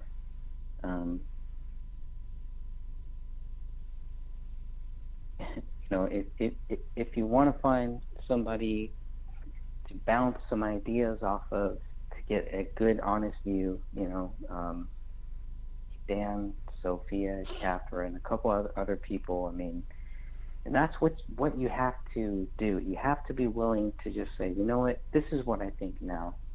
You know, help me understand what I'm not seeing. Show me some other views, even if we don't agree.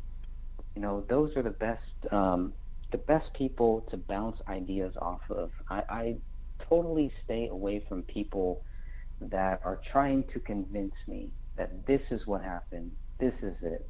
You know, I got the answer, here's what happened, go with this, you guys can get this done, you know.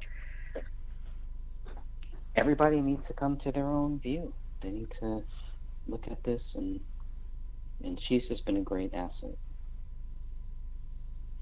Absolutely. I know the other night when we were going back and forth, gosh, what was it? We were talking about something, and I told her, I was like, hey, let's just brainstorm. Let's work this through. Let's get through it. We can do this. It's okay not to agree with every single thing, but, I mean, we can have our views and we can still brainstorm at the same time. And that's what I enjoy about the group.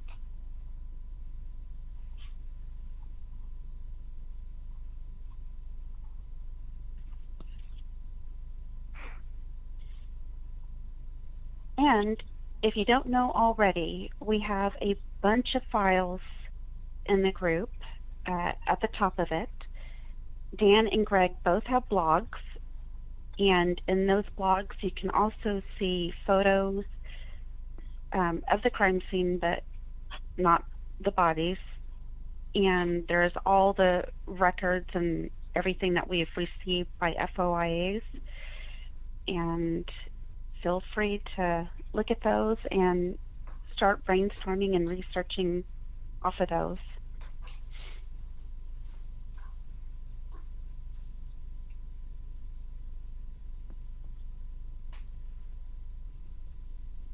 Okay. Let's see. I'm gonna go here. And Paulette had some great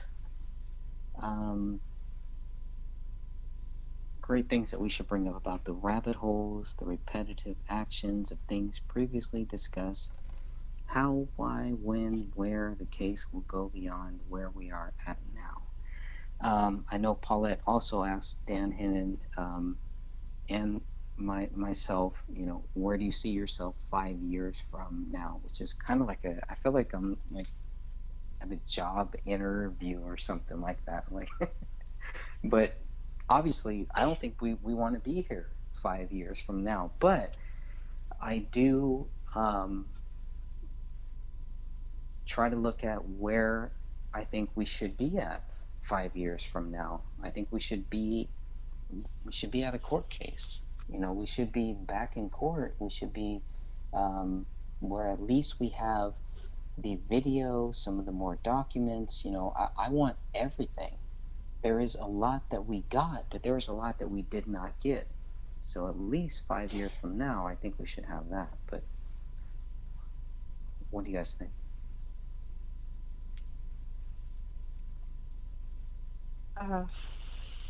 I'm hoping not to be here in 5 years discussing the same thing over and over. Over and over again. We're on a 5-year replay. Just, yeah. It's 10 years. Let's play the 5-year thing. No, I'm hoping that the docuseries will have been produced and that we have a chance to have it reopened, or that we officially find somebody to do an exclusive story and blow Apple Valley and the BCA out of the water for evidence tampering and crime scene staging. But we'll see.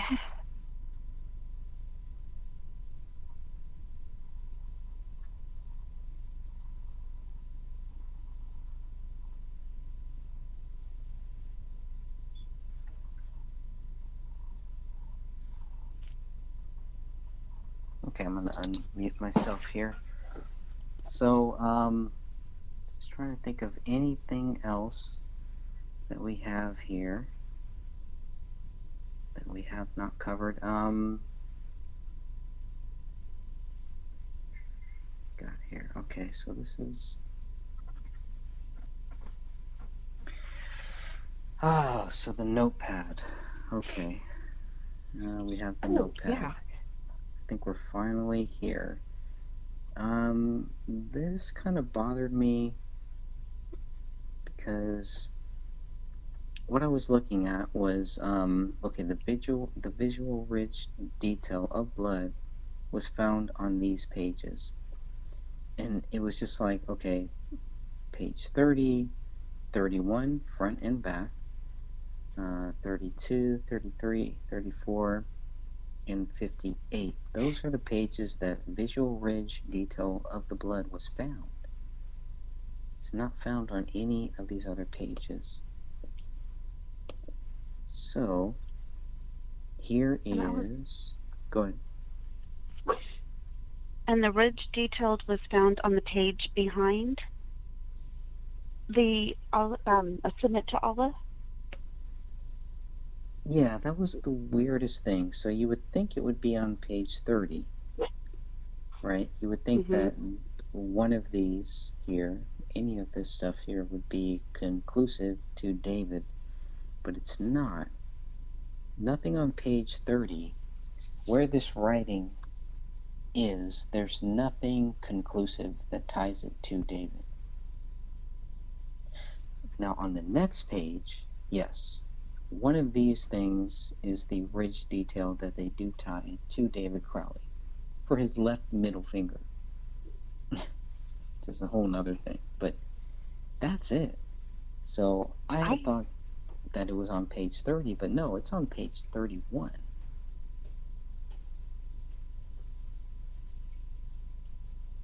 And you'll notice, 41A-30B means the backside.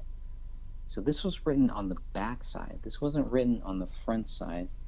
And so looking at this, and I want to get your guys' views on this one here, because looking at this, it's more proof of a stage scene. What you have here is this blood that's just on these pages that are flipped. The pages are flipped, and when I looked at it, I was like, wait a minute, it looks like they're almost, it's on the front side, it's on the front side, it's on the back side. it was just the way that everything is labeled, the way that that it's documented. It just seems staged. It's almost as if they're flipping from the back side to the front side. I don't know. That's what I first thought, but looking at it closer, if the only ridge detail that they can conclusively show is on page 31, let me go back to that. Page 31, so we have here one more. Okay, so we have 30 and then page 31. You know, this is it. They don't even have proof that David wrote this. You know, they don't have proof that David's fingerprints, his bloody fingerprints, are on page 30 where this was written. I mean, I had at least thought that they would have something that would show that these ridge details, I mean, there's some good ridge detail stuff here. If I can zoom in here. There's some good ridge detail in the upper left corner. There's some good ridge detail next to Allah, and none of that is tied to David. The only thing that is tied to David is on the next page. And since they're flipping from 41A 30 on the back side, and then writing, you know, and there's blood on 31. Okay, so let's look at that, because what you have here is where they're going back. So this isn't like they're going, okay, he's writing this, he's writing that. No, this is going backwards. They're flipping, this is my view, they're flipping backwards from page 58. They're starting from the back. The blood starts from page 58, goes to 37, 36, 35, 34, 33, 32, 31, and ends up on page 30. There's no way, according to what their theory is, that David wrote this wording on page 30. There's no reason for me to think that David is going to write this on page 30 and then flip to 31, 32, 33, 34, and then all the way to 58. There's too much flipping in this notebook for it to not be staged. Now, you can go back and say David staged this. You know, he was flipping. He purposely chose this page. He purposely flipped halfway through this notepad to this page. But what we know is, what they say is that this was open to this page, to page 30. That means this is the last page flipped. He's flipping from the back, or somebody is flipping from the back of this notepad to page 30, purposely. That's staged. And if you look at the BCA, the huge file that Greg and I both received over a year ago, they copied the notepad and put it in that file. And you'll see that there are plenty of pages where there is room, a lot of room, to write that submit to Allah now, or whatever it's saying. So there's a very specific reason why they picked that particular page to write that. And we're flipping through the notebook to do that. There's blank pages.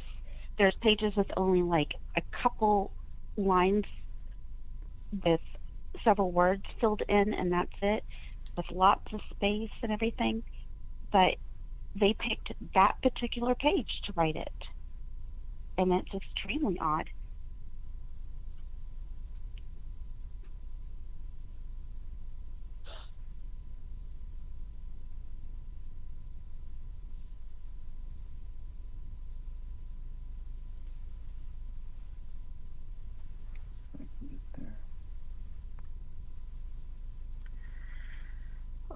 So going back to Paulette's Oh, question, you I open the think. file. Yeah.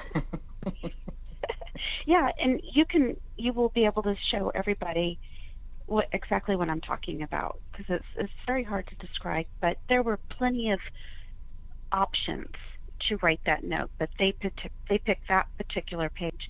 The one in front of the page that they picked is completely blank.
Was there anything else that you wanted to cover, Greg?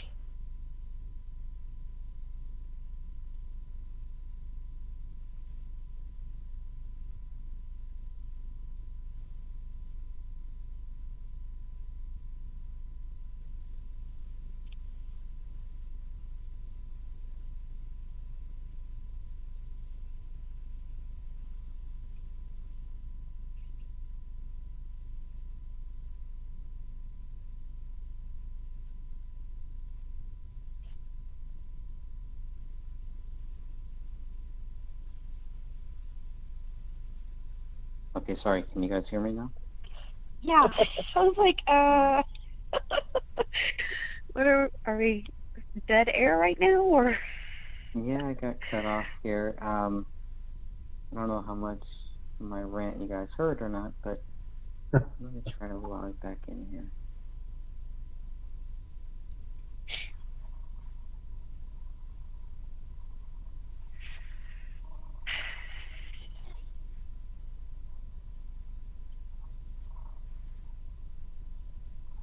All right, so tell me what you see on my screen right now. Hopefully you see.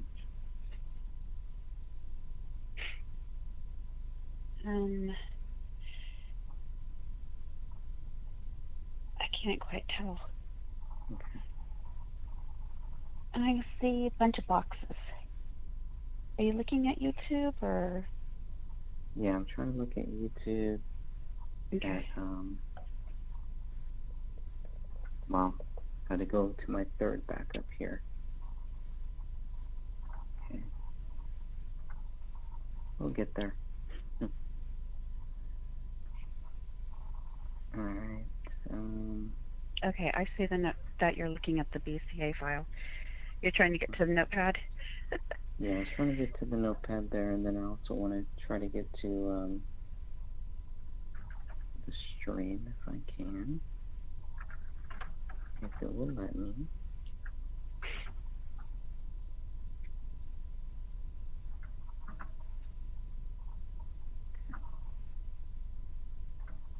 And I wanted to try to go through some of the chat. Let's get into the chat room here. So we have a lot of good things going on there. Hey guys, this is Dana. I'm going to be jumping off here. It's 11:30 my time. Okay then.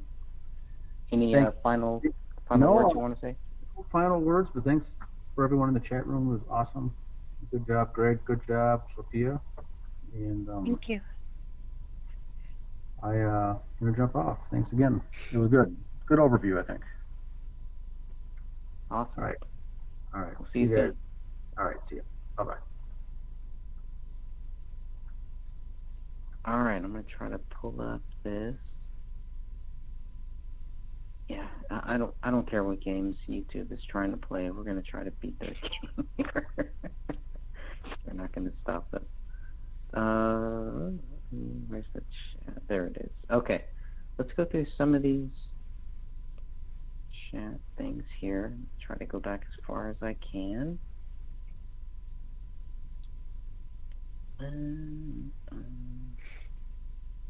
Okay. You guys hear me all right? Yes. Okay. All right.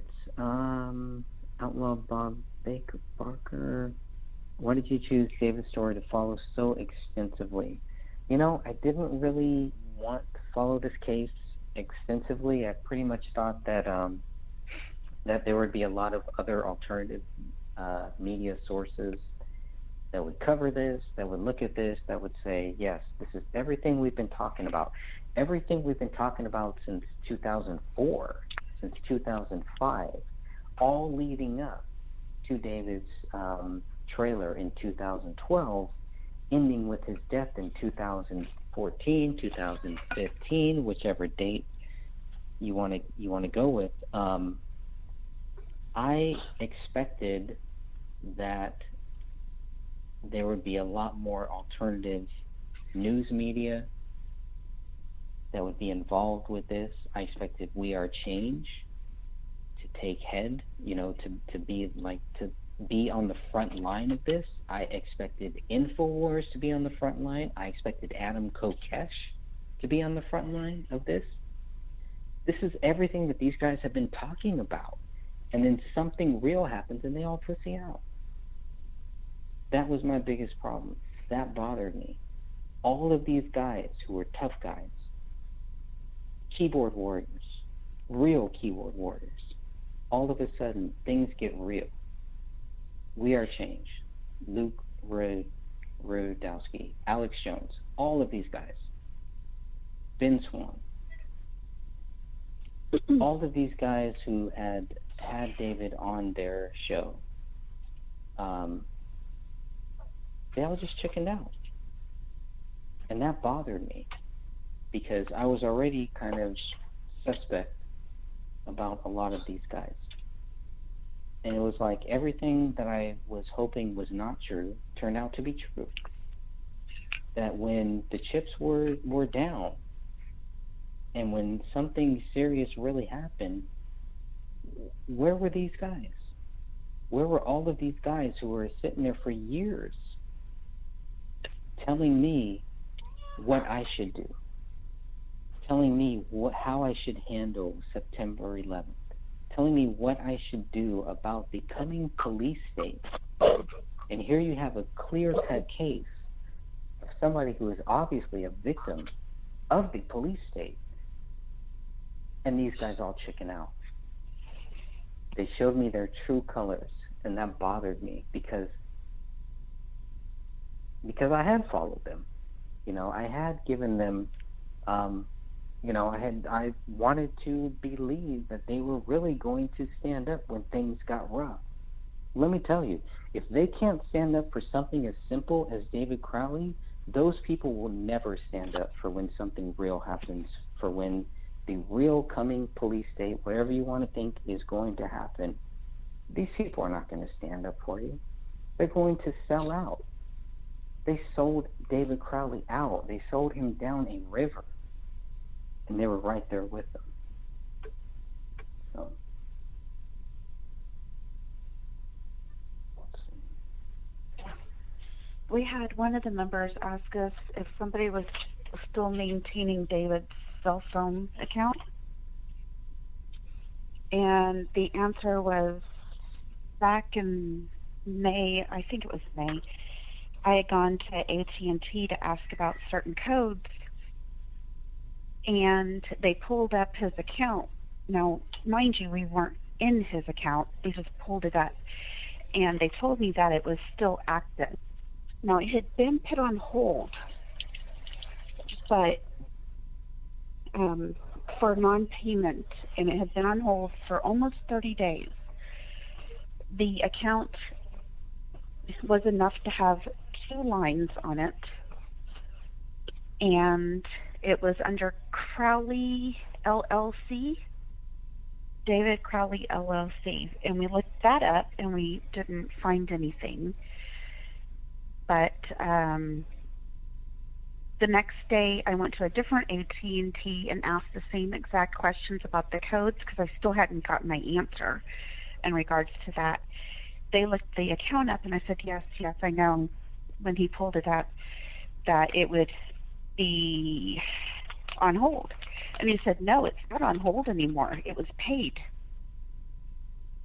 So at that time, it was active. I haven't gone back to AT&T to ask. So as of right now, I have no answer.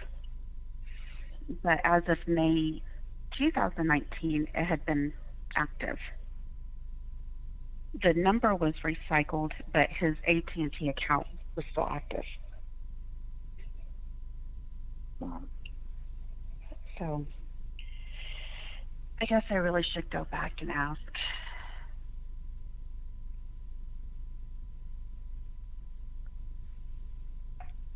Any other? Let's see here. I mean, I feel like when my stream dropped, I lost a lot of the chat. So I'm trying to go back here through the chat right now. They were saying goodbye to Dan. Okay. I was trying to answer that question, and then you were. Wow, a lot of other people's stream crashed too. Okay. Mhm. I wasn't the only one. All right. Yeah, I had to back out a couple times because I wasn't seeing the chat. Yeah, me too. It was weird.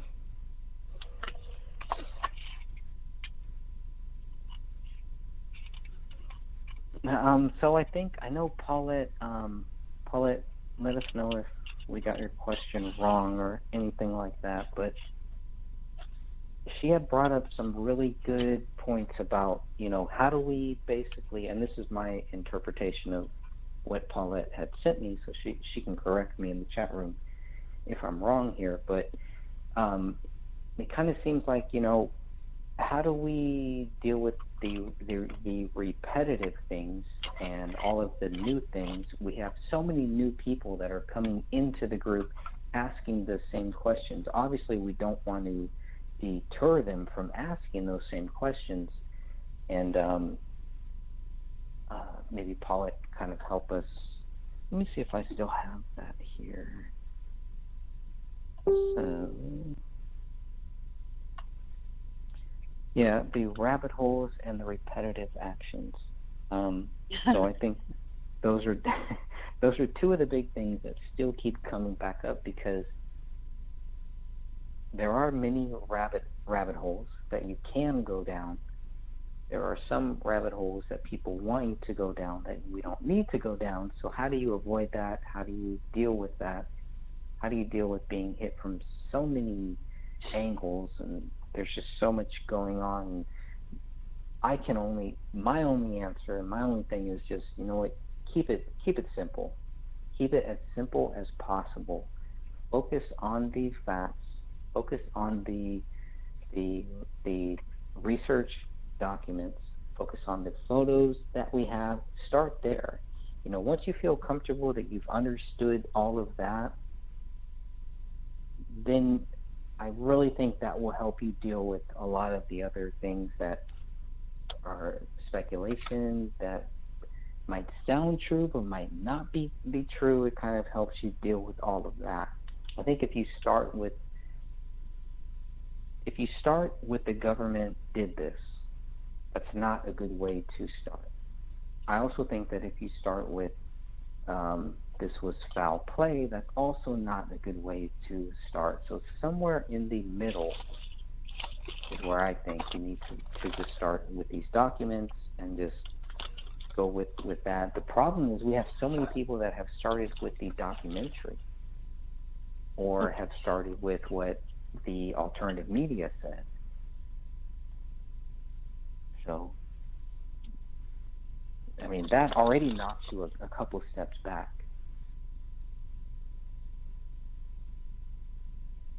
What do you think about that?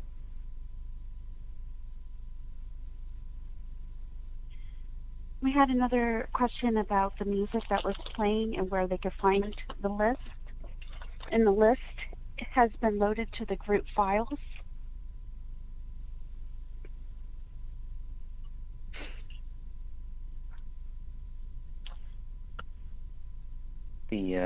Okay, let me go there.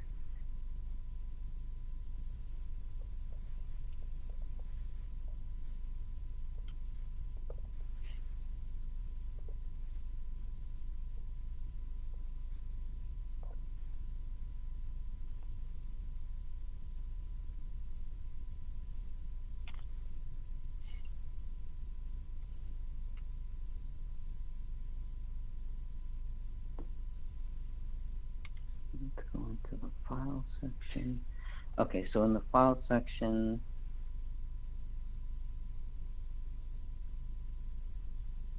the Equifax.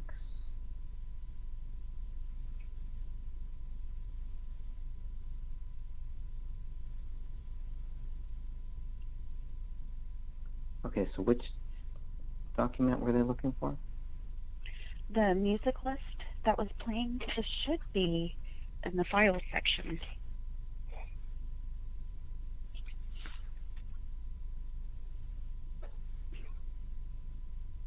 Let me see. I'm not seeing it here. What's I'm missing? I know that I had it.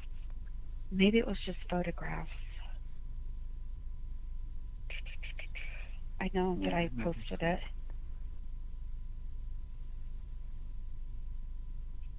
I'll look at the photos. Yeah, I'm going through the documents here. Oh, you know what? They're not sorted.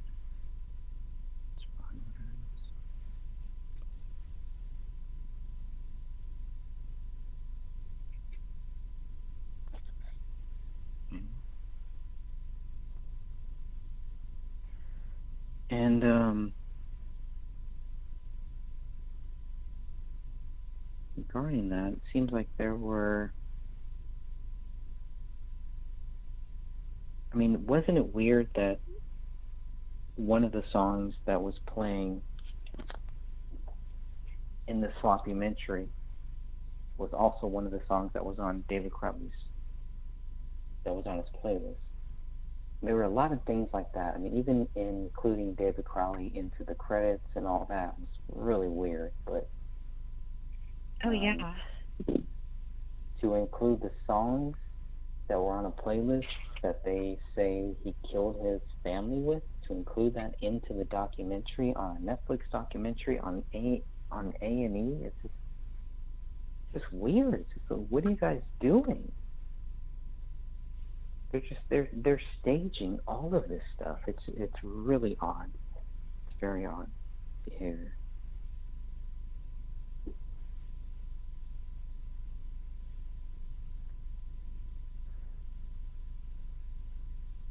So odd. I thought I had that. Where did it go?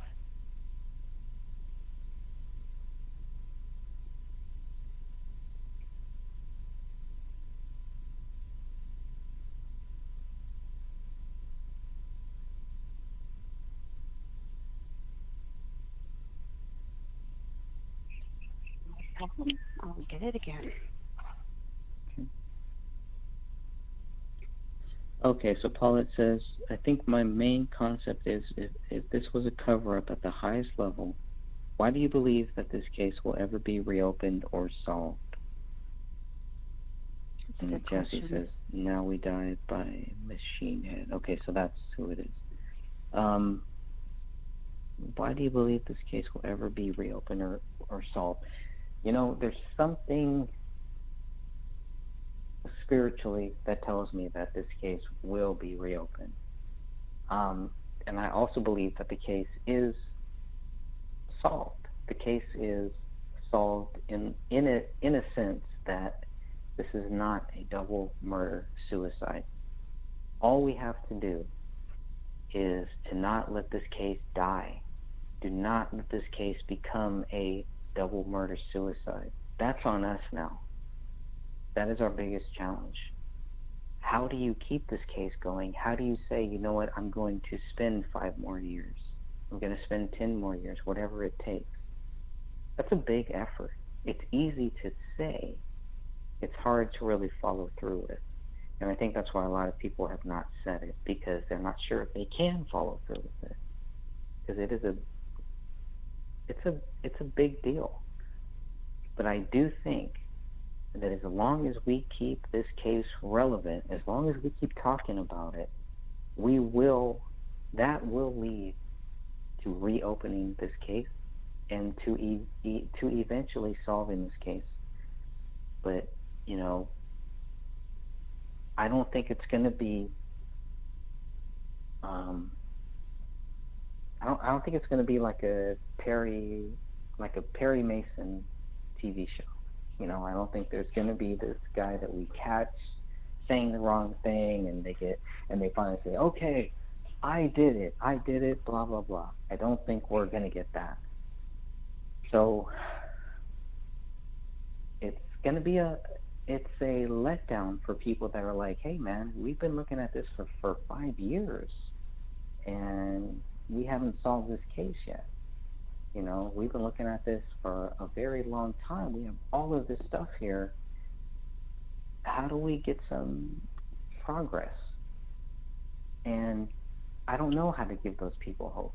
You know, I don't know how to say, hey, if we just do ABCD, boom, you know, done. It's not going to work like that. This case is very different. It's very different from any case that I've ever looked into. And that includes 911 and that includes John F. Kennedy. It's very different. It's just something very spiritual here that I feel from my own view. So I do believe that this case will be reopened one day. I don't know when. I don't know how long that's going to take. You look at the Kurt Cobain case and you look at the film Soaked in Bleach. If you watch that movie, you understand Kurt Cobain did not kill himself. He is not guilty. That is a victory. You know, that is what everybody has been looking for. It doesn't matter what a court says. It doesn't matter what the police say. It matters what the truth is. And Soaked in Bleach, after I watched that, I was 100% convinced that Kurt Cobain was not guilty. That's the response that I want. I want to get that from this case. I already feel that I have it. There's no way that they will ever tell me that David Crowley is guilty. So we've already won. We just got to keep it going. We just got to keep letting people know we've already won, because they don't know that we've already won. They don't know that this case has already been proven, that there's no way they can ever prove David Crowley guilty. That is a victory. That means that he is not guilty. The more that we talk about it, the more that we do things like we're doing right now, the more that it will show other people there is no way David Crowley is guilty. And we do have a big challenge. We do have a lot of people that want this case to just die off. We have people that come after us. We have people that come after us in weird ways, in very strange ways. But it does not matter. From a spiritual point, for me, all that matters is that we keep going and that we keep letting people know that David Crowley is not guilty. That is how we are going to win. And I do believe that if we keep doing that, it will lead to the case being reopened, or somebody else will step in and say, hey, let's take another look, or a family member will finally stand up and say, let's re-examine this. Let's look deeper into this. That's all that it takes. And the people that have been standing in our way know that. They know how little it will take, but they know who has the power to make those things happen. So they go after them. They go after them much more than they would ever come after us. That's why you see the same people circling like sharks, circling the same people trying to make sure that they are like, you guys are okay with this, you understand, do whatever you want, but just remember, David Crowley is guilty. Don't talk about it, and you'll be fine. That's like a payoff. And that's not true. And people don't like that. People don't like to be tricked. They don't like to be told what they should think and what they should not think. And that's why, just talking about this stuff has become a very big threat to some people who want to believe that David Crowley is guilty, which is fine. Believe whatever you want.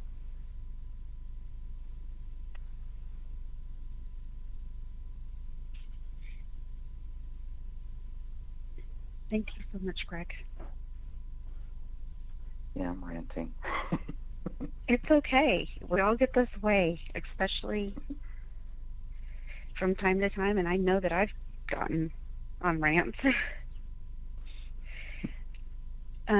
We had a member ask us about, they were watching The Rise and they could hear something in the background, and that was a copyright for the music because The Rise had been leaked to the internet, and so what it was saying jewel beats, and it was only when the music was playing. And then I wanted to let everybody know that I did upload the list just now to the group. I could have sworn I did it. I uploaded everything else. So odd. Okay.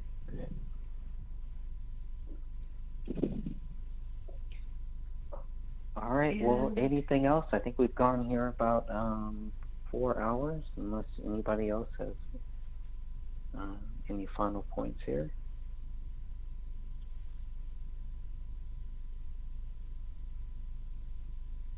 I mean, we're at I was 5 asked years. to post a link, but I can't post links in the chat, unfortunately.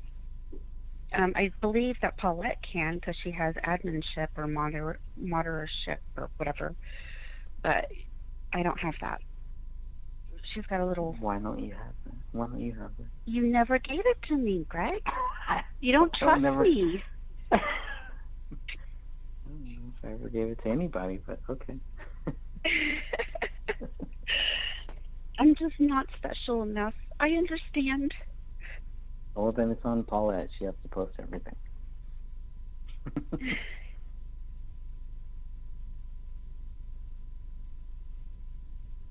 I'm just going to go through... No, I can't post any links in the comments, Paulette. But I believe that you can. I don't know if she can or not. Yes. That's why your name is blue, or that's why your name is in blue. You have the power. She has she has moderator status. How does she get that? What's up with that, Paula? Yeah, I don't have that. Oh my goodness.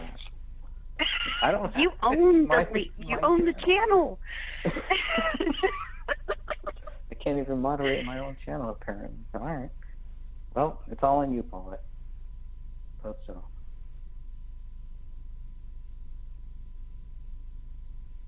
But I do have file doesn't open. Okay.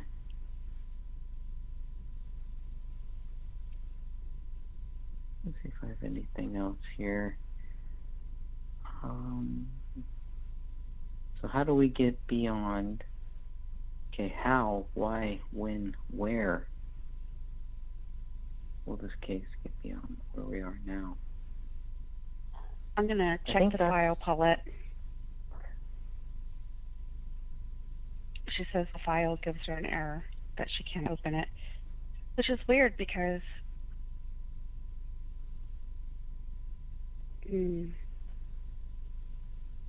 format is not supported. Okay, give me a second.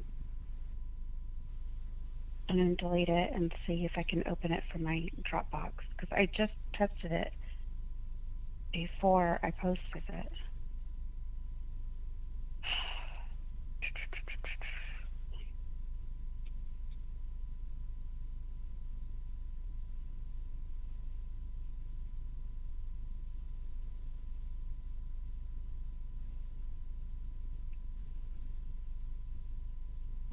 did I put it?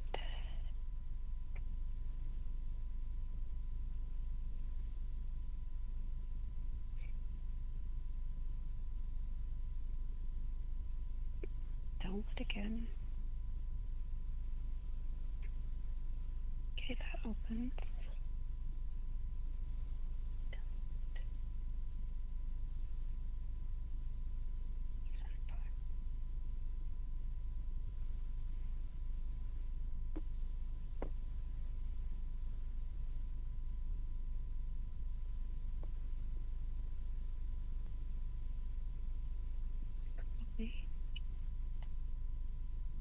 Format is not supported. Why am I able to open it in my email though? Greg, if I send you this, would you be able to do it for me, please? Yeah, what's the format? I'm gonna WPS, but I'm able to open it from my email. It's just when I get it to my Dropbox, I can't open it after that. I'm gonna send it to you in email.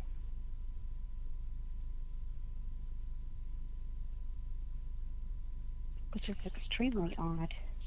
No, it's a PDF, which it should be able to open.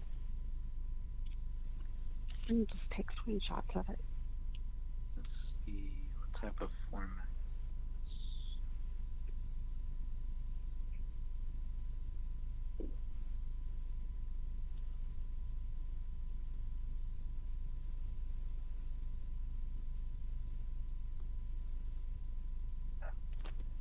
Yeah, it doesn't let me up. It's okay. I'll take screenshots of it and. Yeah, if you can share it in the Facebook group, I might be able to move to there. It's just one of the members listening tonight wanted to see the copy and they're not on Facebook.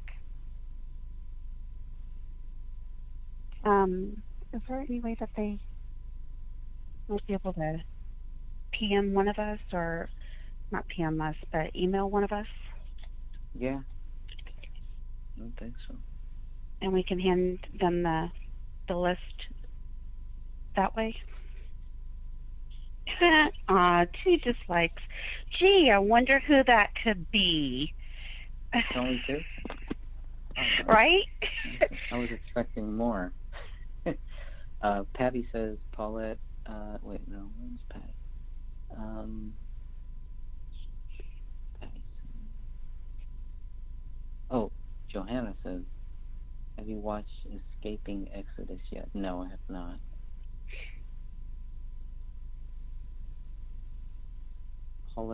Paulette, is it designated Smurfette? Okay, that's funny.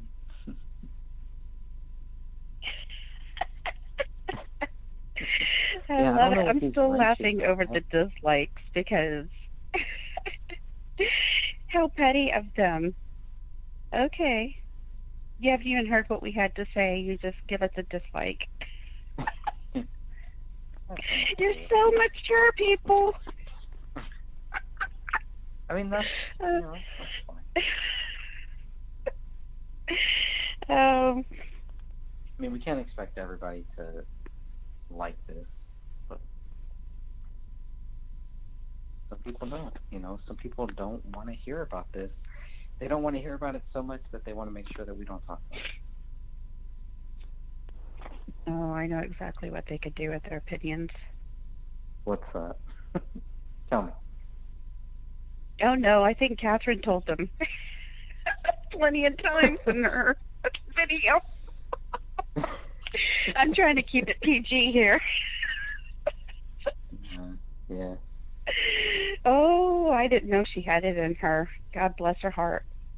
Oh, I did. I was so surprised that she yeah.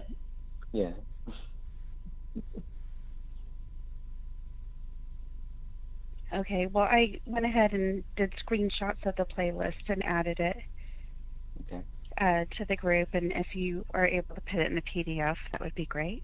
If not, then I'll just type it all out myself and we'll do our own file.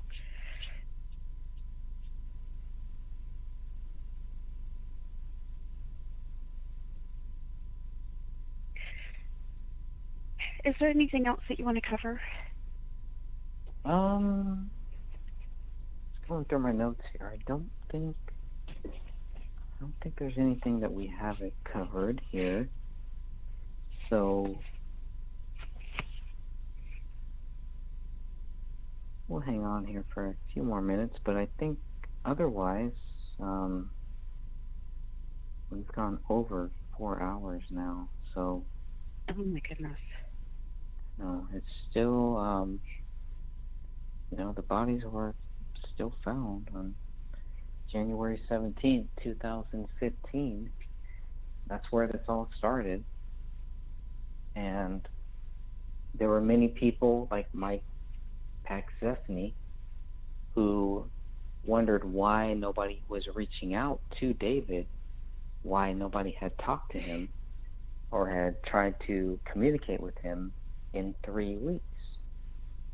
Mike Paxesny is the guy who, at least one of the people who, after learning of David's death, he had a copy of Gray State v. Rise, and he put it out there. He put it out there on YouTube, and, people started copying it and started looking at it, and that was the first big tell that there was something weird going on with this case. That was one of my big tells. It was like, okay, I know Mike because I've been on Mike's show. We've talked about other topics, and for him to just put David Crowley's film out there, even though it's a quote unquote rough cut of his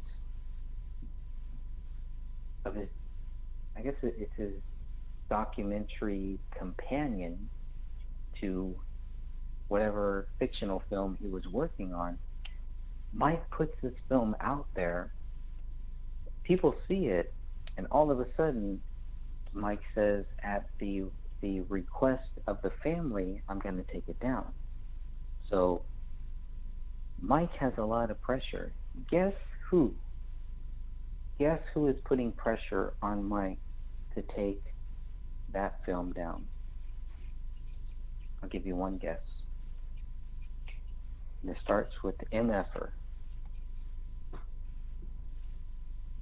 Sean Wright. Mm-hmm. So we're back there. Why is Sean Wright so involved in this case? Why does he care? Why does he care what anybody else thinks about this? Why does he contact me and care so much about me, somebody that he does not know, did not know me, to spend all this time contacting me, trying to convince me to not talk about the David Crowley case? How many other people do you think Sean Wright has contacted with the same line? I don't know. I know he told Catherine this, basically the same stuff. I think Dan also. I'm the lucky one. I haven't been contacted. Not that I would respond. Oh, no, I was contacted by the neighbor, though. I'm not going to say her name because she's like Beetlejuice, The minute she hears her name, boom, she appears. But Patty is, I think, trying to get your attention. Okay, Patty, what's up? They want to see the pyramid picture on the, I guess it's that table that with the teapot on it. Okay. All right, give me 1 second.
Alright.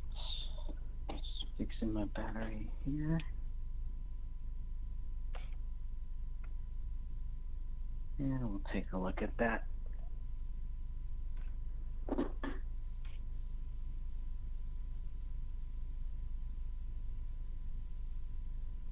so it's definitely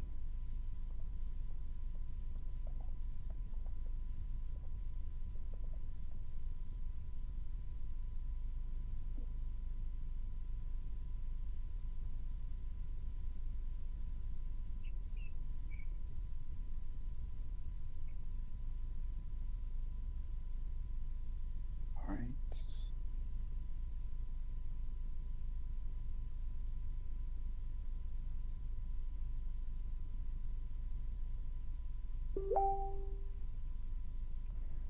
Okay, Sophia, because I'm streaming here and I can't really look at the same, I can't look at the chat room at the same time. I'm going to rely on you to relay anything in the chat room to me right now.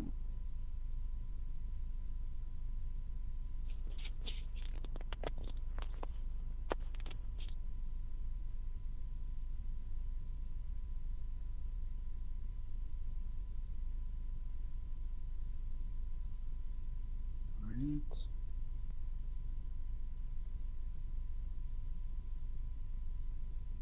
Okay, so they want to see the image of that.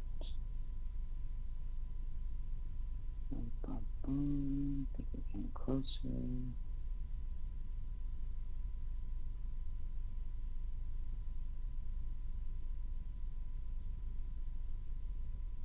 Must have passed it. Okay, I need an image number.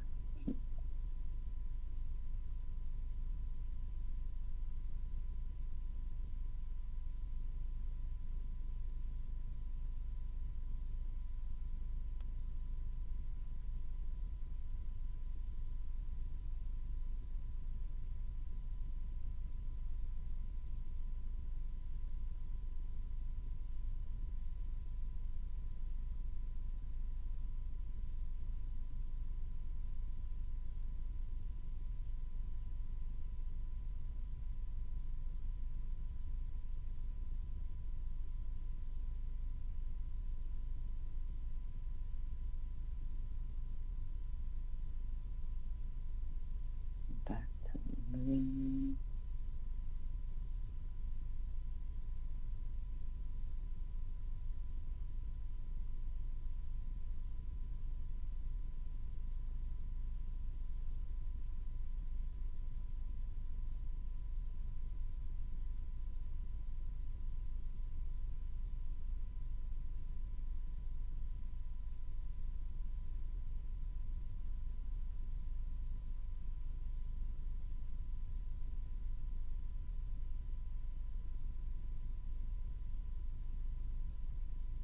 Okay. I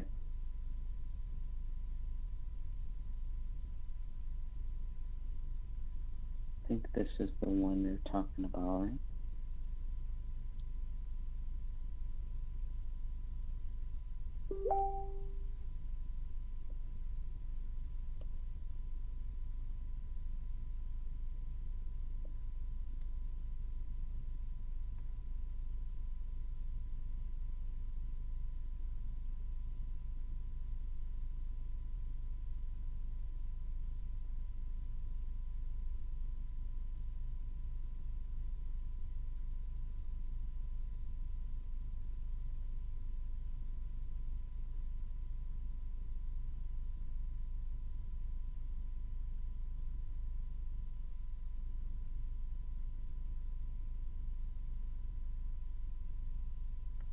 Alright, so I'm zooming in here on that image.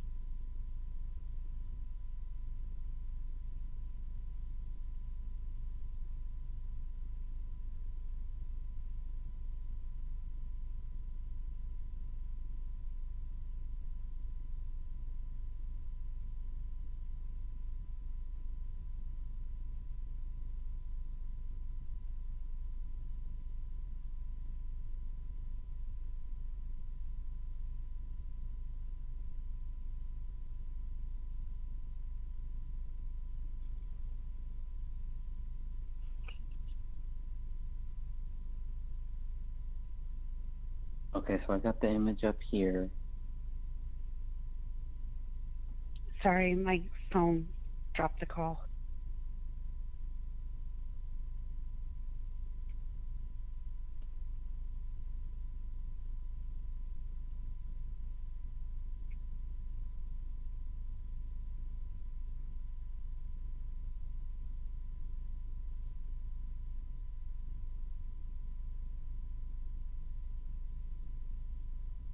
Can you hear me?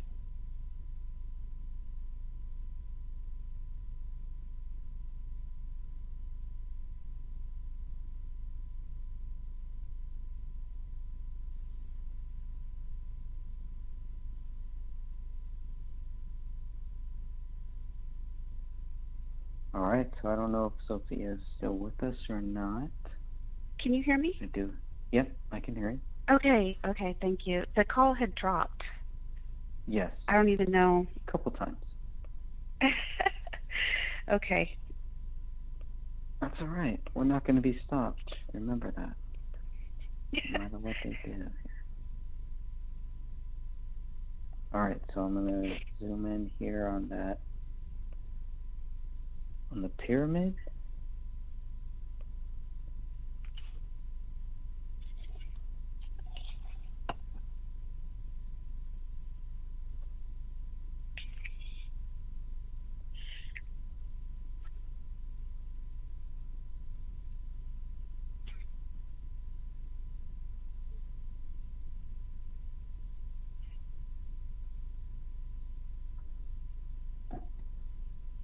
Okay, well, let me see. Let me go back to the chat here and see what's going on.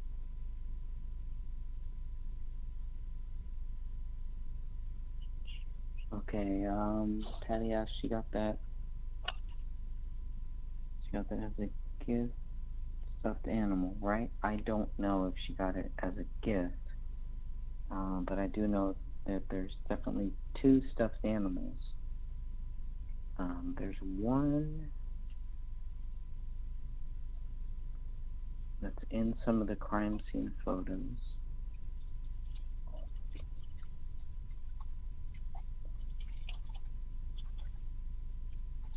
So kind of in this area here, there's a lemur there, and then all of a sudden, in this area here, the lemur ends up over there, or you can actually see it right here. So I don't know. I don't know why there's that cattail looking thing over here in this area. There's clearly a lemur, maybe over here. So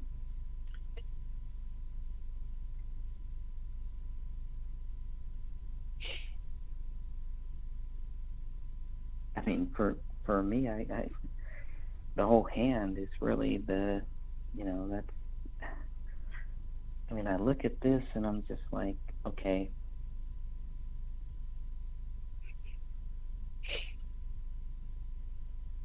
I want to think that these 2 images have that the hand should be in the same place. Okay, if it's not, then the police know it, Apple Valley Police know it, BCA knows it, everybody else in the house knows it.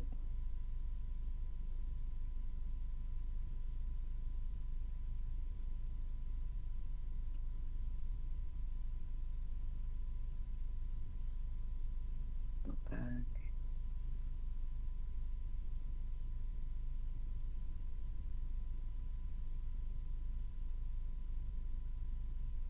Okay, Patty says it was under the tree, then moved while the cops are there. Yeah.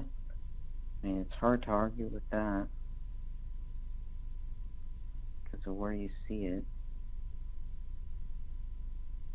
And then, So many people have asked if there was a cat in regards to this case. Even I asked that question at one time. I can't even remember what it was that got me to think about that. yeah, because there was a cattail next to the Christmas tree. And then, that's what I thought that the lemur was that was next to the bodies. So obviously, if the cat tail that I thought was a lemur was next to the bodies, that can't be right.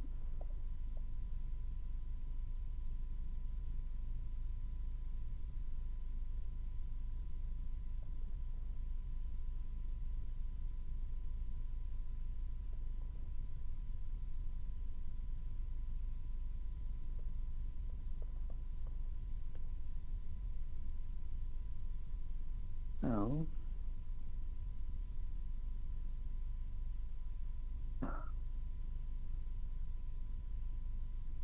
Gmail's like the worst ever.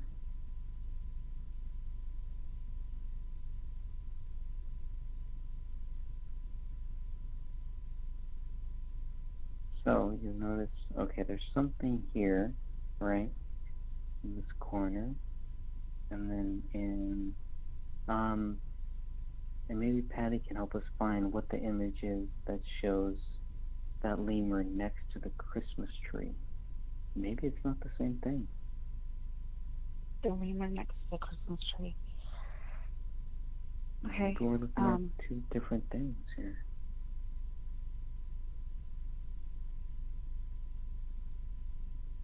It had to have been covered recently. BCA 4452 shows where that tail is. So maybe there's another stuffed animal there. I don't know, but it's hard to think that this lemur, if this is a lemur, like I first thought, BCA 4452, it's hard to believe that that lemur all of a sudden is over here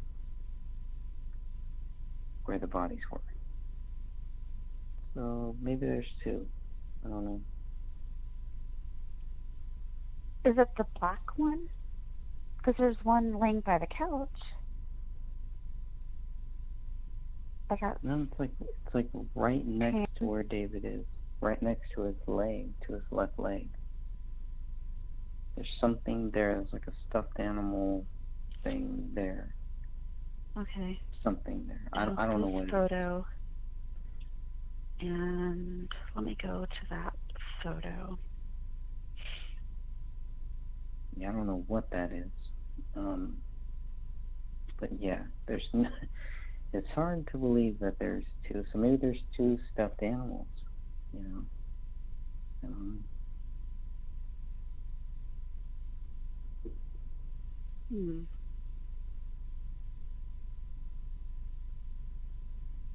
And unfortunately, every time I zoom in, it just reduces the quality of crap. Yeah, this photo is so horrible. Yeah. Well, because it's not a photo. It's inside of a PDF. So. But there's another photo here. Let me send it to you, because after they are removed, it's just a living room with the carpet, and there's things laid out still. I sent it to you on Facebook.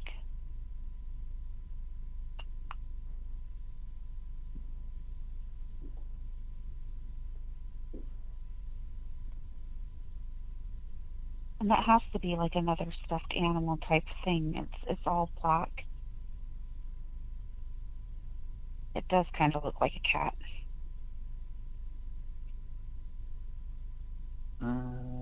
Yeah.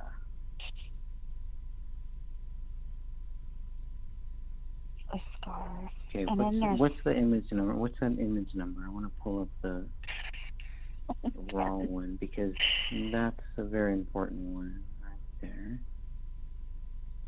I know that I have it. Give me 1 minute.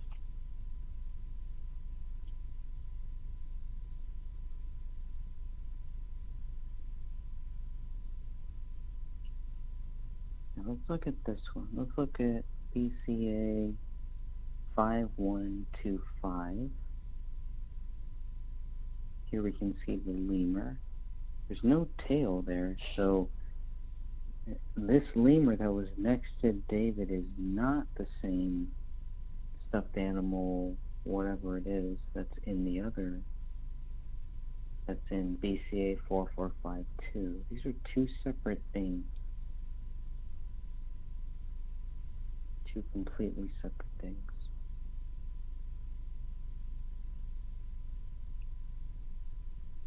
I have such a bad habit of deleting my photos after I crop them. I don't know. I have to go back. But yeah, doesn't that look like a cat in a way? Yeah, BCA 4452. There's a tail there, but it's obviously a stuffed animal, some type of stuffed animal.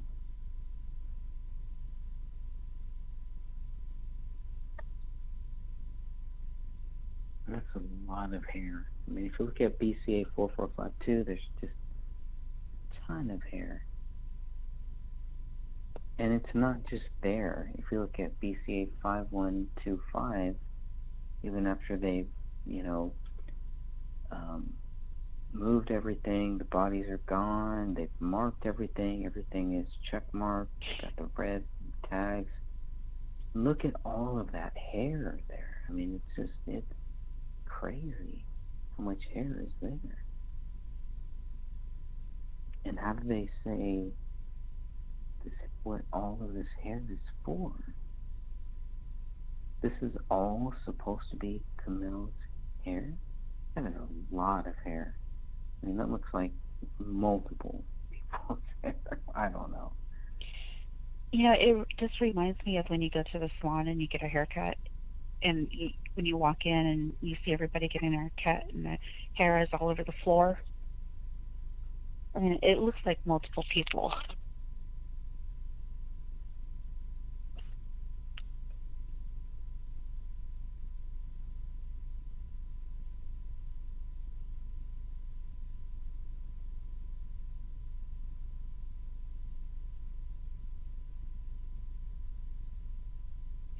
This photo tells so much. It really does. You could certainly tell that the bodies were moved because they don't line up with the staining. And it's just, I can't even imagine what it looked like when the police entered. I mean, that was the other thing, because I know we had talked about the whole metadata thing, all of that, and I mean, I think Catherine and Dan have really, helped me kind of see all different sides of it and everything, and it makes me wonder, these images, is there a protocol to give certain images to the people, to label them differently? The problem with these images in general is, how do you have, obviously, if the BCA is going through this house, right? You kind of start at BCA 4361, 4362, right? And everything looks like it's in order. But as you go down this line, some of these things are just like, there's no order here. Everything is kind of, it's like, okay, all of a sudden they're in the kitchen, and then, they're here, I don't know, the order, the way that they took some of these photos, the only thing that we want to know is just, help us understand what these photos are, why you took these photos, so that we can try to understand, what your thought process was. You guys are going through this house, you're taking these photos, and then all of a sudden you know, you have new different photos. So, like starting at BCA 4746, boom, now we're at number 2. So everything between BCA 4729 and BCA 4746, we weren't given. What do you think those images are? I have no Gotta be the bodies. Well, if we start at BCA 4746, shows number 2. Well, what is number 1? Number 1 is the gun. So can we assume that everything between, you know, that BCA 4730 and BCA 4745 is images of the bodies and of the gun? That's a lot of missing photos. Mm-hmm.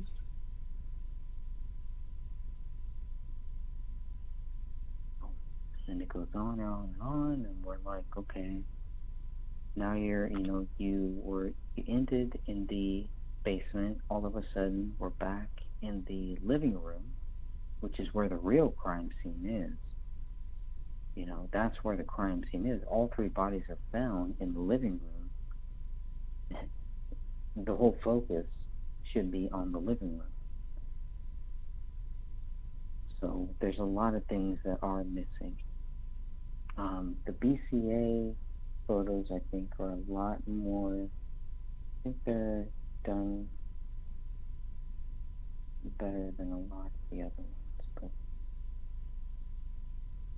okay, maybe I'm rambling again. Let's see. Anything in the chat room here that we should cover?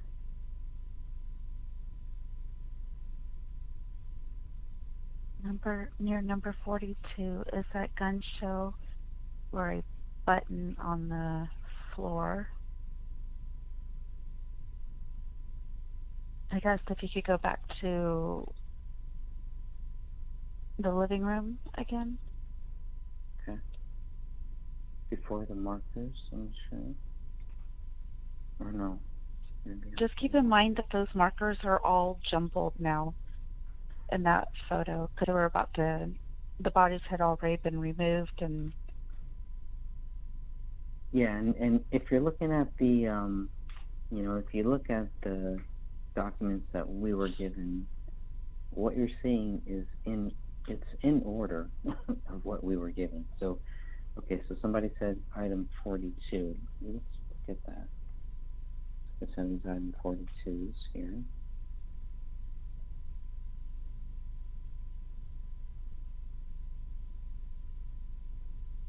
So was it to the left or to the right of 42?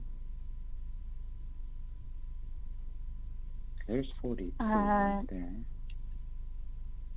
Bottom on the, or near number 42.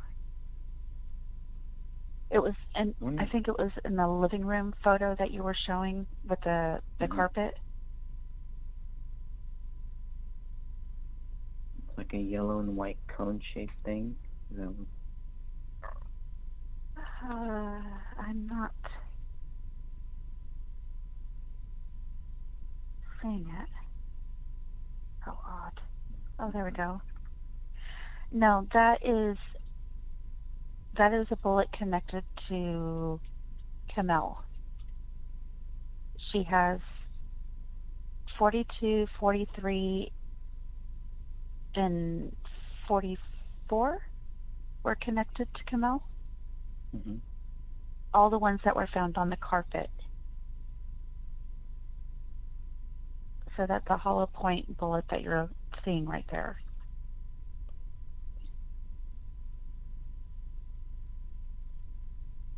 And then you said on the white toy.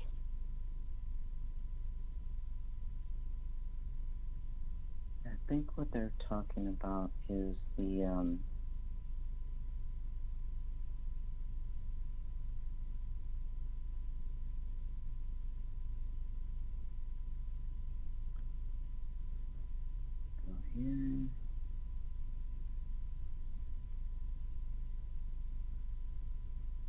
think they're talking about this ornament, the Christmas ornament or something. It's next to the lemur. So in Looks this like image, a cushion button. That's what he says. It looks like a cushion button. right, I'm going to keep it on here at 42. Only because I had to go to my backup stream. Gonna...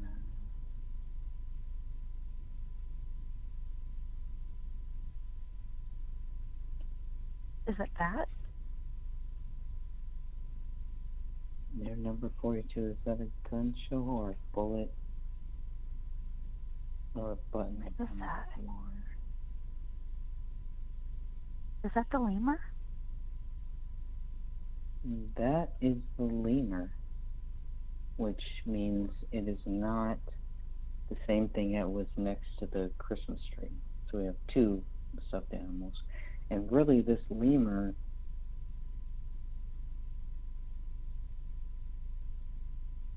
I don't know if it's one of those backpack things or what, but basically we're talking about two separate things. And this is after the bodies are moved, but the bullets aren't. That's weird. So if you look at number 42 here, the bullet is not moved. 43, the marker is still there, so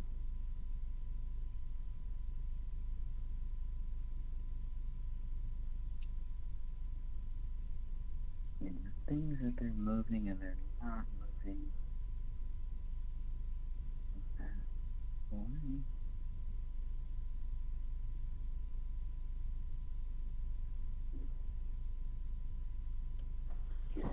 I mean, look at all of this hair here that we have here.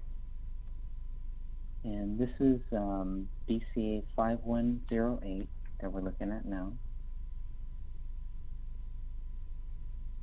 And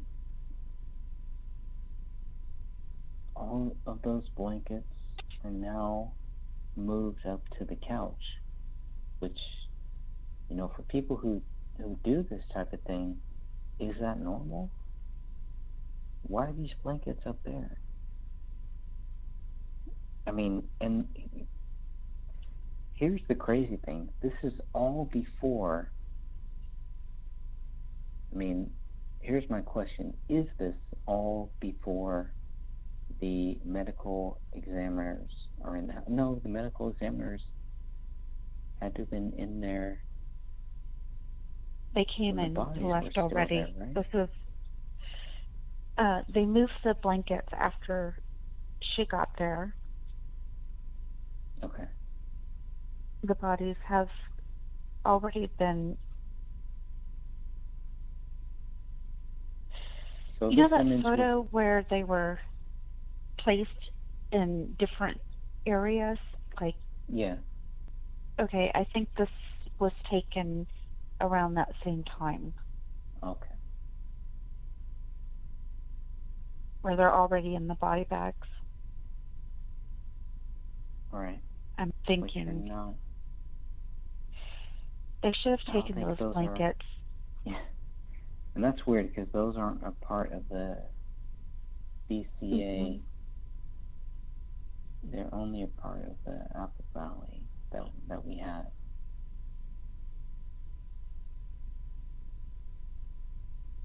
I mean, and that's the whole thing. It's like, how do they get to say, okay, we're going to give you these, but we're not going to give you those?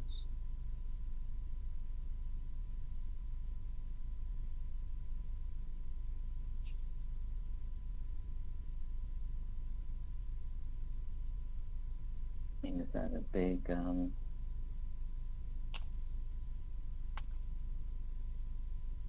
guess, could they get in trouble for that? I don't know. I mean, there was so many things that weren't done. I mean, even look at this properly. one. Look at BCA 5104, and look at where the lemur is. All of a sudden, it's moved. You know, it's like, of course, this is going to fuel speculation.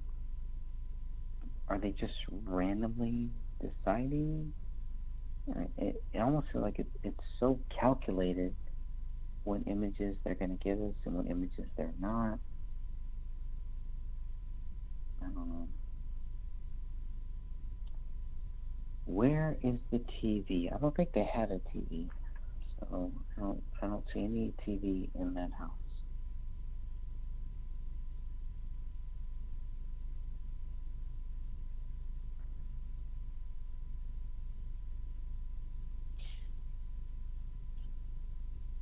Well, Greg, Good? it is 12:40 here.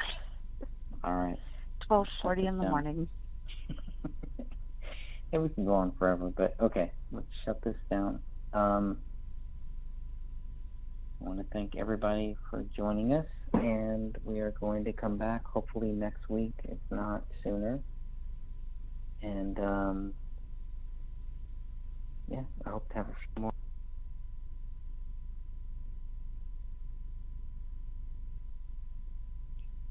I just want to thank everybody in the live stream tonight and for such a great discussion. Thank you very much.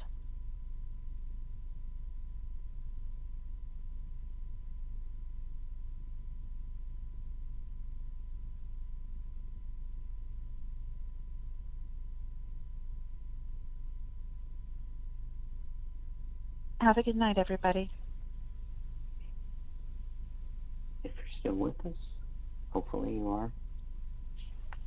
I just want to let everybody know, I want to thank everybody for joining us here. We've gone way over time. We've had a lot of technical issues and glitches, but I want to thank everybody. I want you, I really want to thank everybody just for helping us keeping this case going.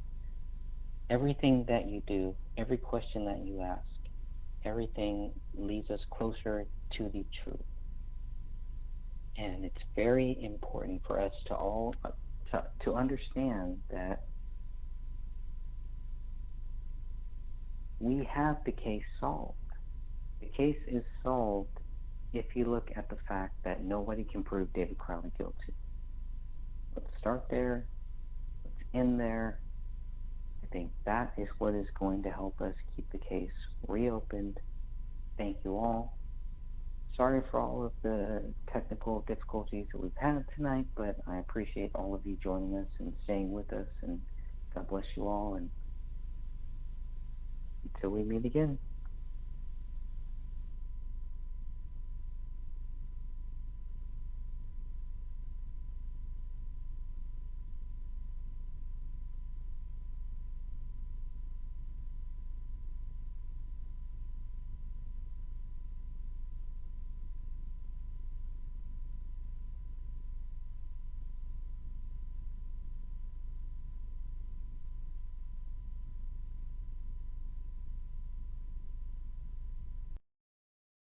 I don't know what that was. We'll try this again.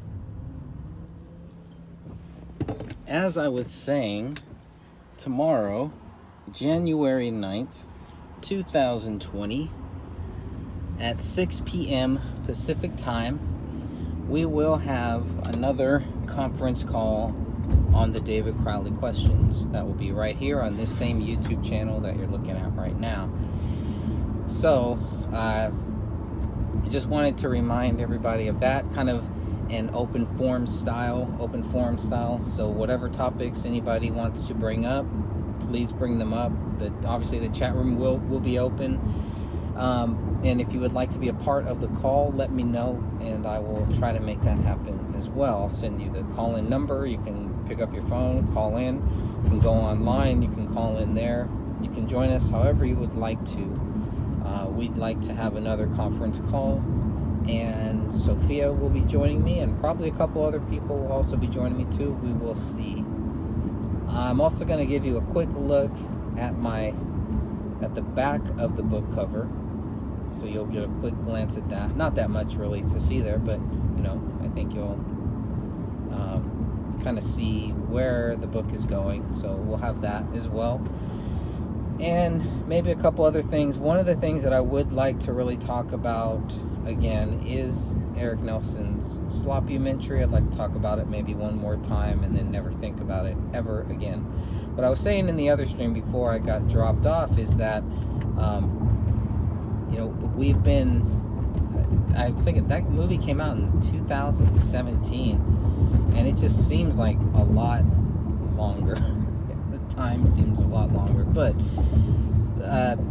that movie is just, it's so badly made. What I was saying in the other streams, it's made so poorly, so badly, that you would almost think that Eric Nelson was on our side, that he was with us, that he was helping us out, that he was consciously, not just subconsciously, but consciously helping us out to create more awareness about the questions and for more people to understand that there is no proof that David Crowley is guilty. However you want to cut it, however you want to slice it, it just is not there. It doesn't exist. That's not going to stop the Apple Valley Police Department from never discussing the case unless we bring it up. And it's not going to stop certain family and friends from acting like David Crowley is guilty. They want to keep their blinders on. If they want to keep their blinders on, that's fine, but not everybody does. Not everybody wants to be so blinded by a bunch of lies. Some people actually like truth. So for those people, we'll be discussing the sloppymentary and then maybe even the documentary that Christian Coffins is actually working on. Maybe we can get some ideas for that. But whatever anybody wants to talk about as far as related to the David Crowley case, bring it up. Maybe we can talk about, I know Sophia has posted in the group, we posted in the group about the Ben Swan interview with Danny Mason. So if you haven't seen that, it's probably good to go and check that out at least once. Count how many times Danny Mason says "on it." It'll be a lot. Don't do a drinking game to the "on it" because you will be ripped very quickly. So yeah, that was definitely one of the big things that kept me going on the case so early on, was the Ben Swan interview with Danny Mason. Just even Ben Swan looked uncomfortable, seemed very uncomfortable. So I don't know. That whole interview was weird. That whole time was so weird. It was just like everything was just properly laid out, and the official theory, they rolled out the red carpet for the official theory. And the people rolling out the red carpet were not the ones you might think would be rolling out the red carpet. So they were supposed to be credible. They were supposed to give you a credible source. And, it's not just those crazy people, it's, that are saying that David Crowley is guilty. It's us too, That's what the Gray State team and those people, the friends, that's what they were all saying. Like they're some credible source. Obviously, if they really think David Crowley is guilty, they are not a credible source. They are not someone that people are going to take seriously, because they're just full of crap. Full of garbage for all of you children out there. So we will keep going on. We'll talk about the sloppymentary. We could talk about Danny Mason, Ben Swan. I'll give you a quick little preview of the back of my book. Maybe we'll go through some other things. I've been debating about cropping the image that just shows the three bodies. Been debating maybe cropping the image to just show David. So I don't know what you guys think about that, but I might just crop it up, see what it looks like. I mean, the one that we got is in a PDF, so it's not like it's the actual source. So it does look kind of pixelated, even in the PDF that it came in. So it's an image inside of a 40-page PDF.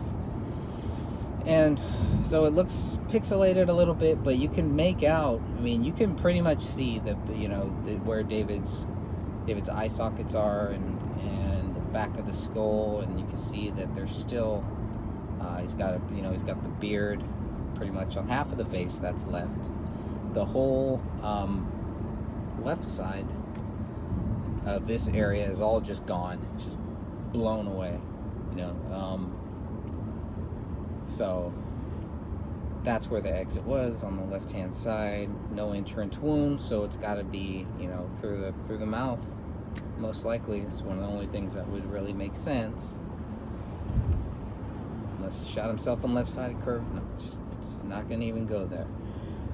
So we can discuss whatever you guys want to talk about. We can discuss Christian Coffin's the documentary, the real documentary that he's making, a docu-series basically about this case and what should be included, what we should focus on. Yeah, and I have not really followed up on seeing about the whole podcast, so I know we're trying to get some ideas for the podcast, some show ideas. It would be a monthly podcast, so we only need 12 of those, 2 hours long, and that's it. And we'll see if that works out. That would be great. Eric Spitfire Wilkinson has offered to let us have one of his weeks, so we'll see how that works out, because it will be on a Wednesday. That might make it a little difficult for me, but be a lot less work, really, because then it's just us talking. But really, you know, I don't know. Think about it. You'd think it'd be a lot less work. In some cases, it might be a lot more work. I don't know. So there's that.